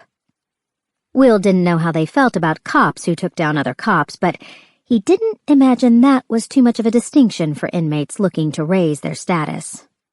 For this reason, they were escorted by 2 guards who were approximately the size of commercial refrigerators. One walked in front of Amanda, and the other loomed behind Will, making him feel practically dainty. No one was allowed to carry guns into the prison, but each guard had a full array of weaponry on their belts. Pepper spray, steel batons, and worst of all, a set of jangling keys that seemed to announce with every footstep that the only way out of this place was through 30 locked doors. They turned a corner and found a man in a gray suit standing outside yet another locked door. As with every other door in the place, there was a large red panic button beside the jamb. Amanda extended her hand. "Warden Peck, thank you for arranging this visit on such short notice." "Always glad to help, Deputy Director." He had a gravelly old man's voice that fit perfectly with his weathered mahogany face and slicked back gray mane. "You know you need only pick up the phone." "Would it be a bother to ask if you could print out a list of all the visitors Spivey's had since he entered the system?" Peck obviously thought it was a bother, but he covered for it well. "Spivey's been in 4 different facilities. I'll have to make some calls." "Thank you so much for going through the trouble." She indicated Will. "This is Agent Trent. He'll need to be in the observation room. He's got a somewhat checkered past with the prisoner."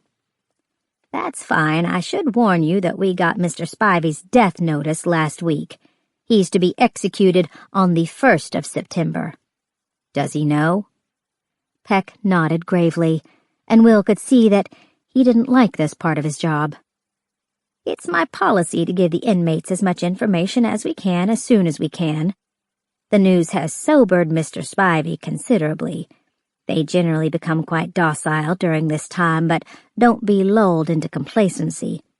If at any point you feel a threat, stand and leave the room immediately. Don't touch him. Avoid being within reaching distance. For your safety, you'll be monitored through the cameras, and one of my men will be outside the door at all times. Just keep in mind that these men are quick, and they have absolutely nothing to lose." "I'll just have to be quicker." She winked at him, as if this was some kind of frat party where the boys might get rowdy. "I'm ready when you are." Will was led 1 door down to the observation room. The space was small and windowless, the sort of prison office that could have easily passed for a storage closet. There were 3 monitors stacked on a metal desk, each showing a different angle of Boyd Spivey in the adjacent room. He was shackled to a chair that was undoubtedly bolted to the floor. 4 years ago, Spivey hadn't exactly been handsome, but he'd carried himself with a cop swagger that made up for his deficits. His reputation was as a practical joker, but a good cop, the guy you'd want to have your back when things went from bad to worse. His file was full of commendations. Even after he'd taken a deal to plead guilty for lesser time, there were men who worked in his station house who refused to believe that Spivey was dirty. Now, everything about the man said con. He was as hard-looking as a piece of honed granite. His skin was pockmarked and puffy. A long, ratty ponytail draped down his back. Prison tattoos decorated his forearms and twisted around his neck. His thick wrists were bolted to a chrome bar welded to the center of the table. His legs were crossed at the ankles. The chains around his leg irons were tightened into a straight line. Will guessed Boyd passed his days working out in his cell. His bright orange uniform was busting at the seams around his overly muscled arms and wide chest. Will wondered if the extra weight was a good or bad thing as far as the man's impending execution was concerned. After several gruesome mishaps with the electric chair, including a man whose chest had burst into flames, Georgia had finally been ordered by the state Supreme Court to retire old Sparky. Now, instead of being shaved, stuffed with cotton, and fried to a crisp, the condemned were strapped to a table and given a series of drugs that stopped their breathing, their hearts, and finally their lives. Boyd Spivey would probably get a larger dose than most. It would take a powerful combination of drugs to put down such a large man. A crackly cough came through the tiny speakers on the desk. In the next room, Will could see Boyd staring straight ahead at Amanda, who was leaning against the wall despite the chair that was opposite his at the table. The tone of Boyd's voice was surprisingly high for a man of his size. "You too scared to sit across from me?" Will had never known Amanda to show fear, and now was no exception. "I don't mean to be rude, Boyd, but you've got an awful smell." He looked down at the table. "They only let me shower once a week." Her voice had a teasing lilt. "Now that's cruel and unusual." Will checked the camera that was zoomed in on Boyd's face. There was a smile playing at his lips. Amanda's high heels echoed in the concrete room as she walked over to the chair. The metal legs scraped across the floor. She sat down, primly crossing her legs, letting her hands rest in her lap. Boyd let his eyes linger. "You look good, Mandy." "I've been keeping myself busy." "With what?" "You've heard about Evelyn." "We don't have TVs in here." She laughed. "You probably knew I was coming here before I did. This place could put CNN out of business." He shrugged, as if it was out of his hands. "Is Faith okay?" "Tip-top." "I hear she K5'd both guys." A K5 indicated the center ring on a paper target, the kill shot. Amanda told him, "One was to the head." "Ouch." He faked a cringe. "How's Emma?" "A handful. I'm sorry I don't have a picture for you. I left my purse in the car." "The pedophiles would have stolen it anyway." "What an appalling lack of decorum." He smiled with his teeth. They were chipped and broken, the sort of souvenirs you got from fighting dirty. "I remember the day Faith got her gold shield." He sat back in his chair, shackles dragging across the table. "Ev was beaming like a maglite." "I think we all were," Amanda admitted. And Will let it sink in that his boss knew Boyd Spivey a hell of a lot better than she'd let on in the car. "How have you been, Boyd? They treating you okay?" "Okay enough." He smiled again, then stopped himself. "Sorry about my teeth. Didn't see any point in getting them fixed." "It's no worse than the smell." He gave her a sheepish glance. "It's been a long time since I've heard a woman's voice." "I hate to say it, but that's the nicest thing a man has said to me all year." He laughed. "Hard times for us both, I guess." Amanda let the moment stretch out for a few more seconds. He said, "I guess we should get to the reason you're here." "We can do whatever you want." Her tone implied she could talk to him all day, but Boyd got the message. He asked, "Who took her?" "We think it was a group of Asians." His brow furrowed. Despite the orange jumper and the hellhole he called home, a piece of Boyd Spivey was still a cop. "Yellow doesn't have traction in the city. Brown's been grooming Black to do its bidding again." "Brown's involved in this, but I'm not sure how." He nodded, indicating he was taking all this in, but didn't know what to make of it. "Brown don't like getting their hands dirty." "Shit rolls downhill." "Did they send a sign?" "Proof of life." Amanda shook her head. "What do they want to trade her for?" "You tell me." He was silent. She said, "We both know Evelyn was clean, but could there be blowback?" He glanced at the camera, then looked down at his hands. I can't see it. She was under the umbrella. No matter what happened, ain't one man from the team wouldn't still lay down his life for her. You don't turn your back on family. Will had always thought Evelyn was protected on both sides of the law. Hearing it validated was no consolation. Amanda told the man, "You know Chuck Finn and DeMarcus Alexander are already out." He nodded. Chuck stayed down south. DeMarcus went out to L.A. where his mama's people live. Amanda must have already known the answer, but she asked him, "Are they keeping their noses clean?" Chuck's got a belly habit for back-to-backs, meaning he was shooting heroin and smoking crack chasers. Brother's gonna end up back in the joint if he don't die on the street first. Has he pissed anybody off? Not that I've heard. Chuck's a cotton shooter, Mandy. He'd fuck his own mama for the swill and a spoon. And DeMarcus? I guess he's as clean as you can be with a felony rap hanging over your head. I hear he's working on getting his electrician's license. And good for him. Boyd seemed genuinely pleased.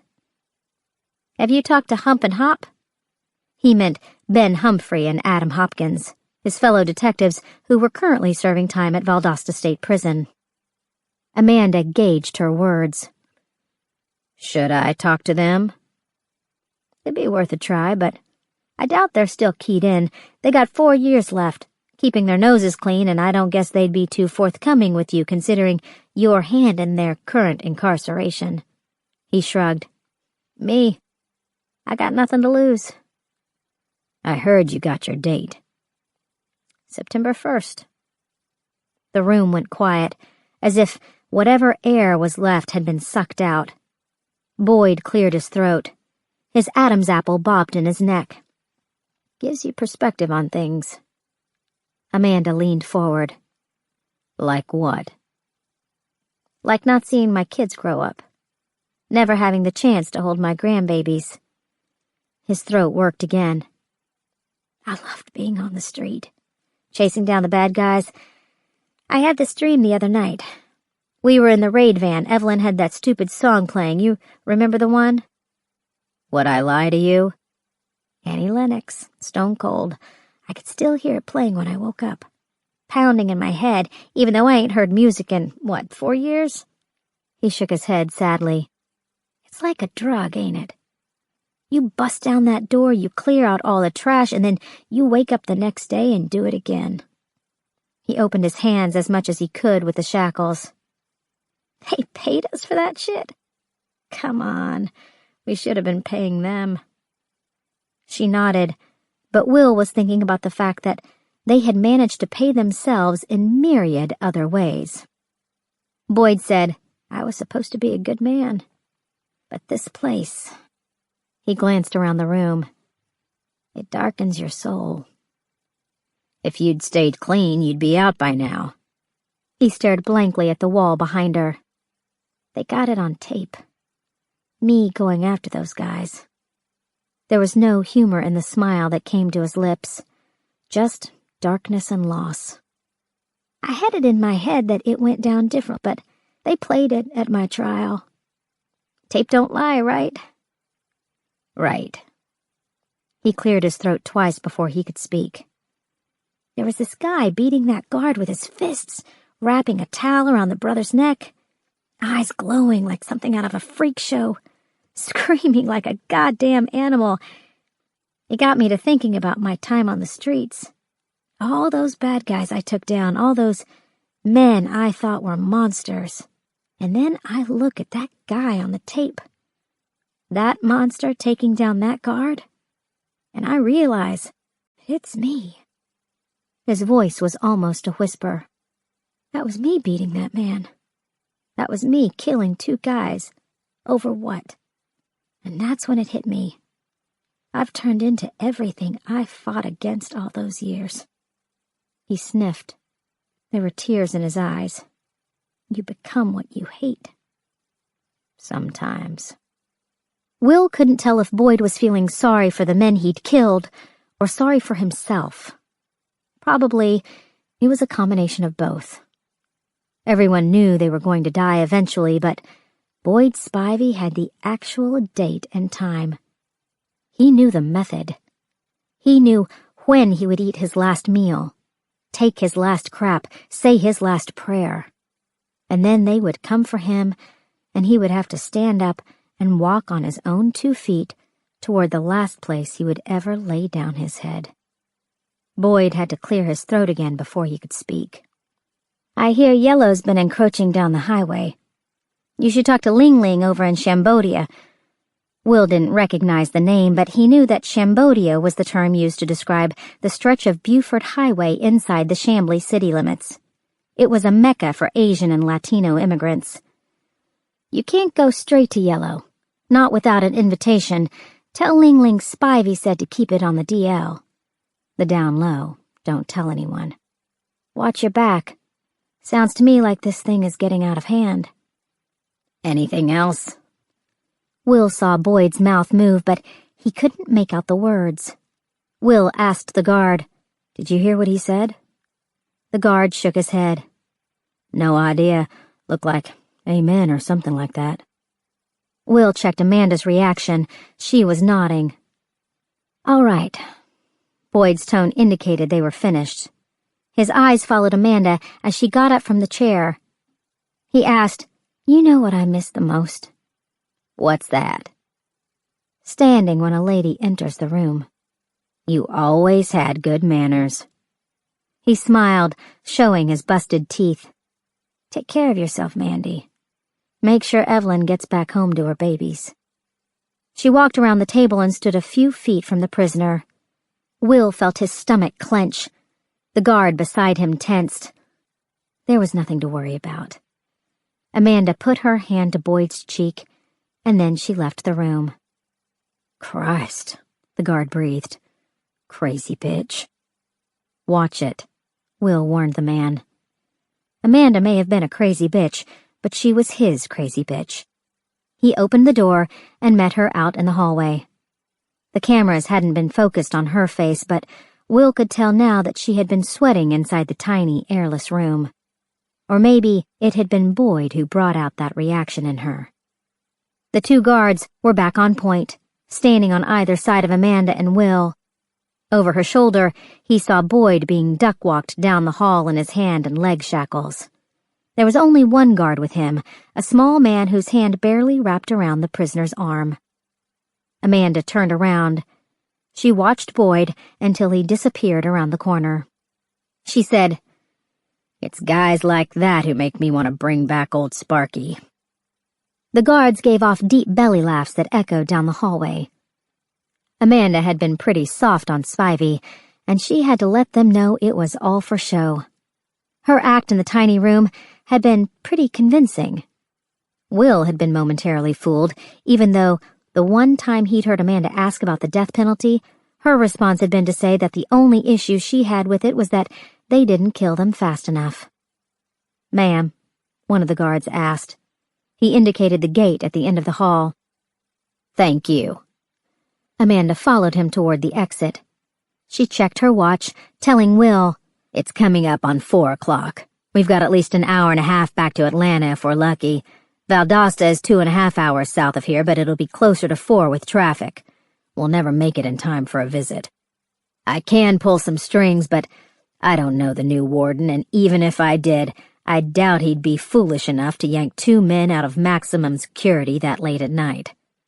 Prisons ran on routine, and anything that changed that routine brought the risk of sparking up violence. Will asked, "You still want me to go through my case files on the investigation?" "Of course." She said it like there had never been any question that they would talk about the investigation that led to Evelyn Mitchell's forced retirement. "Meet me at the office at 5 tomorrow morning. We'll talk about the case on the drive down to Valdosta. That's about 3 hours each way. It shouldn't take more than half an hour each to talk to Ben and Adam, if they'll talk at all. That'll put us back in town by noon at the latest to talk with Miriam Kwan." Will had almost forgotten about the dead kid in the laundry room. What he clearly remembered was that Amanda had skated over the fact that she knew Boyd Spivey well enough for him to call her Mandy. Will had to assume that Ben Humphrey and Adam Hopkins were on the same familiar terms, which meant that yet again Amanda was working her own case within the case. She told him, "I'll make some calls to parole in Memphis and Los Angeles to reach out to Chuck Finn and DeMarcus Alexander. All we can do is send them a message that Evelyn's in trouble and we're willing to listen if they're willing to talk." They were all very loyal to Evelyn. She stopped at the gate, waiting for the guard to find the key. Yes, they were. "Who's Ling Ling?" "We'll get to that." Will opened his mouth to speak, but the air was pierced by a shrill alarm. The emergency lights flashed. One of the guards grabbed Will by the arm. Instinct took over, and Will jerked away from him. Amanda had obviously had a similar reaction, but she didn't stop there. She ran down the hall, her heels popping against the tile floor. Will jogged after her. He rounded the corner and nearly knocked into her when she came to a dead stop. Amanda didn't speak. She didn't gasp or cry out. She just grabbed his arm, nails digging through the thin cotton of his t-shirt. Boyd Spivey lay dead at the end of the hallway. His head was turned at an unnatural angle from his body. The guard beside him was bleeding from a large slit in his throat. Will went to the man. He dropped to his knees and pressed his hand to the wound, trying to stanch the flow. It was too late. Blood pooled onto the floor like a lopsided halo. The man's eyes locked on Will's, filling with panic, and then filling with nothing at all. Chapter 5. Faith slowed the Mini as she neared her house. It was past 8 o'clock. She had spent the last 6 hours going over and over what had happened at her mother's house, saying the same thing again and again as her lawyer, her union rep, 3 Atlanta cops, and 1 special agent from the GBI asked questions, took notes, and basically made her feel like a criminal. On some level, it made sense that they believed Faith was wrapped up in whatever had gotten her mother kidnapped. Evelyn had been a cop. Faith was a cop. Evelyn had shot and killed a man. Faith had shot 2 men, 2 possible witnesses, seemingly in cold blood. Evelyn was missing. If Faith had been on the other side of the table, she might have been asking the same questions. Did she have any enemies? Had she ever taken a bribe? Had she ever been approached to do something illegal? Had she ever taken money or gifts to look the other way? But Faith wasn't on that side of the table. And no matter how much she racked her brain, there was no reason she could think of that anyone would want to take her mother. The worst part about being trapped in the interrogation room was that every minute that ticked by reminded Faith that 5 able-bodied officers were wasting time in an airless interrogation room when they could all be out looking for her mother. Who would do this? Did Evelyn have enemies? What were they looking for? Faith was just as clueless now as when the interrogation began. She pulled the car up to the curb in front of her house. All the lights were on, something she had never allowed in her life. The house looked like a Christmas decoration, a very expensive Christmas decoration. 4 cars were parked in the driveway. She recognized Jeremy's old Impala that he'd bought from Evelyn when she'd gotten the Malibu, but the 2 trucks and black Corvette were new to her. Shh, she shushed Emma, who was getting antsy now that the car had stopped. Defying all laws and basic common sense, Faith had put Emma in the front seat beside her. The drive from Mrs. Levy's was just a few minutes, but it wasn't laziness so much as neediness that made Faith want to keep her child close. She picked up Emma and held her tight.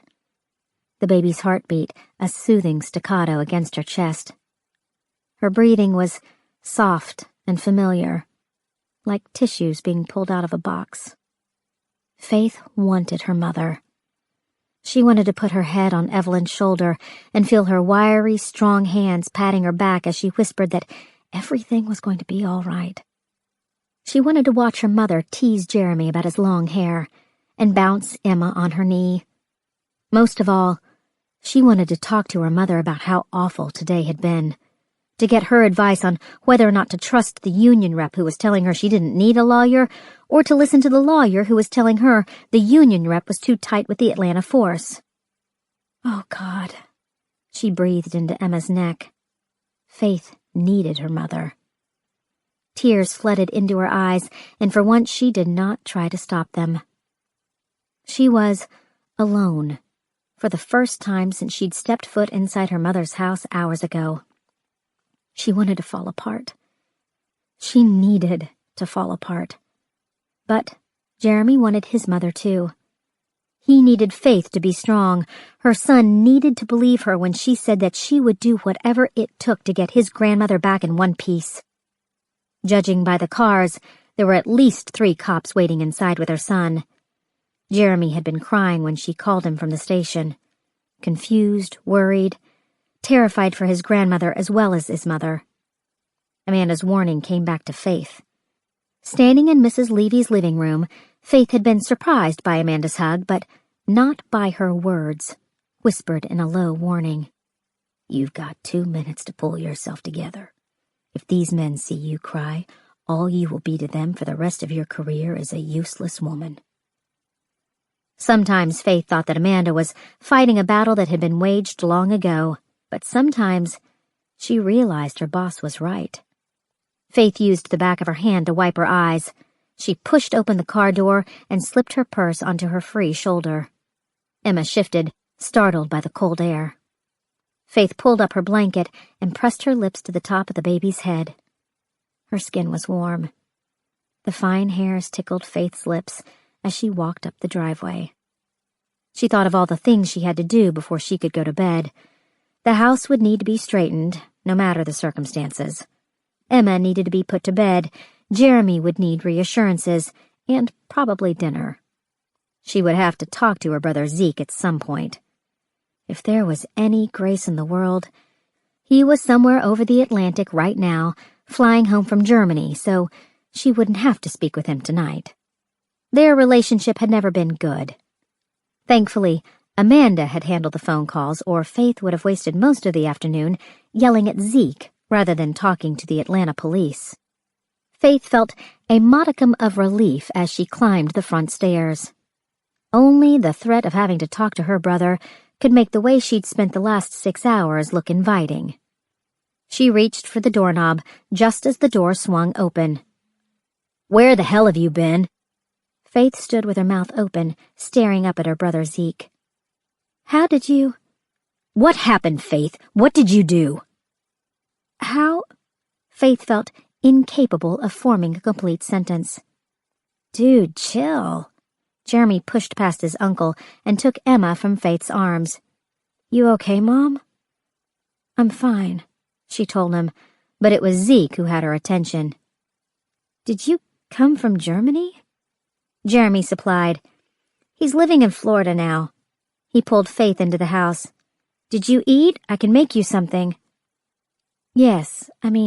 No, I'm fine."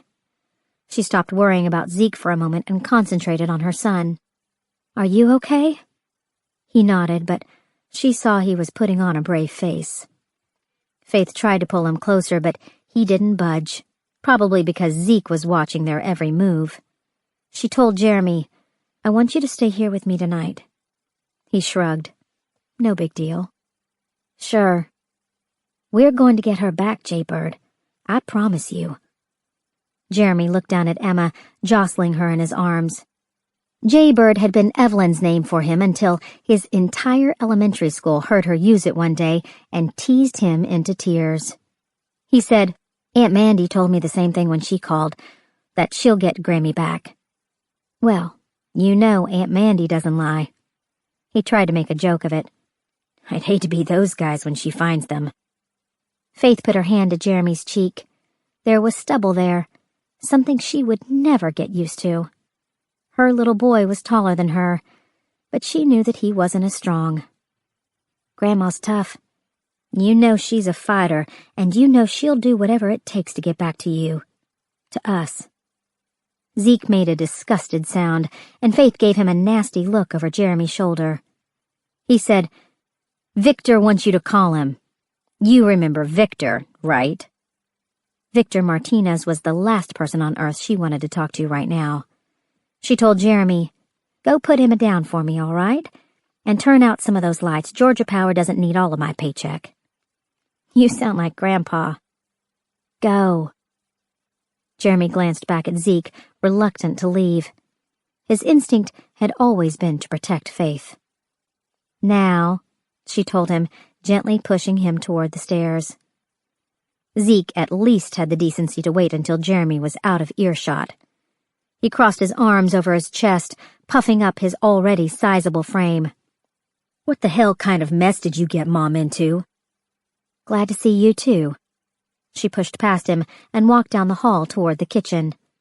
Despite what she'd told Jeremy, Faith hadn't eaten anything of substance since 2 o'clock, and she could feel that familiar throbbing headache and wave of nausea that signaled something wasn't right.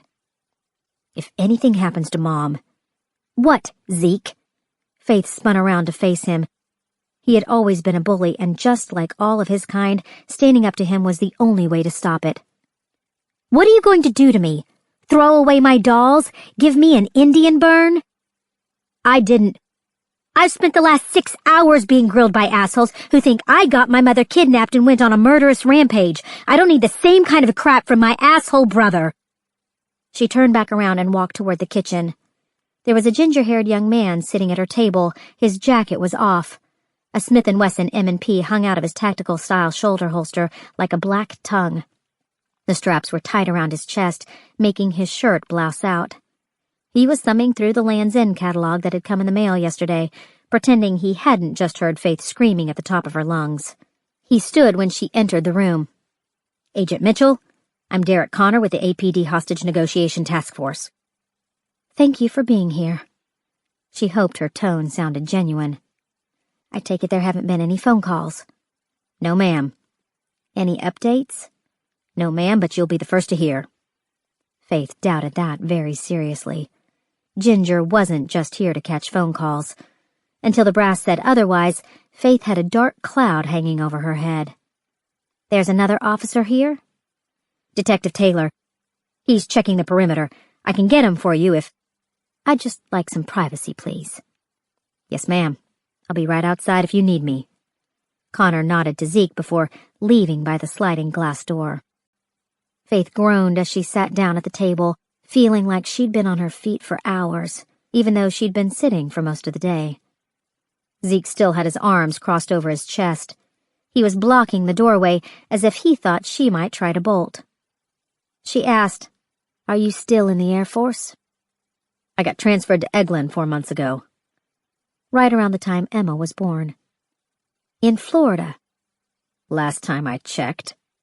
Her questions were obviously ratcheting up his anger. "I'm in the middle of a 2-week in-service at the VA hospital in Claremont. It's a good thing I just happened to be in town, or Jeremy would have been alone all day." Faith stared at her brother. Zeke Mitchell had always looked like he was standing at attention. Even at 10 years old, he'd acted like an Air Force major, which was to say that he had been born with a giant steel rod shoved up his ass. She asked, "Does Mom know you were stateside?" "Of course she does. We were supposed to have dinner tomorrow night." "You didn't think to tell me?" "I didn't want the drama." Faith let out a long sigh as she sat back in the chair. There it was, the defining word of their relationship. Faith had brought drama to Zeke's senior year by getting pregnant. Her drama had forced him to leave high school early and sign away 10 years of his life to the military. There was more drama when she decided to keep Jeremy, and a heaping pile of drama when she'd cried uncontrollably at their father's funeral. "I've been watching the news." He said it like an indictment. Faith pushed herself up from the table. "Then you know I killed 2 men today." "Where were you?" Her hand shook as she opened the cabinet and took out a nutrition bar. She had said it like it was nothing. She had killed 2 men today. Faith had noticed during the interrogation that the more she talked about it, the more anesthetized she became to the reality of the act, so that saying it now only made her feel numb. Zeke repeated, "I asked you a question, Faith. Where were you when Mom needed you?" "Where were you?" She tossed the bar onto the table. Her mind was spinning out again. She should test her blood sugar before she ate anything. "I was at a training seminar." "You were late." She assumed he was making a lucky guess. I wasn't late. I talked to Mom this morning. Faith felt her senses sharpen. What time? Did you tell the police? Of course I told the police. I talked to her around noon. Faith had gotten to their mother's house less than 2 hours later. Did she seem okay? What did she say? She said that you were late again, Faith, like you always are. That's how it is. The world bends to your schedule. Christ, she whispered. She couldn't take this right now. She was suspended from work for God only knew how long. Her mother could be dead, her son was devastated, and she couldn't get her brother out of her face long enough to catch her breath. Adding to the stress, her head felt like it was trapped in a vice. She fished around in her purse for her blood testing kit. Slipping into a coma while at the moment an attractive prospect wasn't going to help anything. Faith laid out the kit on the table. She hated being watched when she tested her blood. But Zeke didn't seem inclined to give her any privacy. Faith changed the needle and the pen, unwrapped a sterile wipe. Zeke watched her like a hawk. He was a doctor. She could almost hear his brain cataloging the wrong way she was doing things. Faith squeezed some blood onto the strip. The number flashed up. She showed Zeke the LED because she knew that he would ask. He said, "When was your last meal?" "I had some cheese crackers at the station." "That's not enough." She got up and opened the refrigerator. "I know." "It's high. Probably from the stress." "I know that, too." "What's your last A1C?" 6.1. He sat down at the table. "That's not bad." "No," she agreed, getting her insulin out of the fridge door. It was actually a hair above her target, which was pretty damn good considering Faith had just had a baby. "Do you really think what you said?" He paused, and she could tell it took a lot out of him to ask the question. "Do you think we'll get her back?" She sat back down. "I don't know." "Was she injured?" Faith shook her head and shrugged at the same time. The police weren't sharing anything with her. His chest rose and fell. "Why would someone take her? Are you?" For a change, he tried to be sensitive. "Are you messed up in something? Why are you such a jerk all the time?" She didn't expect an answer. "Mom ran a narc squad for 15 years, Zeke. She made enemies. That was part of her job. And you know about the investigation. You know why she retired." "That was 4 years ago." "These things don't have a time limit. Maybe somebody decided they want something from her." "Like what, money?" "She doesn't have any. I'm on all her accounts. She's got her pension from the city, some of Dad's retirement, and that's it. Not even Social Security yet." "It has to be related to a case." Faith drew the insulin into the syringe. "Her entire team went to prison. A lot of very bad people were pissed off to see their bought and paid for cops taken out of the game." "You think Mom's guys are involved in this?" Faith shook her head. They had always called Evelyn's team Mom's guys, mostly because it was easier to keep track of them that way. "I have no idea who's involved or why." "Are you looking into all their old cases and interviewing perps?" "Perps? Where the hell did you get that from?" Faith lifted up her shirt just enough to jab the needle into her belly. There was no immediate rush. The drug didn't work that way. Still, Faith closed her eyes, willing the nausea to pass. "I'm suspended, Zeke. They took my badge and my gun and told me to go home. Tell me what you want me to do." He folded his hands on the table and stared at his thumbs. "Can you make some phone calls? Work some sources? I don't know, Faith. You've been a cop for 20 years. Call in some favors." 15 years, and there's no one to call. I killed 2 men today. Did you not see the way that cop was looking at me? They think I'm involved in this. No one is going to do me any favors. His jaw worked. He was used to his orders being followed. "Mom still has friends."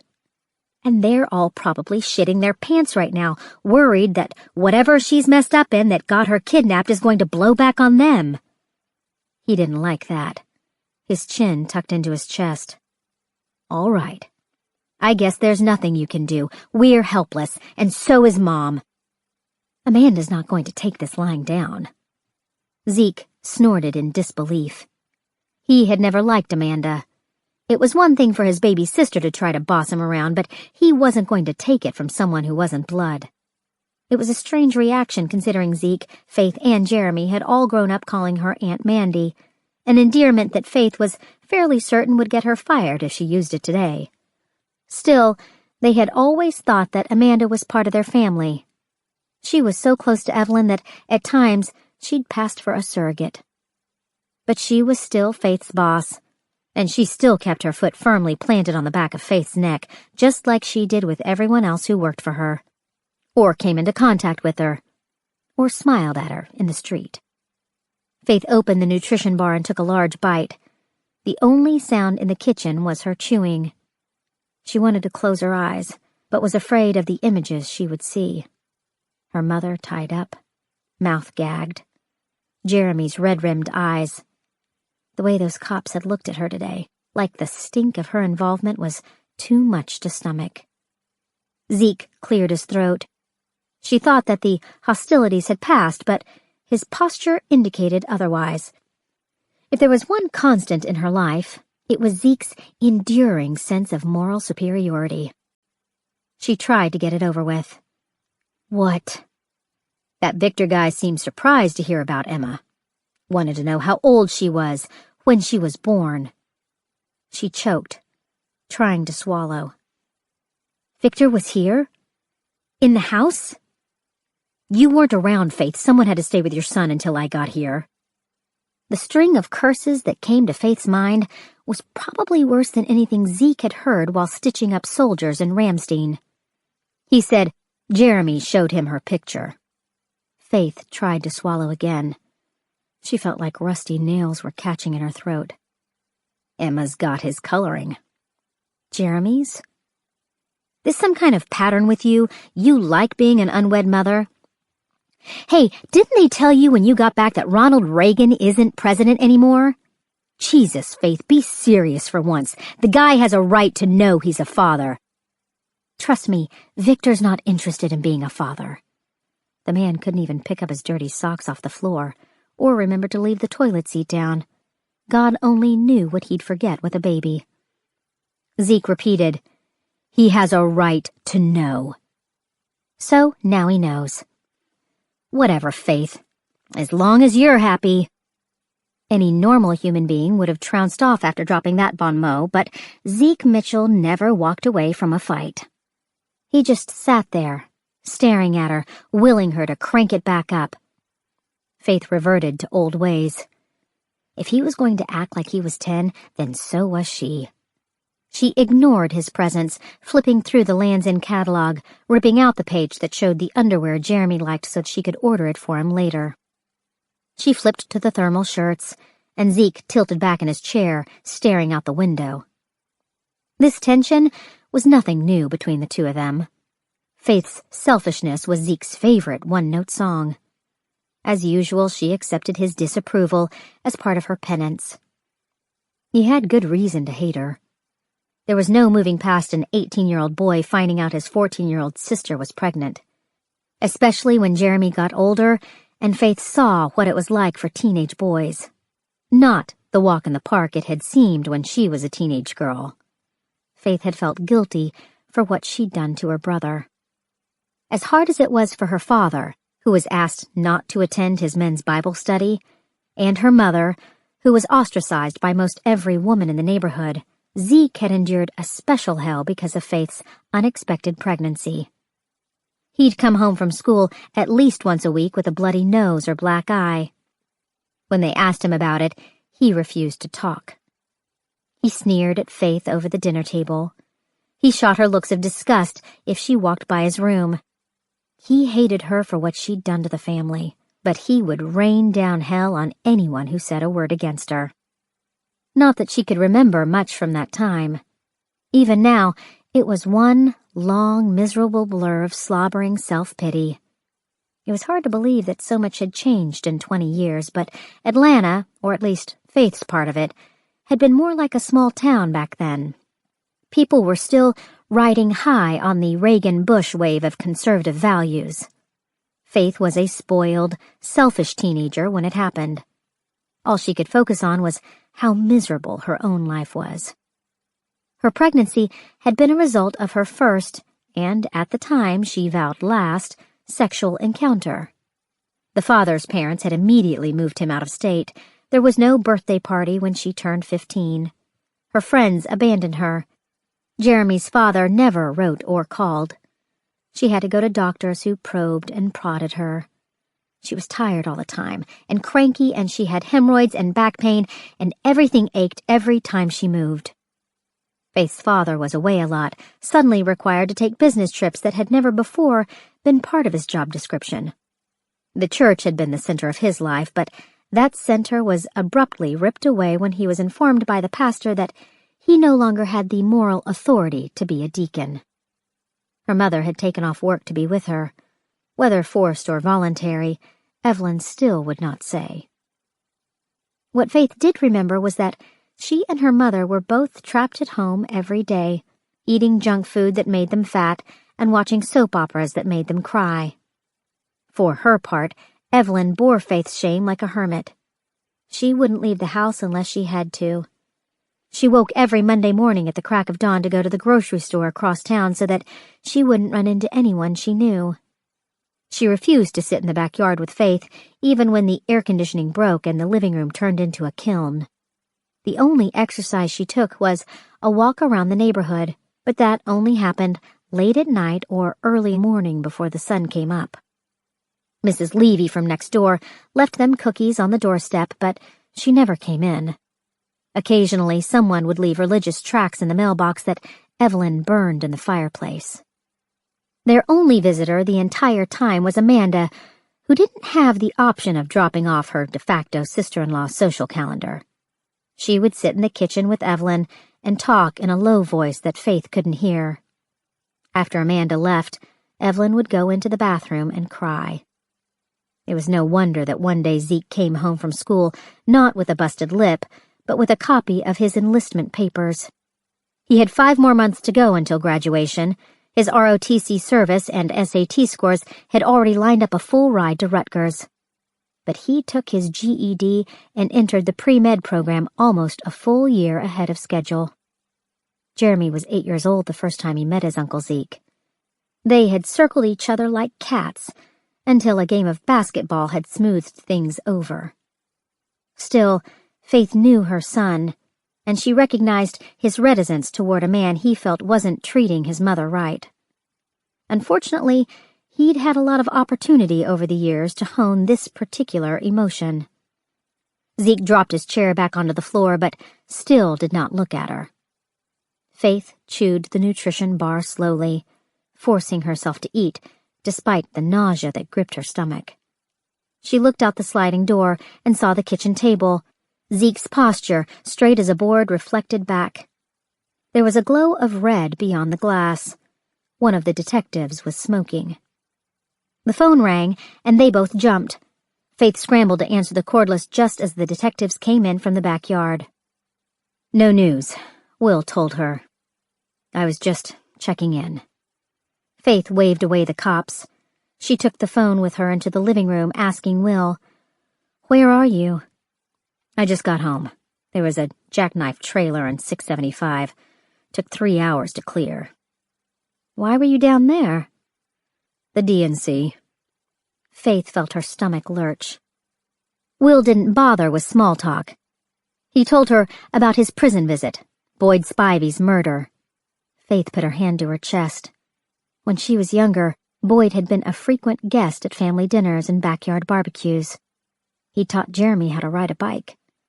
And then he'd flirted so openly with Faith that Bill Mitchell suggested the man find an alternative way to spend his weekends. Do they know who did it? The security camera happened to be out in that one section. They've got the place in lockdown. All the cells are being tossed. The warden's not hopeful they'll find much of anything. There was outside help. A guard must have been bribed. No inmate would have the time it took to disable a camera mounted inside a prison corridor. They're talking to the staff, but the lawyers are already on scene. These guys aren't your everyday suspects. Is Amanda all right? Faith shook her head at her stupidity. Of course she's all right. She got what she wanted. We get a back door into your mom's case because of this. The GBI had jurisdiction over all death investigations inside state prisons. I guess that's some kind of positive news. Will was quiet. He didn't ask her if she was doing okay because he obviously knew the answer.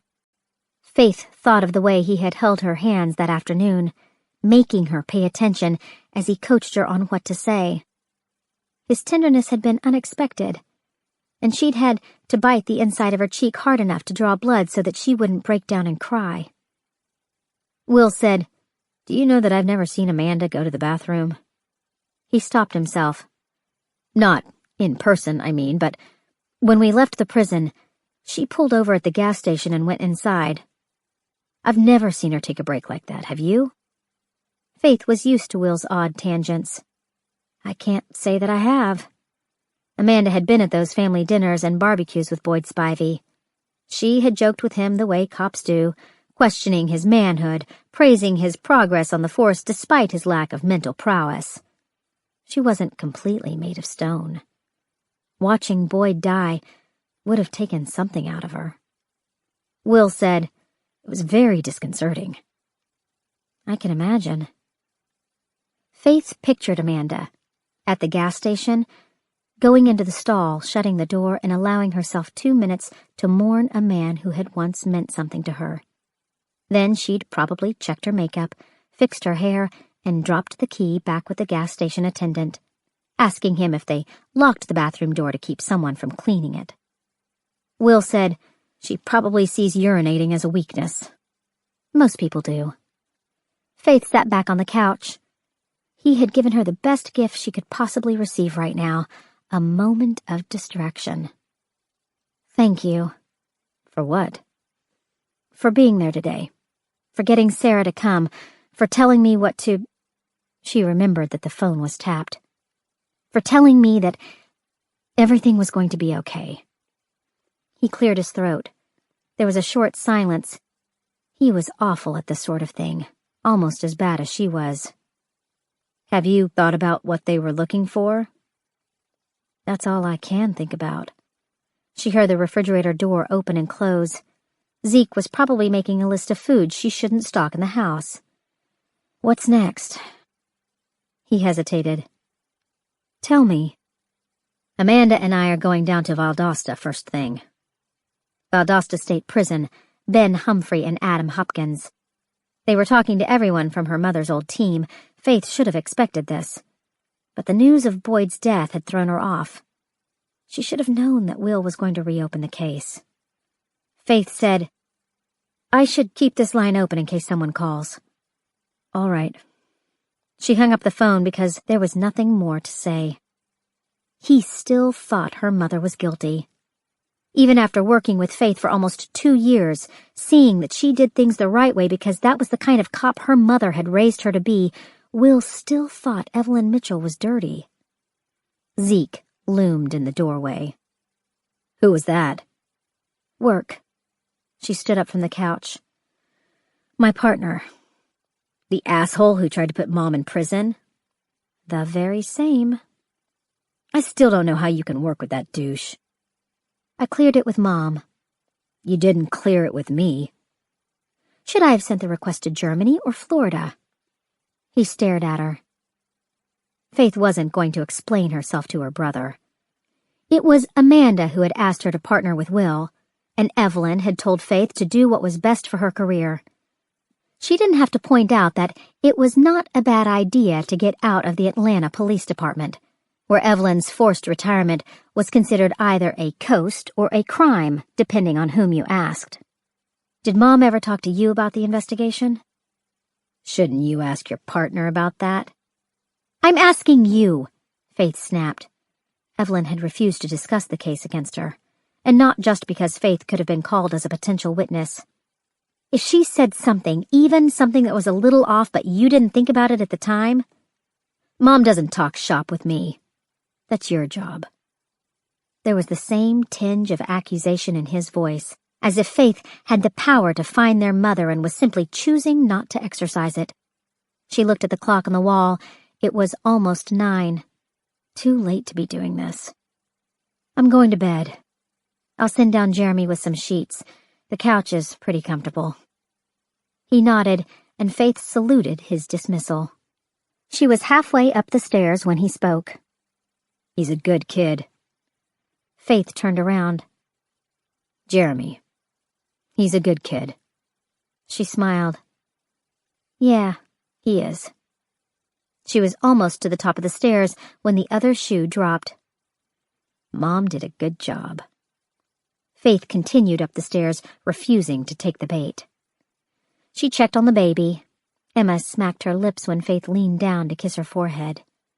She was in that deep, blissful sleep that only babies know. Faith checked the monitor to make sure it was on. She stroked her hand down Emma's arm, letting the baby's tiny fingers wrap around her one before leaving. In the next room, Jeremy's bed was empty. Faith lingered at the door. She hadn't changed his room, though it would have been nice to have an office. His posters were still on the wall, a Mustang GT with a bikini-clad blonde leaning over the hood, another with a half-naked brunette draped across a Camaro, a third and fourth showing concept cars with the ubiquitous, big-bosomed model. Faith could still remember coming home from work one day to find his Bridges of the Southeastern United States posters replaced with these gems. Jeremy still thought that he'd cleverly tricked her into believing that puberty had brought on a sudden interest in automobiles. I'm in here. She found him in her room. Jeremy was lying on his stomach, head at the foot of her bed, feet in the air, iPhone in his hands. The sound on the TV was muted, but the closed captioning was on. She asked, "Everything okay?" He tilted the iPhone in his hands, obviously playing a game. Yeah. Faith remembered the fertile girlfriend. It was strange she wasn't here. They were usually attached at the hip. Where's Kimberly? We're taking a break, he said, and she almost sobbed with relief. I heard you and Zeke yelling. Well, there's a first time for everything. He tilted the phone the other way. She said, I've been wanting one of those. He got the hint and put the device in his pocket. I know you heard the phone ring. It was Will. He's working with Aunt Amanda. He stared at the TV. That's good. Faith started to untie his sneakers. In typical teenage boy logic, he'd thought keeping his feet raised off the bed would stop debris from raining down. Tell me what happened when Zeke got here. Dude was being an asshole. Tell me like I'm your mother. She saw him color slightly in the glow of the TV. Victor stayed with me. I told him he didn't have to, but he said he wanted to, so... Faith untied his other sneaker. You showed him Emma's picture? He kept staring at the set. Jeremy had really liked Victor, probably more than Faith had, which was only part of the problem. She told him, It's all right. Zeke was kind of shitty, rude, to him. In what way? Just kind of poking his chest out and pushing him around. Just being Zeke. Nothing happened, right? Nah, Victor's not the type. Faith assumed as much. Victor Martinez worked in an office, read the Wall Street Journal, wore bespoke suits, and washed his hands 16 times a day. He was about as passionate as a box of hair. It was Faith's lot in life that she would only ever be able to fall in love with the kind of man who would wear sleeveless t-shirts and punch her brother in the face. She slid off Jeremy's shoe, frowning at the state of his sock. Toes go on the inside, college boy. She made a mental note to get him more socks when she ordered his underwear. His jeans were looking ratty, too. So much for the $300 left in her checking account. Thank God they had suspended her with pay. Faith was going to have to dip into savings just to keep her son from looking like a hobo. Jeremy rolled over onto his back to face her. I showed Victor Emma's Easter picture. She swallowed. Victor was a smart man, but it didn't take a genius to do the math. Even without that, Faith was blonde and fair. Emma had her father's dark coloring and rich brown eyes. The one where she's wearing the bunny ears? He nodded. Well, that's a good one. Faith could see the guilt well up in him like water spilling out of a glass. It's all right, Jay. He would have found out eventually. Then why didn't you tell him? Because Faith was just the right mixture of emotionally stunted and controlling, which was something Jeremy would find out when his future wife screamed it in his face. For now, Faith said, "It's not something I'm going to talk to you about." He sat up to face her. Grandma likes Will. Faith guessed he'd overheard her conversation with Zeke. She told you that? He nodded. She said he was an all-right guy, that he treated her fairly and that he had a hard job to do, but he wasn't mean about it. Faith didn't know whether her mother had been assuaging Jeremy's concerns or revealing her true opinion. Knowing her mother, it was probably a mixture of both. Did she ever talk to you about why she retired? He tugged at a loose thread on the bedspread. She said she was the boss, so it was her fault for not noticing what was going on. This was more than she'd ever told Faith. Anything else? He shook his head. I'm glad Aunt Amanda has Will helping her. She can't do everything by herself, and he's really smart. Faith stopped his hand and held it until Jeremy looked up at her. The television offered the only light in the room. It gave his face a green cast.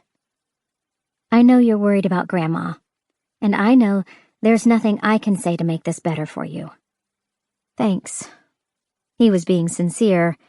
Jeremy had always appreciated honesty. She pulled him up from the bed and wrapped her arms around him. His shoulders were thin. He was gangly, not yet the man he was going to be, no matter the fact that he ate his weight in macaroni and cheese every day. He let her hug him for longer than usual. She kissed his head. Everything's going to be all right. That's what Grandmama always says. And she's always right. Faith squeezed him closer. Mom, you're suffocating me. Reluctantly, she let him go. Get some sheets for Uncle Zeke. He's going to sleep on the couch. Jeremy slid his feet back into his sneakers. Has he always been that way? Faith didn't pretend to miss his meaning. When we were little, every time he had to fart, he would run into my room and tear it loose. Jeremy started laughing. And then he said if I told on him, he'd gorge himself on beans and cheese and then hold me down and do it in my face the next time. That sent him over the edge. He bent over, holding his stomach as he brayed like a donkey. Did he do it? Faith nodded, which made him laugh even harder. She let him enjoy her humiliation a little longer before nudging him on the shoulder. Time to go to bed. He wiped tears from his eyes. Man, I've got to do that to Horner. Horner was his dorm mate. Faith doubted anyone would notice one more noxious odor in their shared quarters. Get Zeke a pillow from the closet. She pushed him out of the room. He was still laughing as he walked down the hallway. It was a small price to pay to see the worry momentarily absent from her son's face. Faith pulled back the comforter on her bed. Dirt from Jeremy's sneakers was smeared into the sheets. She was too tired to change the bed. She was too tired to put on her nightgown or even brush her teeth. She slipped off her shoes and got into bed wearing the same GBI rag she'd put on at 5 o'clock that morning. The house was quiet. Her body was so tense that she felt like she was lying on a board. Emma's soft snores came through on the baby monitor. Faith stared up at the ceiling. She'd forgotten to turn off the television. Light flashed like a strobe from the action movie Jeremy had been watching. Boyd Spivey was dead. It seemed impossible to grasp. He was a big guy, larger than life, the sort of cop you imagined going out in a blaze of glory. He was the exact opposite of his partner. Chuck Fenn was dour, full of gloomy predictions, and terrified that he would be shot in the line of duty. His defense during the investigation was the only one Faith had found credible during the whole mess. Chuck had claimed he was just following orders. To those who knew him, it seemed entirely plausible. Detective Finn was the quintessential follower, which was exactly the personality type that men like Boyd Spivey knew how to exploit. But Faith didn't want to think about Boyd or Chuck or any of her mother's team right now. The investigation had eaten up 6 months of her life. 6 months of sleepless nights. 6 months of worrying that her mother was going to have a heart attack or end up in prison or both. Faith made herself close her eyes. She wanted to think of good times with her mother, to recall some moment of kindness or summon the pleasure of her company. What she saw instead was the man in her mother's bedroom, the black hole in the center of his forehead where Faith had shot him. His hands jerked up. The hostage stared at Faith in disbelief. His mouth gaped open. She saw the silver grill on his teeth, that his tongue was pierced with a matching silver ball. Almeja, he had said. Money. Faith heard the floorboards creak in the hall. Jeremy? She pushed herself up on her elbow and turned on the bedside lamp. He gave her a sheepish look. Sorry, I know you're tired. Do you want me to take the sheets down to Zeke? No, it's not that. He pulled his iPhone out of his pocket. Something came up on my Facebook page. I thought you stopped using that when I made you friend me. Faith had never been the kind of parent to completely trust her kid.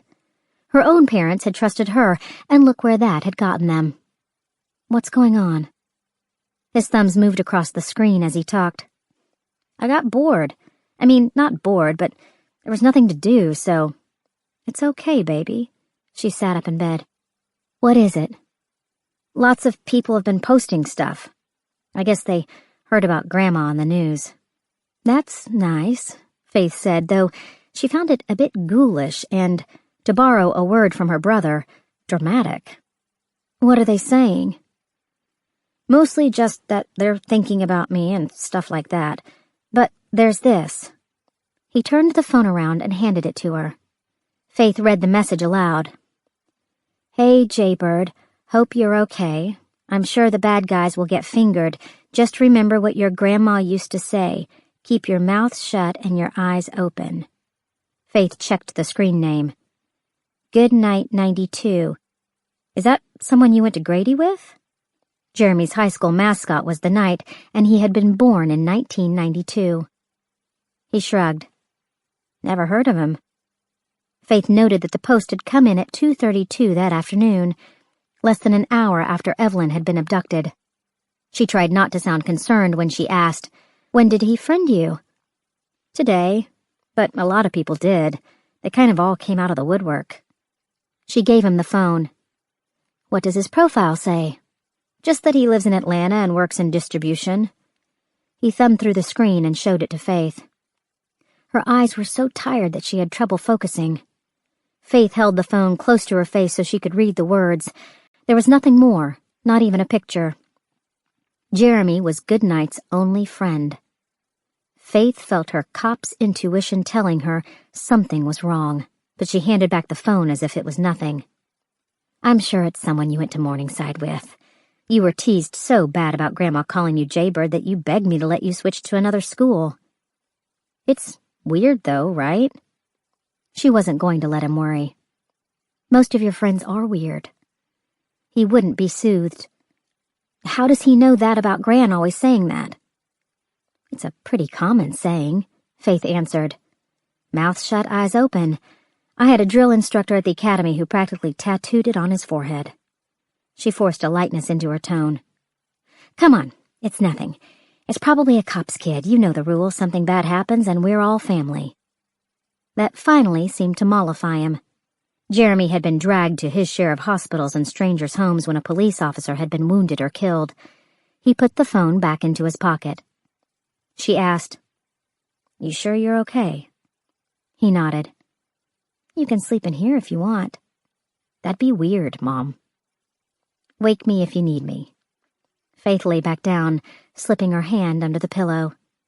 Her fingers touched something wet. familiar.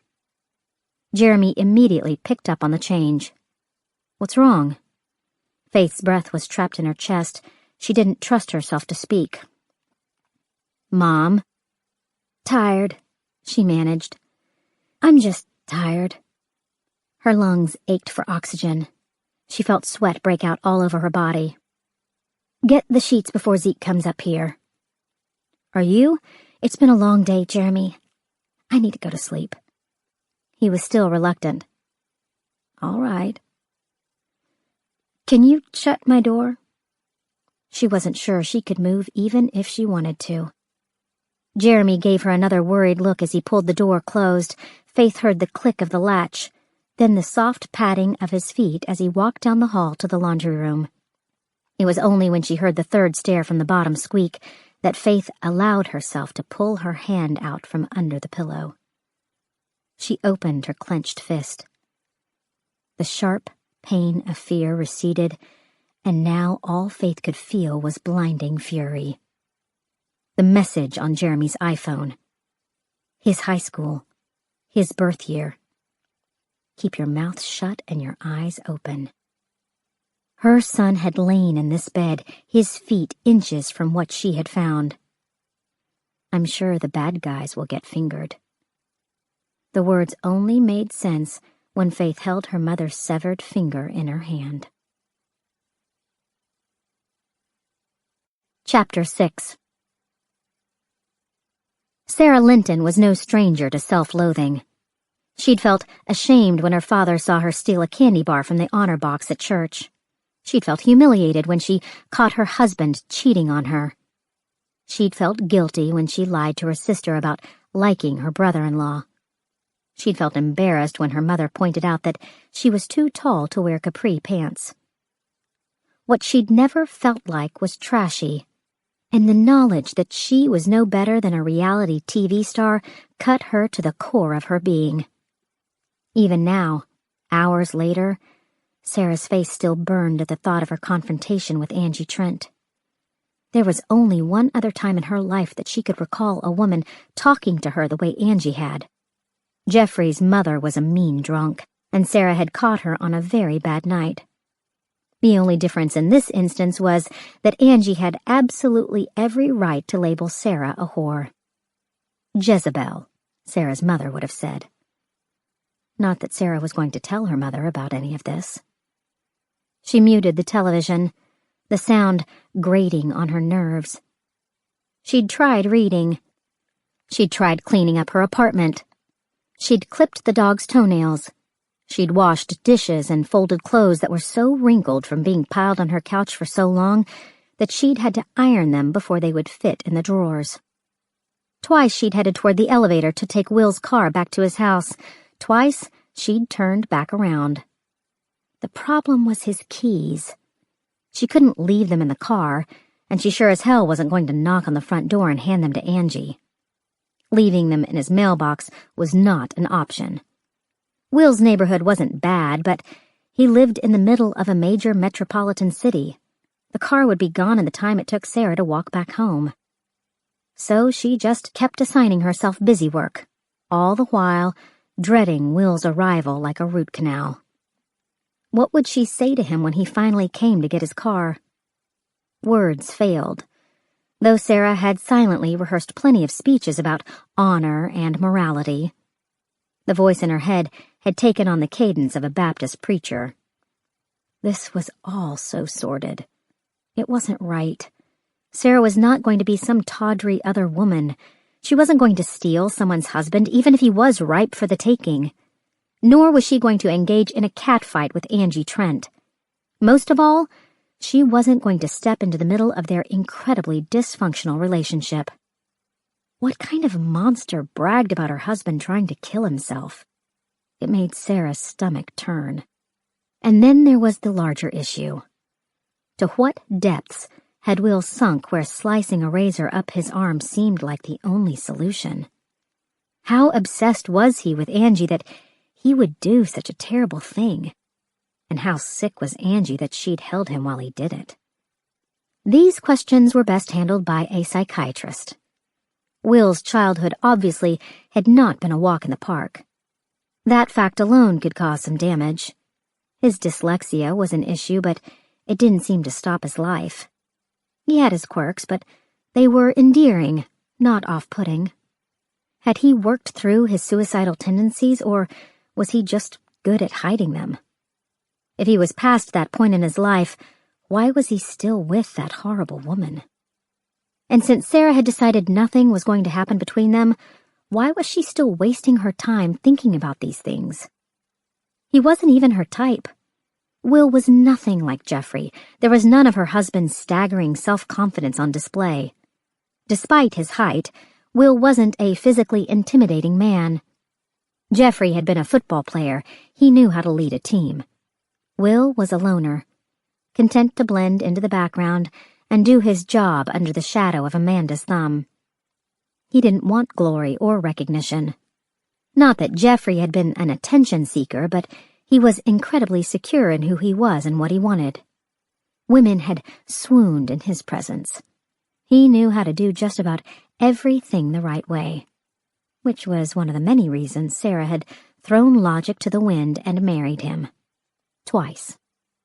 Maybe she wasn't really interested in Will Trent at all. Maybe Angie Trent was partly right. Sarah had liked being married to a cop, but not for the kinky reasons Angie had implied. The black and white nature of law enforcement appealed to Sarah on a deep level. Her parents had raised her to help people, and you couldn't get much more helpful than being a police officer. There was also a part of her brain that was drawn to the puzzle-solving aspects of a criminal investigation. She had loved talking to Jeffrey about his cases. Working in the morgue as the county coroner, finding clues, giving him information that she knew would help him with his job, had made her feel useful. Sarah groaned, as if being a doctor wasn't a useful thing. Maybe Angie Trent was right about the perversion. Next, Sarah would start trying to imagine Will in a uniform. She shifted her two greyhounds off her lap so that she could stand. Billy yawned. Bob rolled onto his back to get more comfortable. She glanced around her apartment. An antsiness took over. She felt overwhelmed by the desire to change something, anything, so that she felt more in control of her life. She started with the couches, sighting them at an angle from the television while the dogs looked down at the floor passing underneath them. The coffee table was too big for the new arrangement, so she shifted everything again, only to find that that didn't work either. By the time she finished rolling up the rug and muscling everything back into its original place, she was sweating. There was dust on the top of the picture frame over the console table. Sarah got the furniture polish out and started dusting again. There was a lot of space to cover. The building she lived in was a converted milk processing factory. Red brick walls supported 20-foot ceilings. All the mechanical workings were exposed. The interior doors were distressed wood with barn door hardware. It was the sort of industrial loft you expected to find in New York City, though Sarah had paid considerably less than the $10 million such a place would fetch in Manhattan. No one thought the space suited her, which was what had drawn Sarah to the apartment in the first place. When she'd first moved to Atlanta, she'd wanted something completely different from her homey bungalow back home. She was thinking lately that she'd gone overboard. The open plan felt almost cavernous. The kitchen, with its stainless steel everything and black granite tops, had been very expensive and very useless to someone like Sarah, who had been known to burn soup. All the furniture was too modern. The dining room table, carved from a single piece of wood and large enough to seat 12, was a ridiculous luxury considering she only used it to sort mail and hold the pizza box while she paid the delivery guy. Sarah put away the furniture polish. Dust wasn't the problem. She should move. She should find a small house in one of the more settled Atlanta neighborhoods and get rid of the low-lying leather couches and glass coffee tables. She should have fluffy couches and wide chairs you could snuggle into for reading. She should have a kitchen with a farmhouse sink and a cheery view to the backyard through the wide open windows. She should live somewhere like Will's house. The television caught her eye. The logo for the evening news scrolled onto the screen, a serious-looking reporter stood in front of the Georgia Diagnostic and Classification Prison. Most insiders referred to it as the DNC, fully mindful of the play on words for Georgia's death row. Sarah had seen the story of the two murdered men earlier and thought then what she thought now. Here was yet another reason not to be involved with Will Trent. He was working on Evelyn Mitchell's case. He had probably been nowhere near that prison today, but the minute Sarah saw the story about a murdered officer, her heart had jumped into her throat. Even after they'd given the man's name, as well as that of the dead inmate, her heart would not calm. Thanks to Jeffrey, Sarah knew how it felt when the phone unexpectedly rang in the middle of the night. She remembered how every news story, every snippet of gossip caused something inside of her to clench in fear that he would be going out on another case, putting his life in danger. It was a form of post-traumatic stress disorder. Sarah hadn't realized until her husband was gone that she'd been living in dread for all those years. The intercom buzzed. Billy gave a half-hearted growl, but neither dog got off the couch. Sarah pressed the speaker button. "Yes?" Will said, "Hi, I'm sorry, Sarah buzzed him in. She grabbed his keys off the counter and propped open the front door. She wouldn't invite him in. She wouldn't let him apologize for what Angie had said because Angie Trent had every right to speak her mind, and what's more, she'd made some very good points. Sarah would just tell Will that it was nice knowing him and good luck working things out with his wife. If he ever got here. The elevator was taking its sweet time. She watched the digital readout show the car moving from the 4th floor down to the lobby. It took another forever for the numbers to start ascending. She whispered them aloud. 3, 4, 5. And then finally the bell dinged for 6. The doors slid back. Will peered out behind a pyramid of 2 cardboard file boxes, a white styrofoam carton, and a Krispy Kreme donut bag. The greyhounds, who only seemed to notice Sarah around supper time, ran out into the hall to greet him. Sarah mumbled a curse. "Sorry I'm so late." He turned his body so that Bob wouldn't knock him over. Sarah grabbed both dogs by their collars, holding the door open with her foot so that Will could come in. He slid the boxes onto a dining room table and immediately started petting the dogs. They licked him like a long-lost friend, their tails wagging, nails scratching against the wood floor. Sarah's resolve, which had been so strong only seconds before, started to crack. Will looked up. "Were you in bed?" She had dressed appropriately for her mood in an old pair of sweatpants and a Grant County Rebels football jersey. Her hair was pulled back so tightly that she could feel it tugging the skin on her neck. "Here are your keys." "Thanks." Will brushed the dog hair off his chest. He was still wearing the same black t-shirt from that afternoon. "Whoa." He pulled back Bob, who was making a play for the Krispy Kremes. "Is that blood?" There was a dark, dried stain on the right-hand sleeve of his shirt. Instinctively, Sarah reached for his arm. Will took a step back. "It's nothing." He pulled down the cuff. "There was an incident at the prison today." Sarah got that familiar, tight feeling in her chest. "You were there." "I couldn't do anything to help him. Maybe you." His words trailed off. "The staff doctor said it was a mortal wound. There was a lot of blood." He clamped his hand around his wrist. "I should have changed shirts when I got home, but I've got a lot of work to do, and my house is kind of upside down right now." He had been home. Without reason, Sarah had let herself think for just a moment that he hadn't seen his wife. "We should talk about what happened." He seemed to purposefully miss her point. "Not much to say. He's dead. He wasn't a particularly good guy, but I'm sure it'll be hard on his family." Sarah stared at him. There was no guile on his face. Maybe Angie hadn't told Will about the confrontation. Or maybe she had, and Will was doing his best to ignore it. Either way, he was hiding something. But suddenly, after spending the last few hours working herself into a frenzy, Sarah didn't care.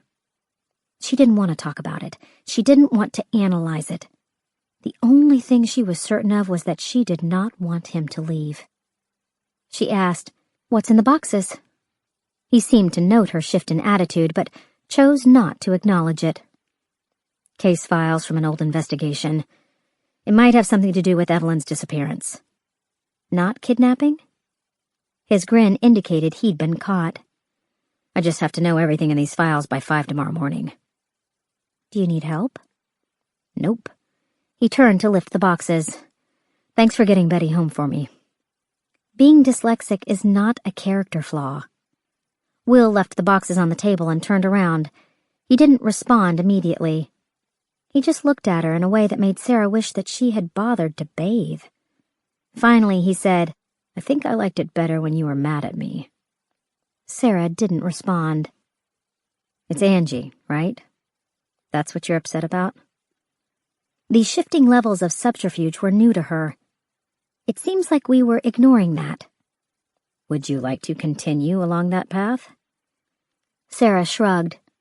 She didn't know what she wanted. The right thing to do would be to tell him that their innocent flirtation was over. She should open the door and make him leave.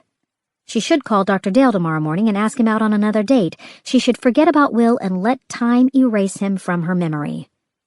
But it wasn't her memory that was the problem.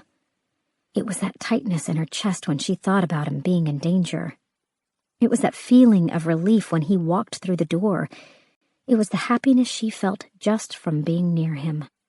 He said, "Angie and I haven't been together, in over a year." Will paused as if to let that sink in. "Not since I met you." All Sarah could say was, "Oh." And then, when her mother died a few months ago, I saw her for maybe 2 hours, and she was gone. She didn't even go to the funeral. He paused again. This was obviously difficult for him. "It's hard to explain our relationship. Not without making myself look pitiful and stupid. You don't owe me an explanation." He put his hands in his pockets and leaned against the table. The overhead light caught the jagged scar above his mouth. The skin was pink, a fine line tracing the ridge between his upper lip and nose. Sarah couldn't begin to calculate the amount of time she'd wasted wondering how the scar would feel against her own mouth. Too much time. Will cleared his throat. He looked down at the floor, then back up at her. "You know where I grew up. How I grew up." She nodded. The Atlanta Children's Home had closed many years ago, but the abandoned building was less than 5 miles from where they stood.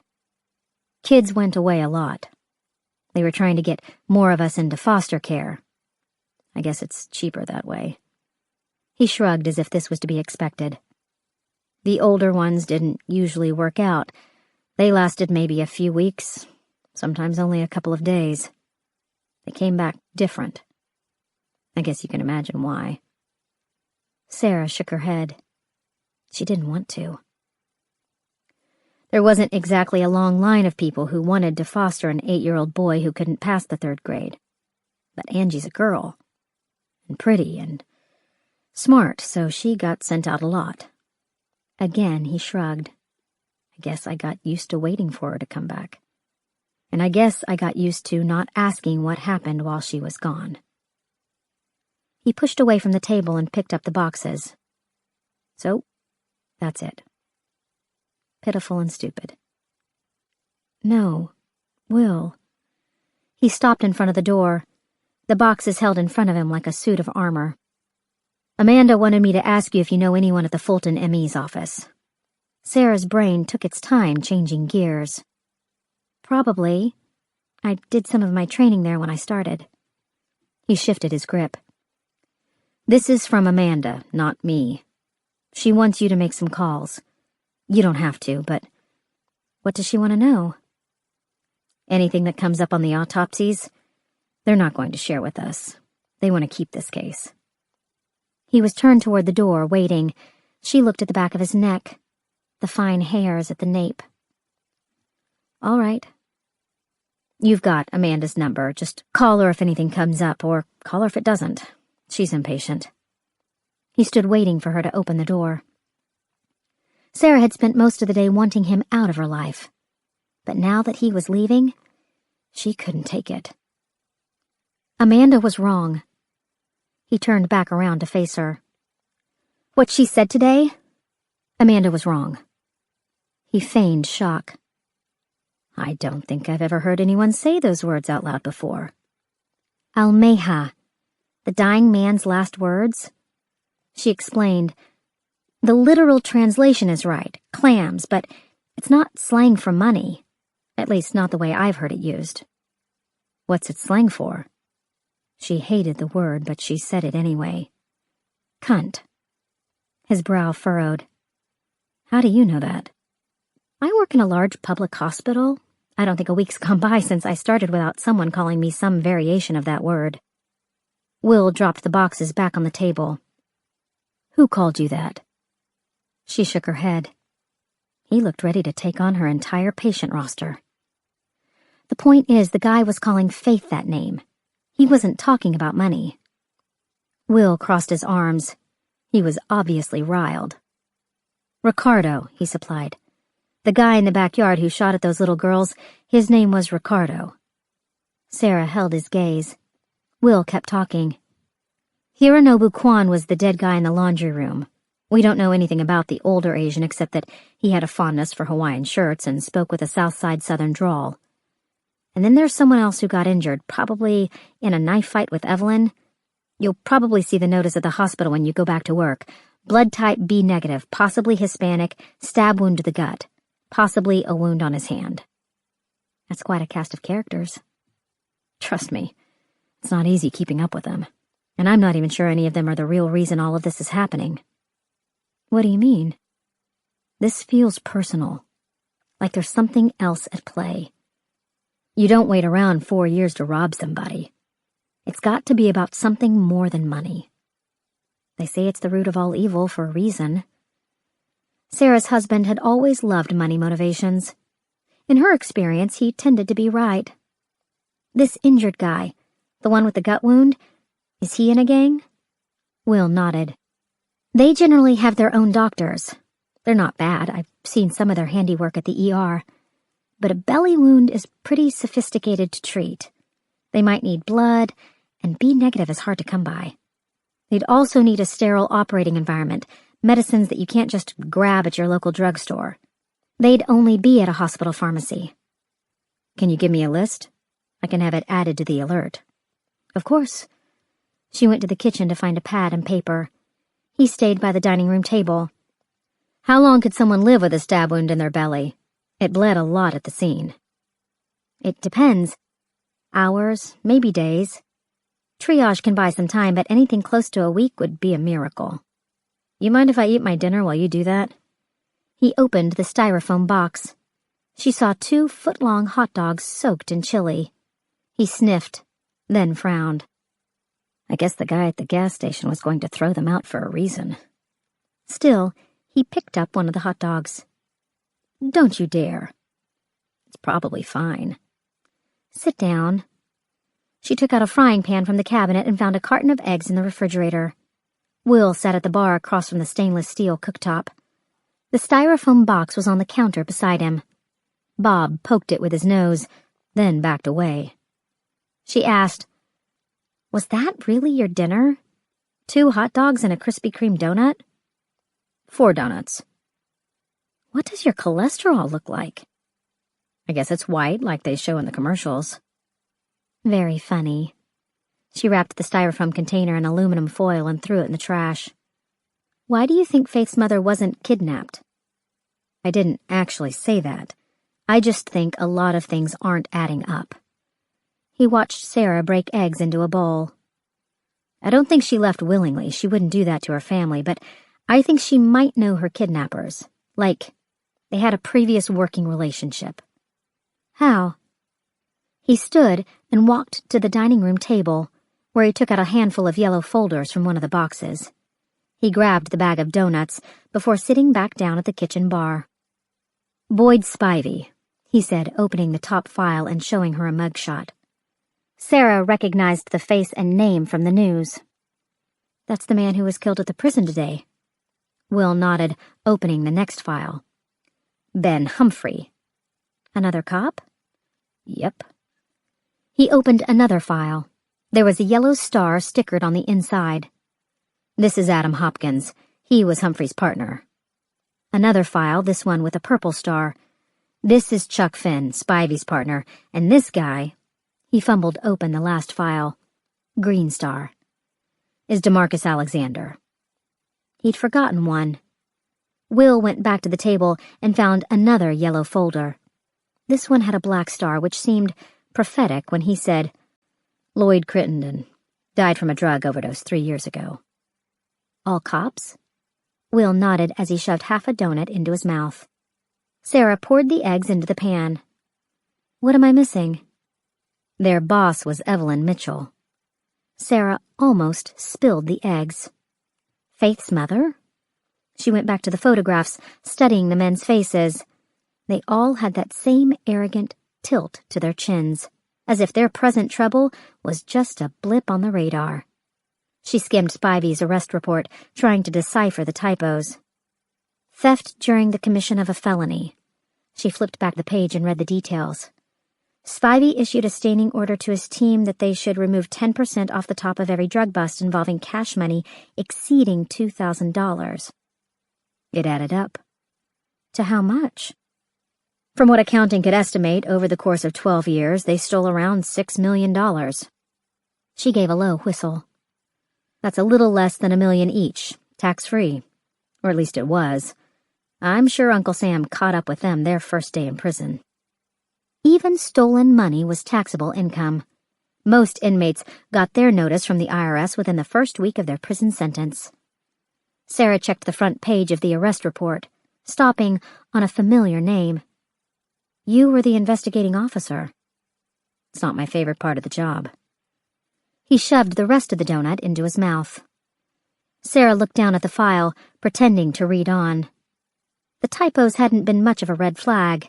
Every police report she'd ever read was riddled with grammar and spelling mistakes. Like most dyslexics, Will treated spell check as sacrosanct. He'd substituted words that made no contextual sense, then signed his name at the bottom. Sarah studied his signature. It was little more than a squiggle running at an angle from the black line. Will was watching her closely. She realized she needed to ask a question. Who instigated the investigation? An anonymous tip came into the GBI. Why wasn't Evelyn charged? The prosecutor refused to bring a case. She was allowed to retire with her full pension. They called it early retirement, but she was way past her 30 years. She wasn't working for the money. At least, not the money she was getting from the city. Sarah used a spatula to stir the eggs. Will ate another donut in 2 bites. The powdered sugar sprinkled onto the black granite countertop. She said, Can I ask you something? Sure. How does Faith work with you after you investigated her mother? She thinks I'm wrong. Bob was back. He propped his nose on the counter, and Will started petting his head. I know that she cleared it with her mother, but we've never really talked about it beyond that. Sarah would not have believed anyone else telling her the same thing, but she could easily imagine how this worked. Faith wasn't one to sit around talking about her feelings, and Will was just so damn decent that it was hard to assign him vengeful, ulterior motives. What's Evelyn like? She's old school. Like Amanda? Not exactly. He took another donut out of the bag. I mean, she's tough, but she's not as intense. Sarah understood what he meant. That generation didn't have a lot of avenues for proving themselves to their male counterparts. Amanda had taken the ball-breaking route with obvious relish. They came up together, Will told her. They went to the academy together, then worked joint task forces through APD and the GBI. They're still good friends. I think Amanda dated Evelyn's brother or her brother-in-law. Sarah couldn't think of a more obvious conflict of interest. And Amanda was your senior officer when you were investigating Evelyn? Yep. He inhaled another donut. Did you know this at the time? He shook his head, keeping the donut in his cheek like a squirrel with a nut so that he could ask, You know the stove isn't on, right? Crap. That explained why the eggs were still liquid. She clicked the dial until the flame whooshed up. He wiped his mouth with the back of his hand. I like to let them sit for a while, too. Gives them a woodsy character. That's E. coli. She checked the toaster, wondering why it hadn't popped up. Probably because there was nothing in there. Will smiled as she got a loaf of bread out of the cabinet. She said, "I'm not much of a cook." Do you want me to take over? I want you to tell me about Evelyn. He leaned back in the chair. I liked her when I met her. I know that seems strange under the circumstances. I guess I was supposed to hate her, but you can't look at it that way. This is government work. Sometimes investigations get started for the wrong reason, and you find yourself sitting opposite somebody who's been jammed up for saying the wrong thing or ticking off the wrong politician. He brushed the powdered sugar into a pile as he talked. Evelyn was very polite, respectful. Her record was spotless until then. She treated me like I was just doing my job, not like I was a pedophile, which is what you normally get. Maybe she knew she'd never be prosecuted. I think she was worried about it, but her primary concern was her daughter. She worked really hard to keep Faith out of it. I never even met her until Amanda paired us up. She's a good mother, at least. She's a classy lady. But she's also smart, strong, tough. I wouldn't bet against her on this. Sarah had forgotten the eggs. She used the spatula to scrape them off the bottom of the pan. Will told her Evelyn was duct taped to a chair while they searched her house. I found an arrowhead drawn underneath the seat. She used her own blood to do it. Where was it pointing? Into the room, at the couch, into the backyard. He shrugged. Who knows? We didn't find anything. Sarah thought about it. Just the head of an arrow? That's all? He fanned out the powdered sugar again and drew the shape.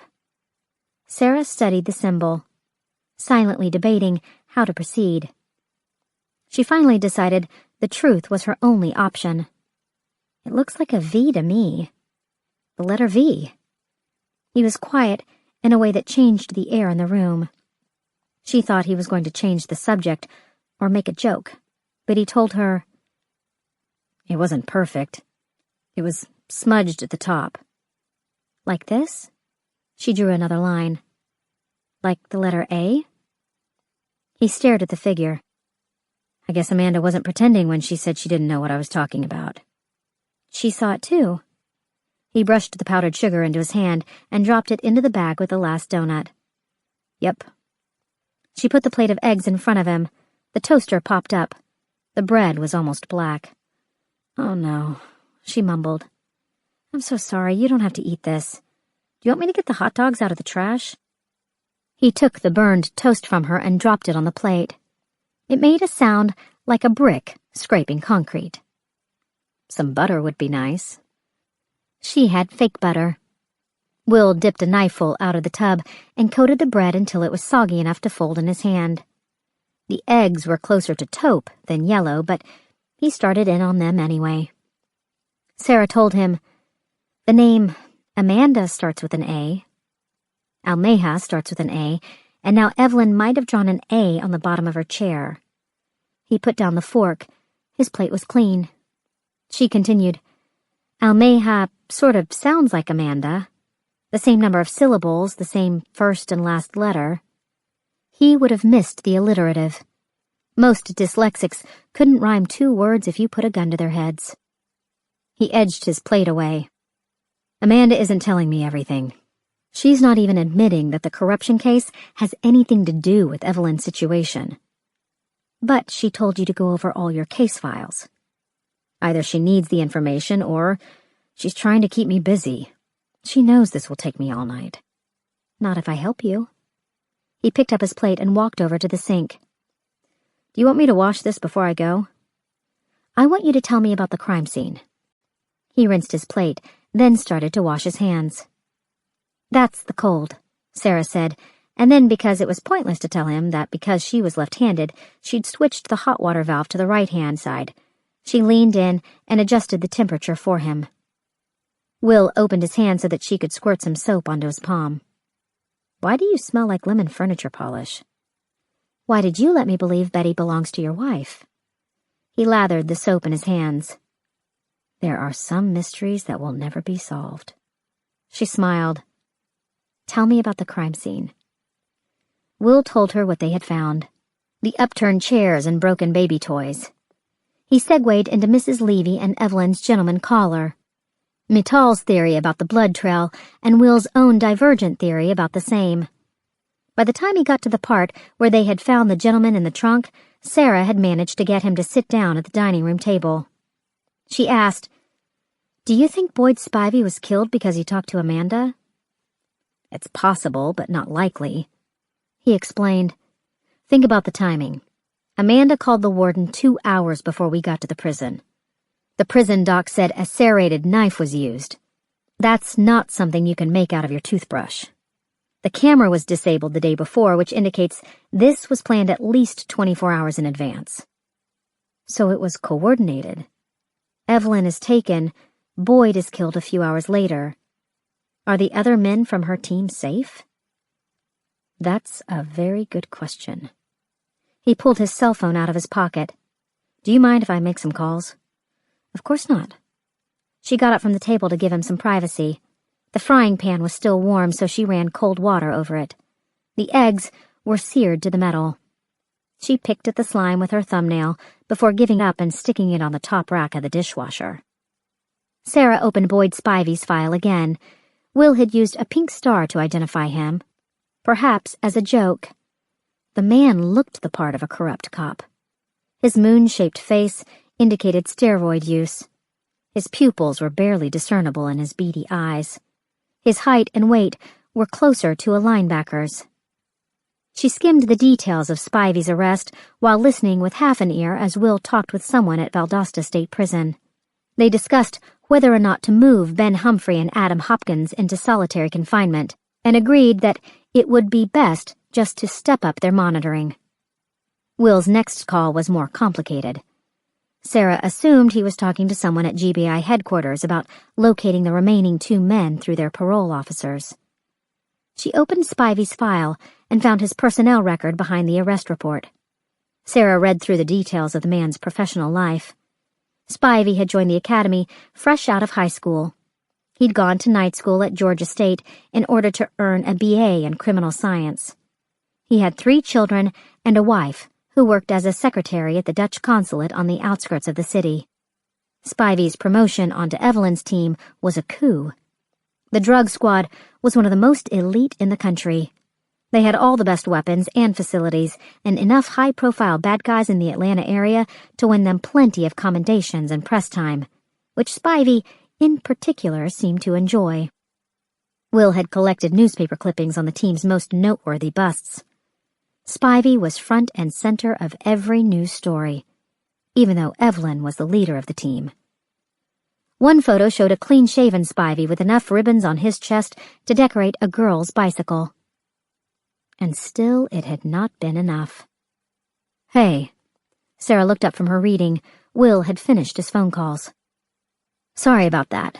I wanted to make sure they were safe. It's fine. Sarah wasn't going to pretend she hadn't been listening. You didn't call Amanda. No, I didn't. Give me some more files to read. You really don't have to do this. I want to. Sarah was no longer being kind or trying to spend more time in his company. She wanted to know what had made a man like Boyd Spivey turn into such a lowlife. Will stared at her long enough to make her think he was going to say no. Then he opened one of the boxes. There was an ancient Walkman nestled in a pile of audio cassette tapes. None of them had labels, unless you counted the colored star-shaped stickers. Will explained. These are recordings of all the interviews I had with each suspect. None of them said much in the beginning, but they all ended up making deals to cut time off their sentences. They ratted each other out? Not a chance. They had some information on a couple of local councilmen to trade. It gave them some leverage with the prosecutor. Sarah couldn't pretend to be shocked over politicians with drug problems. How much leverage? Enough to get them talking. not enough to make them give up the big fish. He opened the next box and started pulling out files. As with everything else, they were color-coded. He handed her the green ones first. Witness testimony for the prosecution. He stacked the red ones, which were fewer in number. Witnesses for the defense. He took out the blue ones. High-dollar busts. Anything where more than $2,000 was seized. Sarah went right to work, carefully reading the next personnel file. Ben Humphrey had been the same kind of cop as Boyd Spivey, solidly built, good at his job, driven to get press, and in the end, absolutely corrupt. The same proved to be true of Adam Hopkins and DeMarcus Alexander, both of whom were praised for their bravery under fire during a bank robbery, both of whom paid cash for their vacation homes in Florida. Lloyd Crittenden had earned his shield after flipping his cruiser 6 times during the pursuit of a man who'd shot up a seedy bar with a sawed-off shotgun. He also had a mouth on him. There were 2 write-ups for insubordination, but Evelyn's yearly reviews had been nothing if not glowing. The only outlier was Chuck Finn, who seemed more cerebral than his colleagues. Finn had been in the process of earning his Ph.D. in Italian Renaissance art when he was busted. His lifestyle wasn't as lavish as the others. He used his ill-gotten gains to educate himself and travel the world. He must have complimented the team in more subtle ways. Evelyn Mitchell had obviously handpicked each man for a reason. Some were leaders, some, like Chuck Finn, were obviously followers. They all fit the same general profile. Overachievers with a reputation in the department for doing whatever had to be done. 3 were white, 2 were black. 1 was part Cherokee Indian. All of them had given up everything for cold, hard cash. Will flipped over the tape in the Walkman. He sat with his eyes closed, headphones tucked into his ears. She could hear the squeak of the wheels working in the tape player. The next stack of folders detailed all of the high-dollar busts the team had made and presumably skimmed from over the years. Sarah had thought these files would be the hardest to get through, but they all turned out to be fairly mundane. Such was the nature of the illegal drug trade that most of the men the team had arrested were either dead or incarcerated when Evelyn's squad was busted. Only a few were still on the street, but they were obviously active. Sarah recognized some of the names from the nightly news. 2 looked promising for their own reasons. She set their files aside for Will. Sarah checked the time. It was well past midnight, and she had an early shift in the morning. As if on cue, her mouth opened in such a wide yawn that her jaw popped. She glanced at Will to make sure he hadn't seen. There was still a large stack of folders in front of her. She was only halfway through, but she couldn't make herself stop if she wanted to. It was like trying to put together all the clues in a mystery novel. The good guys were just as corrupt as the villains. The villains seemed to take the graft as a cost of doing business. Both probably had a long list of justifications for their illegal actions. She tackled the next pile of folders. The 6 men on Evelyn's team had never gone to trial, but they must have been close to starting when the deals were made. The prosecution's list of potential witnesses had been highly screened, but no more so than those representing the defendants. The names would be familiar to Will, but still, Sarah carefully read through each file. After a solid hour of comparing statements, she let herself move on to the last file, which she'd held back as a reward for not giving up. Evelyn Mitchell's booking photo showed a trim woman with an unreadable expression on her face. She must have felt humiliated to be booked and processed after spending so much time on the other side of the table. Nothing about her expression gave that away. Her mouth was set in a tight line. Her eyes stared blankly ahead. Her hair was blonde like Faith's, with gray streaking through at the temples. Blue eyes, 138 pounds, 5'9", a little taller than her daughter. Her career was the sort that garnered pioneer awards from the local women's club, which Captain Mitchell had twice received. Her promotion to detective was preceded by a hostage negotiation that had resulted in the freeing of 2 children and the death of a serial child molester. Her lieutenant rank came almost 10 years after passing the test with the highest grade yet recorded. Her captainship was the result of a gender-biased lawsuit filed with the EEOC. Evelyn had worked her way up the hard way, paying her dues on the street. She had 2 degrees, one from Georgia Tech, both with honors. She was a mother, a grandmother, a widow. Her children were in what Sarah thought of as service, one to her community, the other to his country. Her husband had worked a solidly respectable job as an insurance salesman. In many ways, she reminded Sarah of her own mother. Kathy Linton wasn't the sort of woman to carry a gun, but she was driven to do what she believed was right for herself and her family. But she would have never taken a bribe. Kathy was painfully honest, the sort of person who would turn around and drive 50 miles back to a tourist trap in Florida because they had given her too much change. Maybe this explained why Faith could work with Will. If someone had told Sarah that her mother had stolen almost $1 million, she would have laughed in their face. It was the stuff of fairy tales. Faith didn't just think he was wrong about her mother. She thought he was deluded. Will changed out another tape. Sarah motioned for him to take off his headphones. It doesn't add up. What doesn't? You said each team member netted just shy of $1 million. You've accounted for $60,000 at best in the out-of-state account that was open in Bill Mitchell's name. Evelyn doesn't drive a Porsche. She doesn't have a mistress. Faith and her brother weren't in private schools, and the only vacations she took were to Jekyll Island with her grandson. It adds up after today, he reminded her. Whoever took Evelyn wants that money. I don't buy it. Most cops defended their cases like they would defend their children. Will just asked, why? Gut feeling? Instinct? I just don't buy it. Faith doesn't know about the bank account. I won't tell her. He sat up, clasping his hands together. I've been listening to my early interviews with Evelyn. She talks about her husband mostly. Bill, right? He was an insurance agent. He died a few years before the case was brought against Evelyn. Sarah braced herself for a widow question, but Will went in another direction. The year before Bill died, he was sued by the family of a policyholder for a claim denial. They said Bill filled out some paperwork incorrectly. A father of 3 had a rare kind of heart defect. The company denied treatment. This wasn't a new story to Sarah. They said it was a pre-existing condition. Only it wasn't, at least not diagnosed.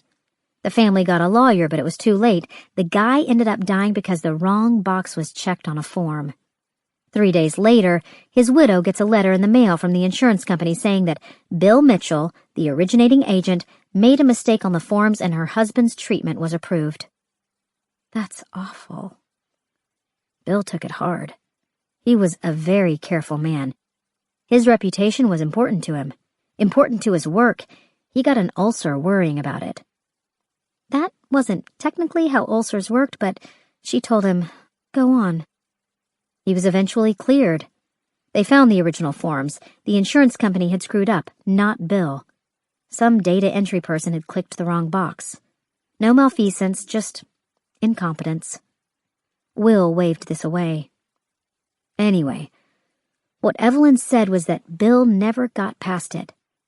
It made her crazy because he wouldn't let it go. They argued about it. She thought he was just feeling sorry for himself. She accused him of being paranoid. He said people at work treated him differently. A lot of people thought the company took the bullet, and it was really Bill's mistake. Sarah was dubious.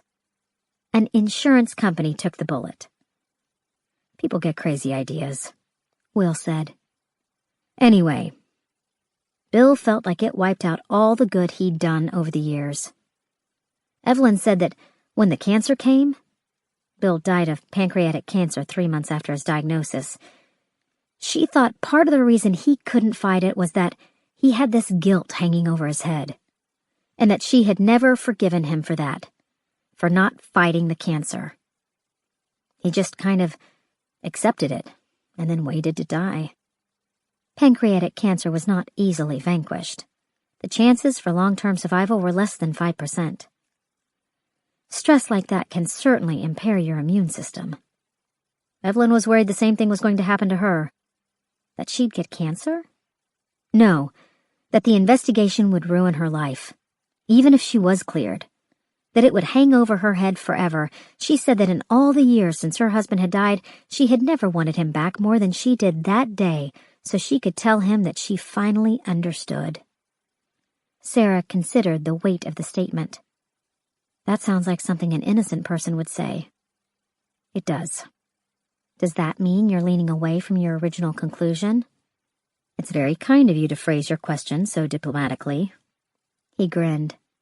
I don't know. My case was shut down before I could wrap it up to my satisfaction. Evelyn signed her papers and took her retirement. Amanda didn't even tell me it was over. I heard it on the news one morning. Decorated officer retiring from the force to spend more time with her family. You think she got away with it? I keep coming back to one thing. She was in charge of a team that stole a whole lot of money. Either she turned a blind eye, or she's not as good as she reads on paper. Will picked at the plastic seam on one of the audio tapes.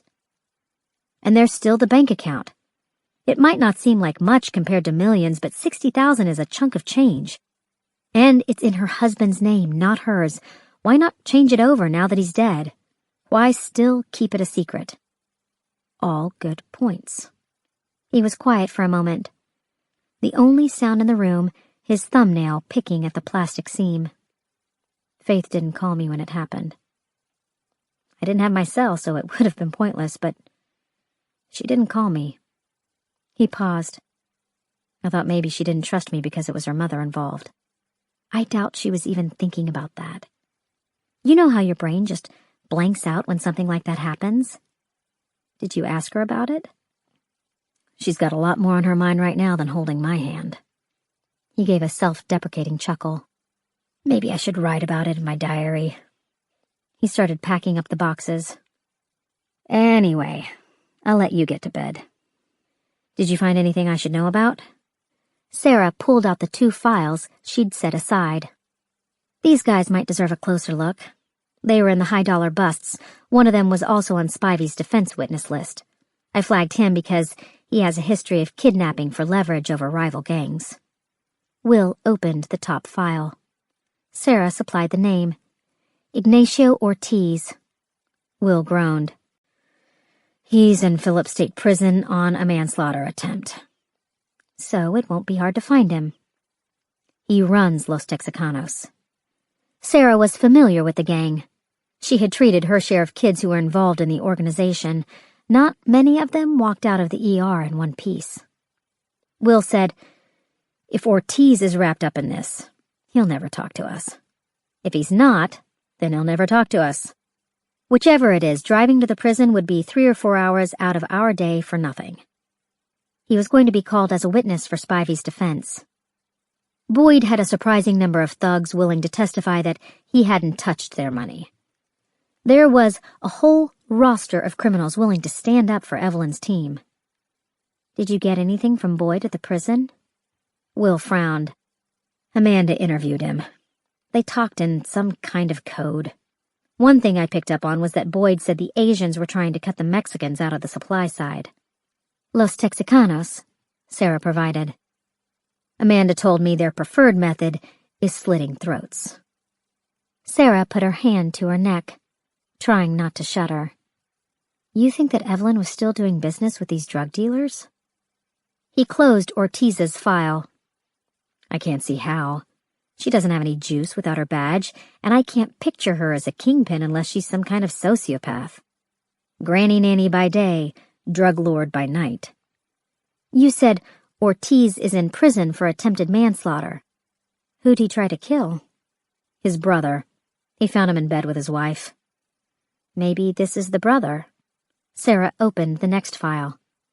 Hector Ortiz, she told him. He's not a bad guy on paper, but he made the defense witness list. I pulled him because he has the same last name as Ignacio. Will unclipped the mugshot from the file to get a closer look. Is your gut still telling you that Evelyn is innocent? Sarah looked at her watch. She had to be at work in 5 hours. My gut has turned in for the night. What is it? He held up Hector Ortiz's photograph. The man was bald with a salt and pepper goatee. His shirt was rumpled. He held up his arm to show a tattoo to the camera, a green and red Texas star with a rattlesnake wrapped around it. Will said, "Meet Evelyn's gentleman friend." Sunday. Chapter 7. The open-handed slaps had turned into punches hours ago. Days ago? Evelyn wasn't sure. She was blindfolded, sitting in total darkness. Something dripped. Faucet, gutter, blood. She didn't know. Her body was so riddled with pain that even when she squeezed her eyes shut and tried to block out every screaming muscle, every broken bone, nothing felt undamaged. She panted out a laugh. Blood sprayed from her mouth, her missing finger. There was one bone that wasn't broken, one piece of flesh that wasn't bruised. They had started on her feet, beating the soles with a galvanized metal pipe. It was a form of torture they had apparently seen in a movie, which Evelyn knew because one of them had helpfully coached. The dude was swinging it back higher like this. The sensation Evelyn had felt could not be called pain. It was a searing of the skin that her blood carried like fire through her entire body. Like most women, it was rape that had always terrified her, but she knew now that there were far worse dangers. There was at least an animalistic logic to the crime of rape. These men were not deriving pleasure from hurting her. Their reward came from the cheers of their friends. They were trying to impress each other, pulling a game of one-upmanship to see who could make her scream the loudest. And Evelyn did scream. She screamed so loud that she was sure that her vocal cords would rupture. She screamed from pain. She screamed from terror. She screamed from anger, fury, loss. She screamed most of all because these competing emotions felt like burning hot lava rushing up her throat. At one point, they'd had a protracted discussion about where her vagus nerve was located. 3 of them took turns punching her in the general area of her kidneys until, like children hitting a piñata, one hit pay dirt. They'd laughed uncontrollably as Evelyn seized as if electrocuted. The feeling was one of primal terror. She had never in her life felt so close to death. She had urinated herself. She had screamed into the darkness until there was no sound coming out of her mouth. And then they had broken her leg. Not a clean break, but the result of the heavy metal pipe pounding again and again against her leg until there was the resounding crunch of a single bone splintering into 2. One of them pressed his hand over the break, his putrid breath in her ear. "This is what that stupid bitch did to Ricardo." That stupid bitch was her baby. They had no way of knowing how the words had given Evelyn hope. She had been knocked out, dragged from the scene, shortly after Faith's car had pulled into the driveway. Evelyn had come to in the back of a van. The engine noise had been rumbling in her ears, but she'd heard 2 distinct gunshots. The second following the first by a good 40 seconds. But now Evelyn knew the answer to the only question that kept her from just giving up. Faith was alive. She had gotten away. After that, every horror they visited on her was inconsequential. She thought of Emma in her daughter's arms, Jeremy together with his mother. Zeke would be there. He was so full of anger, but he had always taken care of his sister. The APD would surround them like a shroud. Will Trent would lay down his life to protect Faith. Amanda would move heaven and earth to find justice. "Oh, mija." Evelyn's voice was raspy in the close space. All that she could ask was for her children to be safe. No one could get her out of this. There was no promise of salvation. Amanda could not talk her through this pain.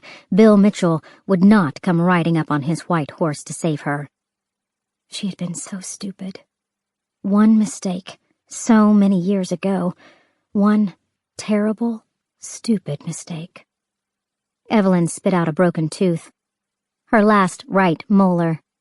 She could feel the raw nerve responding to the cold in the air.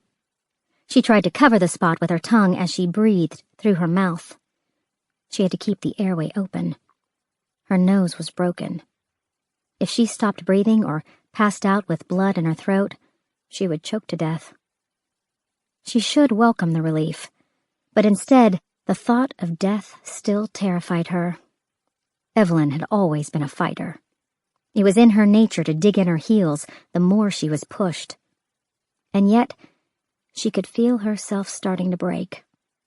Not from the pain, but from exhaustion. She could feel her resolve draining away like water through a sieve. If she gave in, they might get what they wanted. Her mouth might move. Her voice might work, despite her mind willing her to be silent. And then what? They would have to kill her. She knew who they were. Even though they had worn masks and blindfolded her, she knew their voices, their names, their smells. She knew what they were planning, what they had already done. Hector. She had found him in the trunk of her car. Even with a silencer, there was no such thing as a quiet gunshot. Evelyn had heard the noise twice in her life, and she instantly recognized the snip of gas passing through a metal cylinder. At least she had protected Emma. At least she had made certain that her daughter's child was safe. Faith. Mothers were not supposed to pick favorites, but Zeke was the obvious choice. Driven, smart, capable, loyal, he was her firstborn, a shy little boy who had clung to Evelyn's skirt when strangers visited the house. A toddler who sat with her while she cooked dinner and loved going to the store so he could help carry the bags, his little chest out, his arms overloaded, his teeth showing in a prideful, happy grin. But it was Faith whom Evelyn felt closest to. Faith, who had made so many mistakes. Faith, whom Evelyn could always forgive because every time she looked at her daughter, she caught a glimpse of herself. Their time together, housebound, those months of forced confinement, forced exile, forced misery. Bill had never understood it, but then it wasn't his nature to understand mistakes. He'd been the first to notice the swell of her stomach. He'd been the first to confront her about it. For 9 long months, he was stoic and self-righteous, suddenly making Evelyn understand where Zeke had gotten these tendencies. During the hardest time, he had all but disappeared from their lives. Even after it was all over, and Jeremy had brightened up their lives like the sun finally shining down after a summer storm, Bill had never been the same. But then, Evelyn had never been the same either. Nor had anyone. Faith was caught up in figuring out how to raise a child. Zeke, who had wanted nothing more than Evelyn's attention since he was a baby, had gone as far away as he could get from her without leaving the planet. Her little boy lost. Her heart split in two. She couldn't bear to think about it anymore. Evelyn straightened her spine, trying to take pressure off her diaphragm. She couldn't keep this up. She was breaking. These young men with their video games and film fantasies had an unlimited pool of ideas at their disposal. God only knew what they would resort to next. They had no problem laying their hands on drugs. Barbiturates, ethanol, scopolamine, sodium pentothal, any one of them could act as a truth serum. Any one of them could pry the information out of her mouth. Just the excruciatingly slow passage of time could make her talk. The unceasing agony, the relentless barrage of accusations. They were so angry, so hostile, so barbaric. She was going to die. Evelyn had known the minute she woke in the van that death was the only end to this. In the beginning, she thought it would be their death at her hands. She had quickly realized it was going to be the other way around. The only control she had over anything was her mouth. through all of this, she had not once begged them to stop. She had not asked for mercy. She had not given them the power of knowing that they were so far into her head that every thought had a shadow lurking behind it. But what if she told them the truth? Evelyn had spent so many years hiding the secret that even thinking about unburdening herself brought her something akin to peace. These men were her torturers, not her confessors. But she was in no position to quibble. Perhaps her death would absolve her of her sins. Perhaps there would be a moment of relief when for the first time in a long while Evelyn felt the weight of deceit finally lifting from her shoulders. No, they would never believe her. She would have to tell them a lie. The truth was too disappointing, too common. It would have to be a believable lie, something so compelling that they would kill her without first waiting for verification. These men were hardened but not experienced criminals. They didn't have the patience to keep around an old woman who had defied them for so long. They would see killing her as the ultimate proof of their manhood. Her only regret was that she wouldn't be there when they realized she'd tricked them. She hoped they heard her laughing at them from hell for the rest of their miserable, pathetic lives. She laughed now, just to hear the sound, the desperation. The door opened. A slash of light came under the blindfold. She heard men mumbling. They were talking about another TV show, another movie that had a new technique they wanted to try out. Evelyn inhaled deeply, even though her broken ribs stabbed into her lungs with every breath. She willed her heart to still. She prayed for strength to a God she'd stopped talking to the day her husband died. The one with the putrid breath said, "You ready to talk, bitch?" Evelyn braced herself. She couldn't appear to give in too easily. She would have to let them beat her, make them think that they had finally won. It wasn't the first time that she'd let a man think he had complete control over her, but it sure as hell would be the last. He pressed his hand into her broken leg. "You ready to bring on the pain?" This would work. This had to work. Evelyn would do her part, and her death would finish it, wash away her sins. Faith would never find out. Zeke would never know. Her children and grandchildren would be safe. Safe, but for one thing.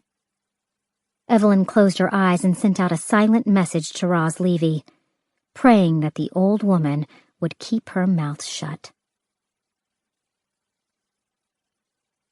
Chapter 8. Faith's eyes were closed, but she couldn't sleep. Wouldn't sleep. The night had passed in inches, dragging along like death's sickle being scraped across the floor. For hours she had listened to every creak and groan of the house, straining to hear any movement downstairs that indicated Zeke was finally awake. Her mother's finger was hidden in a half-empty box of Band-Aids in Faith's medicine cabinet. It was wrapped in a Ziploc bag she'd found in an old suitcase. Faith had debated about whether or not to put it on ice, but the thought of preserving her mother's finger had made bile come to the back of her throat. Besides, she hadn't wanted to go downstairs last night and face Zeke, or the detectives who were sitting at her kitchen table, or her son, who would surely join them all if he heard his mother was up. Faith knew if she saw them, she would start crying, and if she started crying, they would quickly figure out why. Keep your mouth shut and your eyes open. She was doing exactly that, though the cop inside of her was screaming that following the kidnapper's orders was an incredibly big mistake. You never gave them the upper hand. You never ceded to a request without getting something in return. Faith had coached families on these basic strategies dozens of times. She saw now that it was a different thing altogether when the threatened loved one was your own. If Evelyn's abductors had told Faith to douse herself in gasoline and light a match, she would have done it. Logic went out the window when there existed the very real possibility that she might never see her mother again. Still, the cop in her wanted details. There were tests that could be done to determine whether or not Evelyn was alive when the finger was removed. There were other tests that would prove definitively whether or not the digit belonged to Evelyn in the first place. It looked like a woman's finger, but Faith had never spent much time studying her mother's hands. There was no wedding ring. Evelyn had stopped wearing that a few years ago. It was one of those things Faith didn't notice at first. Or maybe her mother was just a good liar. She'd laughed when Faith asked about her naked hand, saying, "Oh, I took that off ages ago." Was her mother a liar? That was the central question. Faith lied to Jeremy all the time, but it was about things all mothers should lie to their children about. Her dating life, what was happening at work, how she was managing her health. Evelyn had lied about Zeke being transferred back to the U.S., but that was to keep the peace, and probably to prevent Zeke's disapproval from shadowing the happy occasion of Emma's birth. Those sorts of lies didn't count. They were protective lies, not malignant lies that festered like a splinter under your skin. Had Evelyn lied to Faith in a way that counted? There was something bigger that Evelyn was hiding, something more than the obvious. Evelyn's house told that story. The circumstances of her kidnapping delivered chapter and verse. She had something in her possession that some very bad men wanted. There was a drug connection. There was at least one gang involved. Her mother had worked narcotics. Had she been sitting on a pile of cash all this time? Was there a secret vault hidden somewhere? Would Faith and Zeke find out when Evelyn's will was read that their mother was actually wealthy? No, that wasn't possible. Evelyn would know that her children would turn over any illicit cash, no matter how much easier it would make their lives. Mortgages, car payments, student loans, none of that would go away. Neither Zeke nor Faith would ever take dirty money. Evelyn had raised them better than that.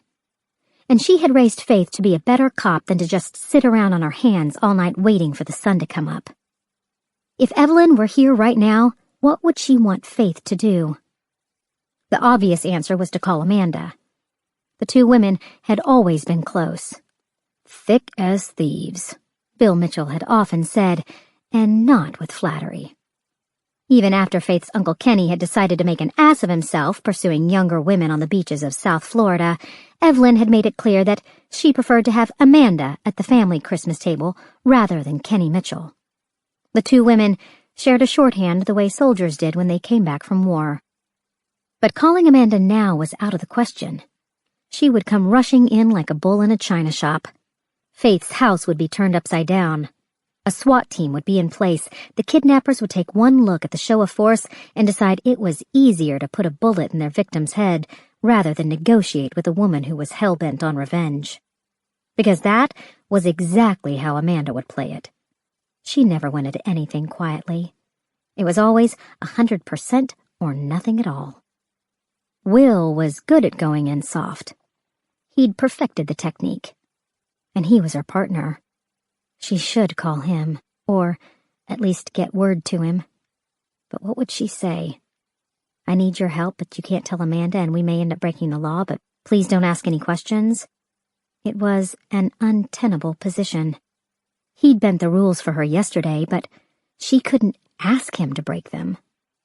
There was no one else she would trust more to have her back, but Will had a sometimes vexing sense of right and wrong. Part of her was afraid that he would tell her no. And a larger part of her was afraid that she would end up getting him into the kind of trouble that he could never get out of. It was one thing for Faith to throw her career out the window. She couldn't ask Will to do the same. She dropped her head into her hands. Even if she wanted to reach out, the phones were tapped in case a ransom demand was made. Her email was through her GBI account, which was more than likely being monitored. They were probably listening in on her cell phone calls, too. And that was just the good guys. Who knew what Evelyn's kidnappers had managed to do? They knew Jeremy's nickname, his birth year, his school. They had sent a warning through his Facebook account. Maybe they had bugged the house, too. You could get spy-quality devices off the internet. Unless Faith went around removing switch plates and taking apart the phones, there was no telling whether or not someone was listening. And the minute she started acting paranoid around her family, they would know that something was wrong. not to mention the Atlanta detectives who were watching her every move. Finally, she heard the downstairs toilet flush. A few seconds later, the front door opened and closed. Zeke was probably going for a run, or maybe the detectives had decided to get their fresh air in the front yard instead of the back. Faith's hamstrings vibrated with pain as she put her feet on the floor. She'd been curled up for so long that her body was stiff. Other than checking on Emma, she hadn't dared walk around last night for fear of Zeke coming upstairs to ask her what the hell she was doing. The house was old, the floorboards were squeaky, and her brother was a light sleeper. She started with her chest of drawers, carefully opening each one, checking through her underwear and t-shirts and nightgowns to see if anything had been disturbed. Nothing looked out of place. Next, she went to the closet. Her work wardrobe consisted mostly of black suits with stretch in the pants so that she didn't have to worry about whether or not they would button in the morning. Her maternity clothes were in a box on the lower shelf. Faith dragged over a chair and checked that the tape was still sealed. The stack of blue jeans beside it looked undisturbed. Still, she checked all the pockets, then went back to her suits and did the same. Nothing. Faith climbed back onto the chair and stretched on tiptoe to reach the top shelf where she'd stored the box of Jeremy's childhood memorabilia. It nearly fell on her head. She caught it at the last minute, holding her breath for fear of making too much noise. She sat on the floor with the box between her legs. The cardboard was unsealed. The tape had been peeled off months ago. While she was pregnant with Emma, Faith had been obsessed with going through Jeremy's childhood keepsakes. It was a good thing she lived alone, or someone would have seriously questioned her emotional stability. Just the sight of his bronzed shoes and little knitted booties had turned her into a weeping mess. His report cards, his school papers, Mother's Day cards he'd drawn in crayon, Valentines he'd cut with his tiny blunted scissors. Her eyes stung as she opened the box. A lock of Jeremy's hair rested on top of his 12th grade report card. The blue ribbon looked different. She held it up to the light. Time had faded the pastel-colored silk, giving the creases a dingy cast. The hair had darkened to a golden brown. Something felt different. She couldn't tell whether or not the bow had been retied or if it had come loose in the box. She also couldn't remember whether she'd stacked his report cards 1st grade to 12th or the other way around. It seemed counterintuitive that the last was first, especially since the lock of hair was on top. Or maybe she was just talking herself into a frenzy when nothing was wrong. Faith lifted up the stack of report cards and looked underneath. His papers were still there. She saw the bronze shoes, the booties, the construction paper greeting cards he'd made in school. Everything seemed accounted for, yet she couldn't shake the feeling that the box had been tampered with. Had someone else gone through Jeremy's things? Had they seen the hearts he'd drawn on a picture of Mr. Billingham, his first dog? Had they rifled through his report cards and laughed because Mrs. Thompson, his 4th grade teacher, had called him a little angel? Faith closed the box. She hefted it up over her head and slid it onto the shelf. By the time she shoved the chair back in place, she was shaking with fury at the thought of some stranger's grimy hands on her boy's things. She went to Emma's room next. The baby didn't normally sleep through the night, but yesterday had been unusually long and tumultuous. She was still asleep when Faith checked the crib. Her throat made a clicking noise as she breathed. Faith laid a hand on her chest. Emma's heart felt like a bird trapped under Faith's hand. Quietly, she searched the closet. The small box of toys, the diapers and supplies. Nothing. Jeremy was still asleep, but Faith went into his room anyway. She picked up his clothes from the floor to give some pretense of belonging. Part of her just wanted to stand there and stare at him. He was in what she thought of as his John Travolta pose, sprawled on his stomach, right foot hanging off the bed, left arm sticking straight out above his head. His thin shoulder blades stuck out like chicken wings. His hair covered most of his face. There was a spot of saliva on his pillow. He still slept with his mouth open. His room had been spotless yesterday, but his mere presence had altered everything. Papers covered the desk. His backpack spilled onto the floor. Wires from various pieces of computer equipment were draped across the carpet. His laptop, which she had saved for 6 months to buy, was open on its side like a discarded book. Faith used her foot to tip it right side up before leaving the room. Then she went back in one more time, but only to pull the sheet up over his shoulders so that he wouldn't get cold. Faith threw Jeremy's clothes on top of the washer and made her way downstairs. Detective Connor was sitting in his usual chair at the kitchen table. His shirt was different from yesterday, and his shoulder holster wasn't as tight around his chest. His red hair was tousled, probably from sleeping with his head on the table. She had started thinking of him as Ginger, and was afraid to open her mouth for fear of the name slipping out. He said, "Good morning, Agent Mitchell." "My brother's out running?" He nodded. "Detective Taylor went to get breakfast. I hope you like McDonald's." The thought of food was enough to make Faith feel sick again, but she said, "Thank you." Half the refrigerator's contents were gone, though that was probably down to Jeremy and Zeke, both of whom ate like 18-year-old boys. She took out the orange juice. The carton was empty. Neither her son nor her brother liked orange juice. She asked Ginger, "Did you guys have some juice?" "No, ma'am." Faith shook the carton. It was still empty. She didn't think Ginger would lie about something like that. She had offered both detectives anything in the kitchen. Judging by her depleted stash of Diet Right sodas, they had taken her up on the offer. The phone rang. Faith checked the clock on the stove. It was exactly 7 in the morning. "This will probably be my boss," she told Ginger. Still, he waited until she had answered the phone. Amanda said, "No news." Faith waved away the detective. "Where are you?" She didn't answer the question. "How's Jeremy holding up?" "As well as can be expected." Faith didn't offer more.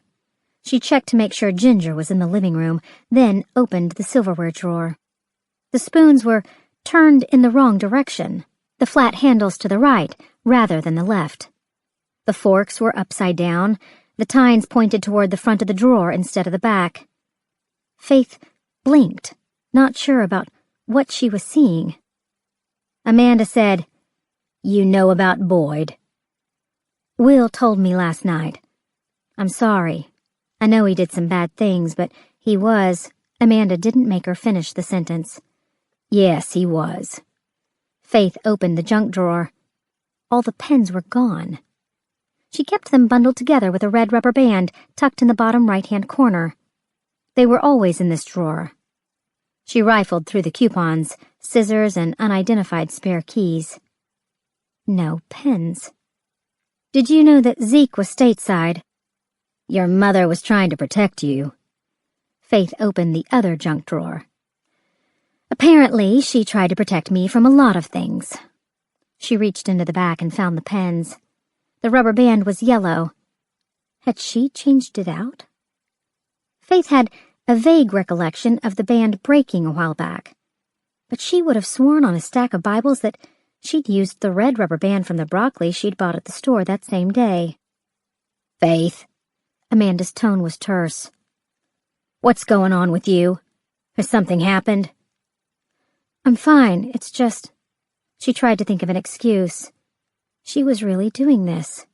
She was locked into not telling Amanda that the kidnappers had been in touch, that they had left something of Evelyn's under Faith's pillow, that they knew far too much about Jeremy, that they had messed with her silverware. "It's early. I didn't sleep well last night."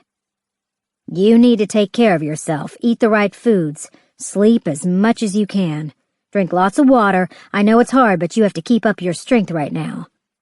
Faith felt her temper flare. She didn't know if she was talking to her boss or to Aunt Mandy right now, but either one of them could kiss her ass. "I know how to take care of myself."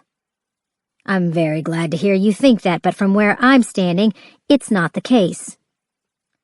Did she do something, Mandy? Is Mom in trouble because... Do you need me to come by the house? Aren't you in Valdosta? Amanda went silent. Faith had obviously crossed a line. Or maybe it was a simple case of her boss being smart enough to remember that their conversation was being recorded. Right now, Faith didn't care. She stared at the yellow rubber band, wondering if she was losing her mind. Her blood sugar was probably low.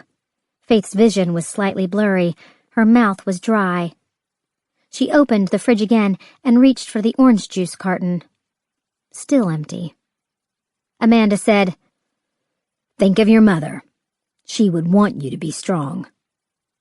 If she only knew that Faith was about to lose her shit over a yellow rubber band. She mumbled, "I'm fine. We'll get her back and we'll make sure that whoever did this pays for what they've put us through. You can take that to the bank." Faith opened her mouth to say she didn't give a damn about retribution, but Amanda had already ended the call. She tossed the orange juice carton into the trash. There was a bag of emergency candy in the cabinet. Faith pulled it out, and Jolly Ranchers scattered onto the floor. She looked at the bag. The bottom had been ripped open. Ginger was back. He leaned down to help her pick up the candy. "Everything all right?" Yes. Faith tossed a handful of candy onto the counter and left the kitchen. She hit the light switch in the living room, but nothing happened. Faith flipped the toggle down, then up again. Still nothing. She checked the bulb in the lamp. One turn made the light come on. She did the same to the bulb in the other lamp. She felt the heat singe her fingers as the light came on. Faith fell heavily into the chair. Her temper kept revving up and down like scales on a piano.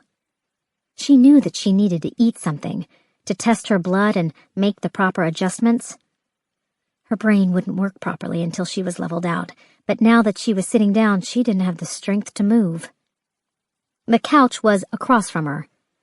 Zeke had folded his sheets into a perfect square and placed them on top of his pillow. She could see the red stain on the beige cushion where Jeremy had spilled Kool-Aid 15 years ago. She knew that if she flipped the cushion over, she would find a blue stain from a Maui Punch popsicle he had dropped 2 years later. If she turned over the cushion she was sitting on, there would be a tear where his soccer cleat had cut the material. The rug on the floor was worn from both their tracks back and forth to the kitchen. The walls were an eggshell they had painted during Jeremy's spring break last year. Faith considered the very real possibility that she was losing her mind.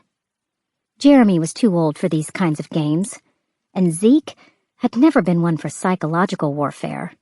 He would rather beat her to death than unscrew a couple of light bulbs.